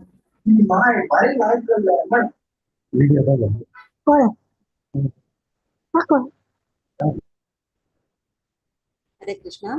आता मी 16 चॅप्टरवरच्या 16 चॅप्टर म्हणून तसची डॉक्टर सीवी कामत त्यांतांगेल team over to you Prabhuji. Hare Krishna. हरे कृष्णा. आता मी 16 चॅप्टर अंतो 1 to 4 सुखमाय म्हणता. 5 to 8 रामनाथ राम म्हणता सची. 9 to 12 कीनी मामू. 13 to 16 कीनी माई म्हणता सर. 17 to 20 अंजली कामत. 21 to 24 पुष्पाबाई माताजी म्हणता सची. Over to सुखमाय.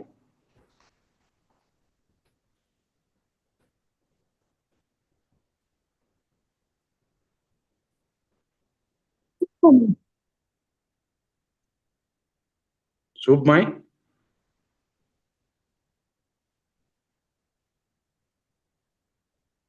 हेलो.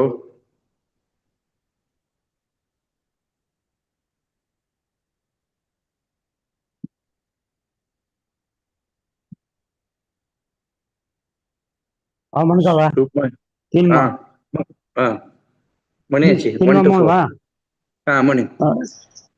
श्रीमद्भगवद्गीता पारायण षोडशोऽध्यायः. ओम श्री परमात्मने नमः. देवासुर समृद्धि भाग योग नामो श्री भगवानुवाच अभयं सत्त्व संशुद्धिः ज्ञानयोग व्यवस्थितिः दानं दमश्च यज्ञश्च स्वाध्यायस्तप अर्जवम् अहिंसा सत्यमक्रोधः त्यागः शान्तिरपैशुनम् दया भूतेश्च लोलुप्त्वम् मार्दवम् हीरचापलम् तेजः क्षमा धृतिः शौचम् अद्रोहो नातिमानिता भवन्ति सम्पदं देवीम् अभिजातस्य भारत दन्भो दर्पोऽभिमानश्च क्रोधः पारुष्यमेव च अज्ञानं च विजातस्य पार्थ सम्पदमासुरीं। हरे कृष्णा।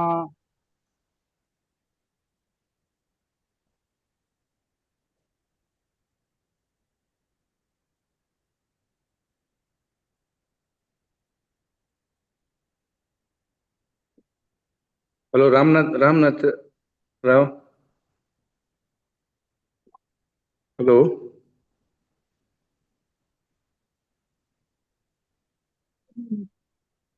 कंटिन्यू करते बा. कंटिन्यू कर.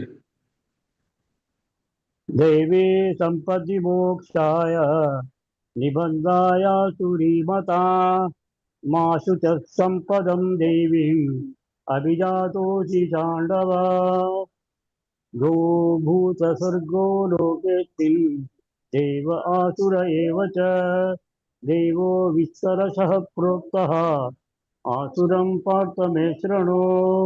प्रवृत्तिं च निवृत्तिं च जनाना विदुरासुराः न शौचं नापि चाचारः न सत्यं तेषु विद्यते असत्यं प्रतिष्ठन्ते जगदाहुरनीश्वरम् अपरस्परसम्भूतं किमन्यात्महेतुकम्। हरे कृष्णा. आता मैं गेले एतां दृष्टिमवष्टभ्य नष्टात्मानोऽल्पबुद्धयः प्रवन्त्युग्रकर्माणः जयाय जगतो हिताः काममाश्रित्य दुष्पूरम् दम्भुमानमदान्विताः मोहाद् गृहीत्वा सद्ग्राहान् प्रवर्तन्ते शुचिव्रताः चिन्तामपरिमेयाञ्च प्रलयान्तामुपाश्रिताः कामोपभोगपरमाः एतावदिति निश्चिताः आशापाशतले बद्धाः कामक्रोधपरायणाः ईहन्ते कामभोगार्थम् अन्यायेनार्थसञ्चयान्। हरे कृष्णा. हरे कृष्णा. इदमद्य मया लब्धम् इमं प्राप्ते मनोरथम् इदम् अस्तीदमपि भविष्यति पुनर्जन्म मया हतशत्रो अनिष्ये चापरामपि ईश्वरोऽहमहं योगी सिद्धोऽहं बलवान् सुखी आद्योऽपि जनवान् ओमोऽस्ति प्रभृतो मया यस्य दास्यामि मोदिष्य विज्ञानविमोहिताः अनेकचित्तं विप्राः परस्तापमकाममोहेषु वदन्ति नारीषु। हरे कृष्णा. आत्मा संभविता स्तब्धा धनमानमदान्वितः यजन्ते नाम यज्ञस्ते दम्भेनाविधिपूर्वकम् अहङ्कारं बलं दर्पं कामं क्रोधं च संश्रितः मामात्मा परदेहेषु प्रद्विपन्तोऽभ्यसूयका तानहं द्विषतः क्रूरान् संसारेषु नरधमान् क्षिपाम्यजस्रदुषुभान् असुरीष्वेव योनिषु असुरीं योनिमाप्नाना मूढा जन्मनि जन्मनि मामप्राप्तेय कौन्तेय ततो यान्त्यधमां गतिम्। हरे कृष्णा. हरे कृष्णा.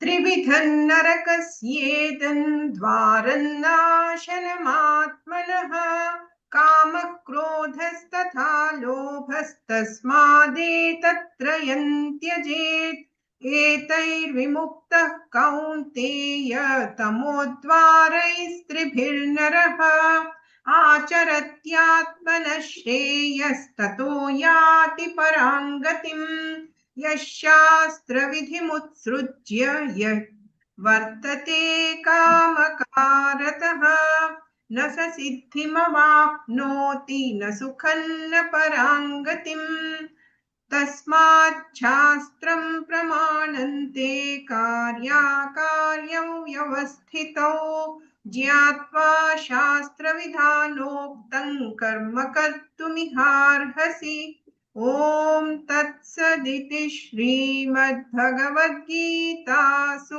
उपनिषत्सु ब्रह्मविद्यायां योगशास्त्रे श्रीकृष्णार्जुनसंवादे दैवासुरसम्पद्विभागयोगो नाम षोडशोऽध्यायः। ॐ श्रीकृष्णार्पणमस्तु। हरे कृष्ण। हरे कृष्ण. आमगे टीम पुरे धन्यवाद. मागीर केनी मम्मक बारी बारी थँक्स. सुबमाईल आणि रामनाथ ಸ್ವಲ್ಪ नेटवर्क प्रॉब्लेम आशिल्ले तर जावन केनी मम्मन टाइम येवन सपोर्ट केले. देव बरे बरे करता. मागीर भागवत पुराण कोंकणी टीमाक माया अक्काक भारती आणि विद्या माताजीक बारी बारी धन्यवाद. तुम्ही चांस कोऑर्डिनेट करताची देव बरे करो. God bless you. हरे कृष्ण. हरे कृष्णा प्रभूजी तुमकां मस्त मस्त धन्यवाद. तुम्ही चुकना दिल्या तुमगेले टीम घेवन येताची. तुमगेले कितले बिझी शेड्यूल आसल्यार तुम्ही ना जाल्यार कोणाक ते दिवन वताची अशी तुमच्या सेवा चलो म्हणून मी देवाला प्रार्थना करतात प्रभूजी. हरे कृष्णा मस्त मस्त धन्यवाद. आता आम्ही 17 चॅप्टर श्रद्धात्रय विभाग योगावरच्या ह्या मनच्या इतिहासाची राजेश महाले प्रभूजी आणि तांगे team. Over to you Prabhuji. Hare Krishna. हरे कृष्ण. हरे कृष्ण. 17वा चॅप्टर आमगेले गुणत्रय विभाग योगा हे सांगचे येत आसा 1 to 7 Jaya Shanbhag, 8 to 12 Sairam ji, 13 to 12 Swati माताजी, 18 to 22 दीपाजी आणि 23 to 28 हांव सांगता. ओवर टू जया माताजी. जया शानबाग माताजी. कितें मोबायल कितें प्रॉब्लेम जाला म्हण आयकला हो. पळय आता जॉईन जाता ट्राय करता म्हणले. जया माताजी. चला दीपा कंटिन्यू कर. हरे कृष्ण. अथ सप्तदशोऽध्यायः श्रद्धात्रय विभागयोगः. अर्जुन उवाच ये शास्त्रविधिमुत्सृज्य यजन्ते श्रद्धयान्विताः तेषां निष्ठा तु का कृष्ण सत्त्वमाहो रजस्तमः. श्रीभगवानुवाच त्रिविधा भवति श्रद्धा देहिनां सा स्वभावजा सात्विकी राजसी चैव तामसी चेति तां शृणु. सत्त्वानुरूपा सर्वस्य श्रद्धा भवति भारत. श्रद्धामयोऽयं पुरुषः यो यच्छ्रद्ध स एव सः. यजन्ते सात्विका देवान् यक्षरक्षांसि राजसाः प्रेतान् भूतगणाश्चन्ये यजन्ते तामसा जनाः. अशास्त्रविहितं घोरं तप्यन्ते यतोपो जनाः दम्भाहङ्कारसंयुक्ताः कामरागबलान्विताः कर्षयन्तः शरीरस्थं भूतग्राममचेतसः मां चैवान्तशरीरस्थं तान् विद्यासुरनिश्चयान्. आहारस्त्वपि सर्वस्य त्रिविधो भवति प्रियः यज्ञस्तपस्तथा दानं तेषां भेदमिमं शृणु. हरे कृष्ण.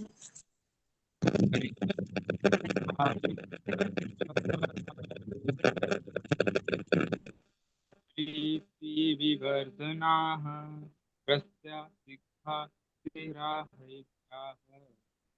आहार सात्विकप्रियाः खट्वमल्लवनातुष्ण इक्षरूषविदाहिनः आहार राजसश्रेष्ठाः दुःखशोकामयप्रदाः यातायामं गतरसं पूतपर्युषन्तं च यत् उच्छष्टमपि चामेधम् भोजनं तामसप्रियम्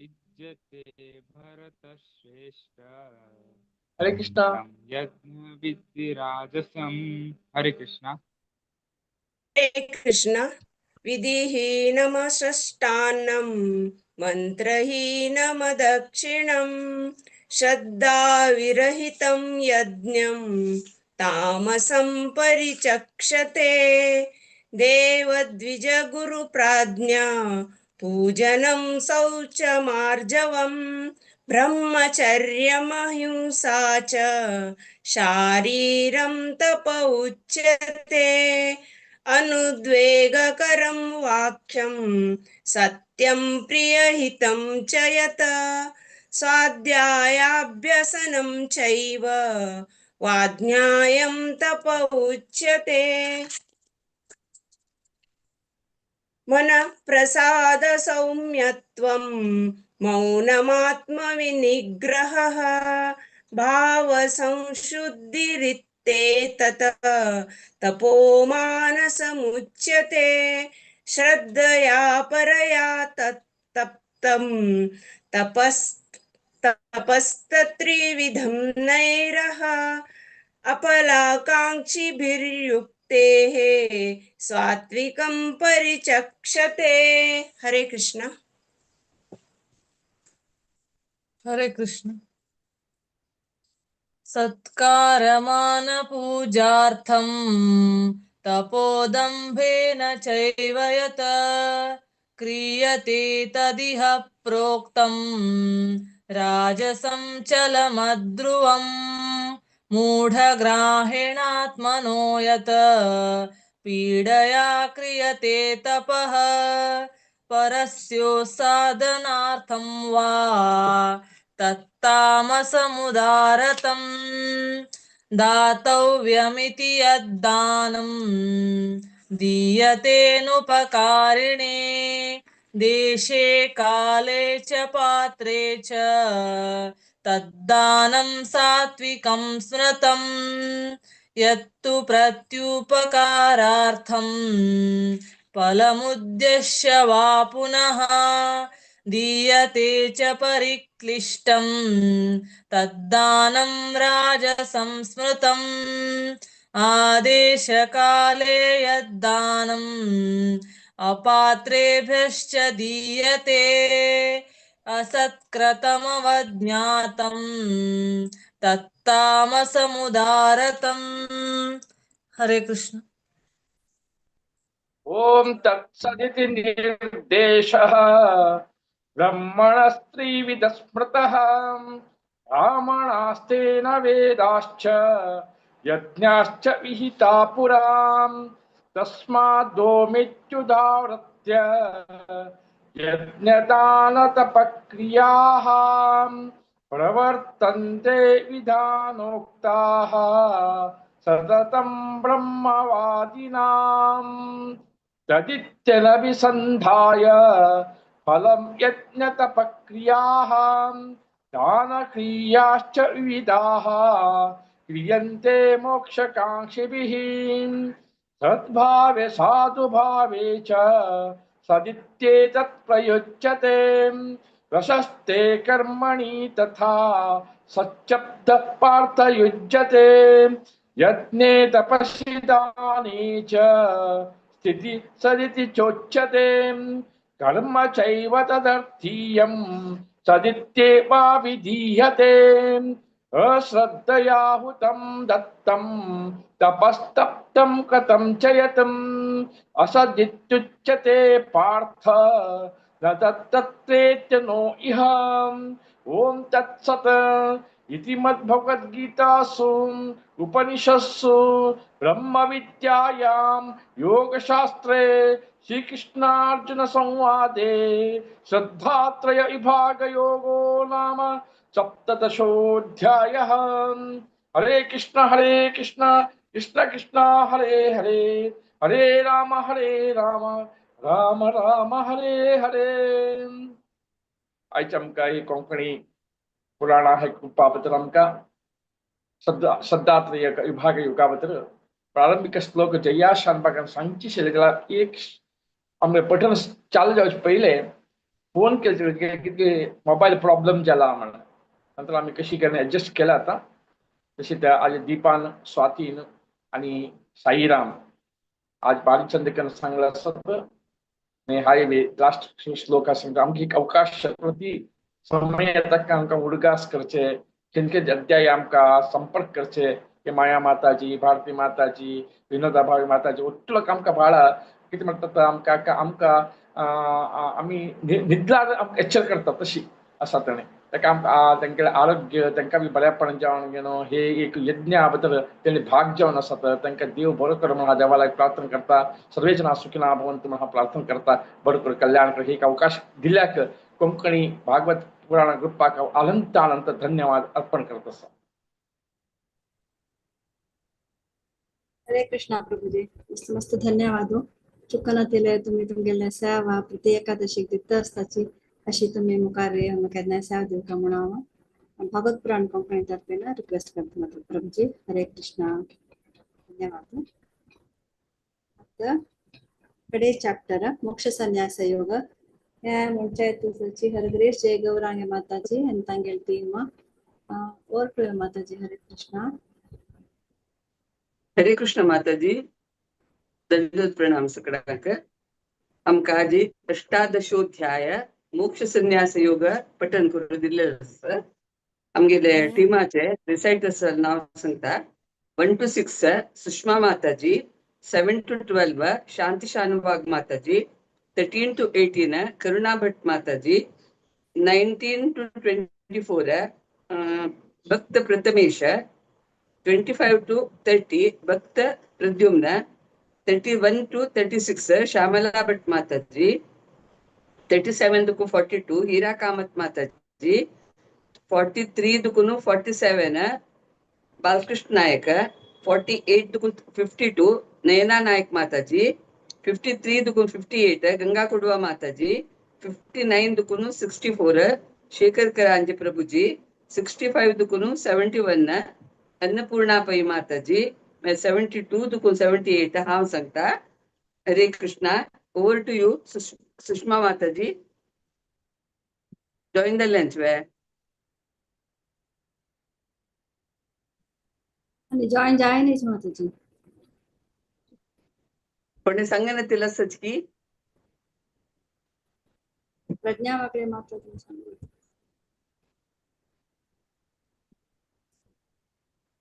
मेळना तिलकोणी आसा जाल्यार सांगेत माताजी। हरे कृष्णा। खंयचे माताजी? 18th chapter 1 to 6 एक मिनिट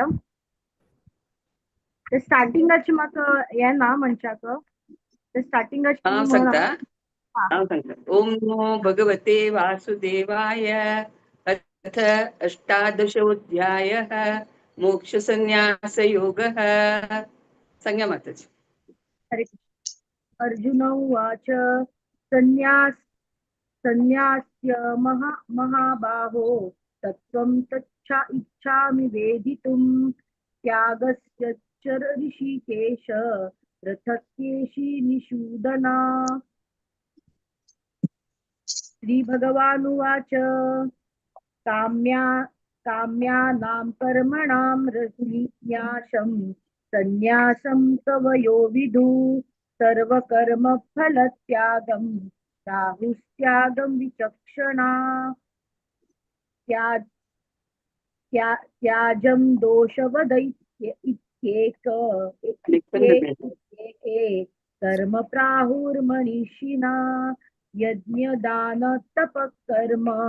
न त्याज्यम् इति चापरे निश्चयं वृणु मे तत्र त्यागे भरतसत्तम त्यागो हि पुरुष व्याघ्र त्रिविध संप्रकृति त्रिविध समप्रकृतिः प्रकृतित यज्ञदानतपकर्म न त्याज्यं कार्यम् एव तत् यज्ञो दानं तपश्चैव पावनां मनीषिणाम् एतान्यपि तु कर्माणि सङ्गं त्यक्त्वा फलानि च कर्तव्यानीति मे पार्थ निश्चितं मतमुत्तमम्। हरे कृष्ण।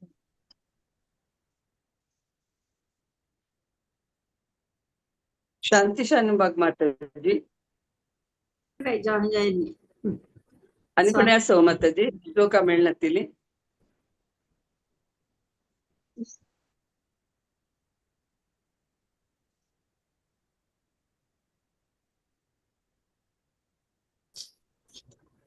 ನಾಂಚುವೆ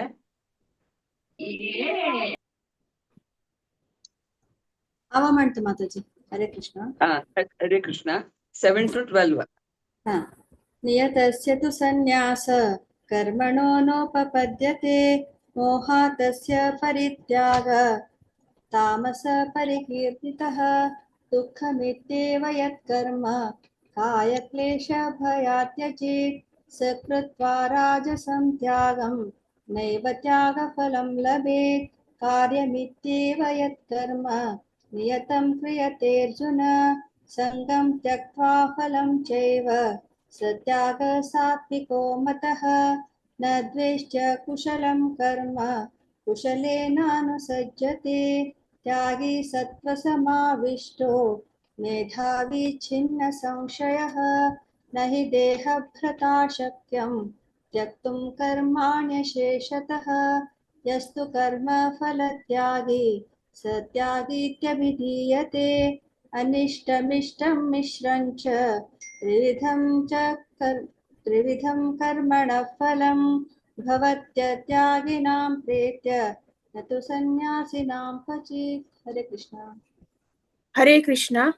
पञ्चैतानि महाबाहो कारणानि निबोध मे सांख्ये कृतान्ते प्रोक्तानि सिद्धये सर्वकर्मणाम् अधिष्ठानं तथा कर्ता करणं च पृथग्विधं विविधाश्च पृथक् चेष्टा दैवं चैवात्र पञ्चमं शरीरवाङ्मनोभिर्यत् कर्म प्रारभते नरः न्यायं वा विपरीतं वा पञ्चैतैतस्य हेतवः तत्रैवं सति कर्तारम् आत्मानं केवलं तु यः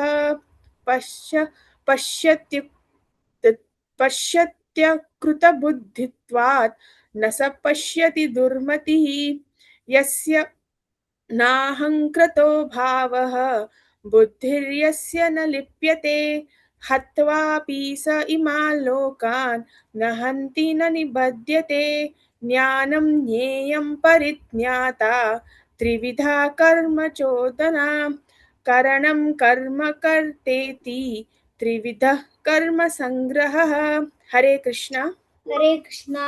न्यायं कर्म च कर्ता च तथैव गुणभेदतः प्रोच्यते गुणसंख्याने यथावच्छृणुतान्यपि सर्वभूतेषु येनैकं वामव्ययमीक्षते अविभक्तं विभक्तेषु तज्ज्ञानं विद्धि सात्विकं पृथक्त्वेन तु यज्ञानं नानाभावान् पृथग्विधान् वेति सर्वेषु भूतेषु तज्ज्ञानं विद्धि राजसं यत्तु कृत्स्नवदे कस्मिन् कार्ये सक्तमहैतुकम् अतक्त्वार्थवदल्पं च तत्तामसमुदाहृतं नियतं सङ्गरहितम्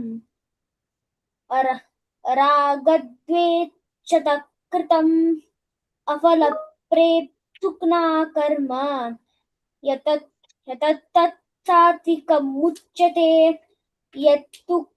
यत्तु कामे सुना कर्म साहंकारेण पुनः क्रियते बहुलायासं तद्राजसमुदाहृतम्। हरे कृष्णा अनुबन्धं क्षयं हिंसाम् अनपेक्ष्य च पौरुषं मोहादारभ्यते कर्म यत्तत्तामसमुच्यते मुक्तसंज्ञोऽहं वादी धृत्युस्याः समन्वितः सिद्धा सिद्ध्यो निर्विकारः कर्ता सात्विक उच्यते रागी कर्म फलप्रेप्सुः लुब्धो हिंसात्मको शुचिः हर्षशोकान्वितः कर्ता राजसप्रिकीर्तितः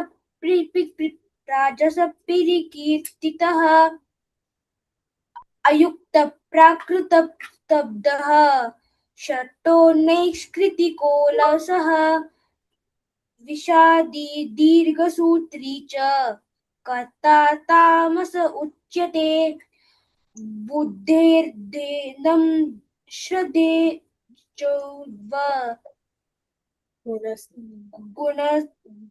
गुणतस्त्रिविधं शृणु प्रोच्यमानमशोधेन प्रतत्वेन धनञ्जया प्रकृतिं च निवृत्तिं च कार्याकार्यो भयाभयो बन्धं मोक्षं च या वेत्ति बुद्धिः सा पार्थ सात्विकी तया धर्ममधर्मं च कार्याचार्यमेव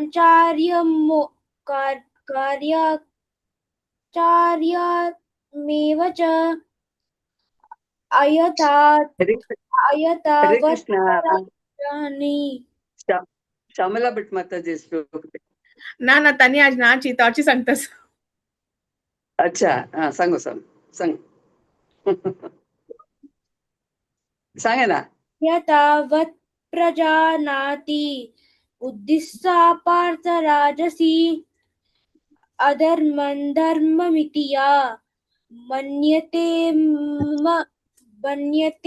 तमसा मृता सर्वात्वान्निर्परीताञ्च बुद्धिः सा पार्थ तामसी धृत्या यया धारयते मत्तप्राणेन्द्रियक्रियाः योगेनावद्विचारण्या धृतिः सा पार्थ सात्विकी तया तु धर्मकामार्तान् धृत्या धारयते अर्जुन प्रसंगेन फलाकांक्षी धृतिः सा पार्थ राजसी यया स्वप्नं भयं शोकं विषादं मदमेव च न विमुञ्चति दुर्मेधा धृतिः सा पार्थ तामसी सुखं त्विदानीं त्रिविधं शृणु मे भरतर्षभ अभ्यासाद्रमते यत्र दुःखान्तं च निगच्छति. हरे कृष्णा. हरे कृष्ण. यत्तदग्रे विषमिव परिणामे व्रतोपमं तत्सुखं स्वात्विकं प्रोक्तम् आत्मबुद्धिप्रसादजम् विषयेन्द्रियसंयोगात् यत्तदग्रे व्रतोपमं परिणामे विषमिव तत्सुखं राजसं स्मृतम् यदग्रे जानुबन्धे च सुखं मोहनमात्मनः निद्रालस्य प्रमादोत्तं तत्तामसमुदाहृतं तदस्ति पृथ्वीव्यां वा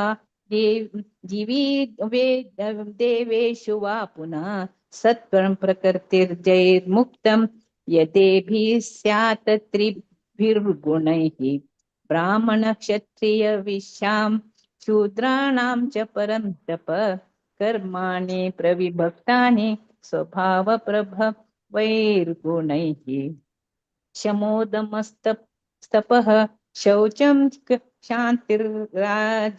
शान्तिर्राजवमेव च ज्ञानं विज्ञानमास्तिक्यं ब्रह्मकर्म स्वभावजं शौर्यं तेजो धृतिः शौर्यं तेजो धृतिः युद्धे चाप्यपलायनम् हरे कृष्ण संख्या शौर्यं तेजो धृतिराक्षं युद्धे चापल्यपालयनं दानमीश्वर भावश्च क्षात्रं कर्म स्वभावजम् कृषि गोरक्ष वाणिज्यं वैश्यकर्म स्वभावजम् परिचयात्मकं कर्म शूद्रस्वापि स्वभावजम् स्वे स्वे कर्मण्यभिरतः संसिद्ध लभति नरः स्वकर्मनिरतः सिद्धिं यथा विनन्ति तुष्यन्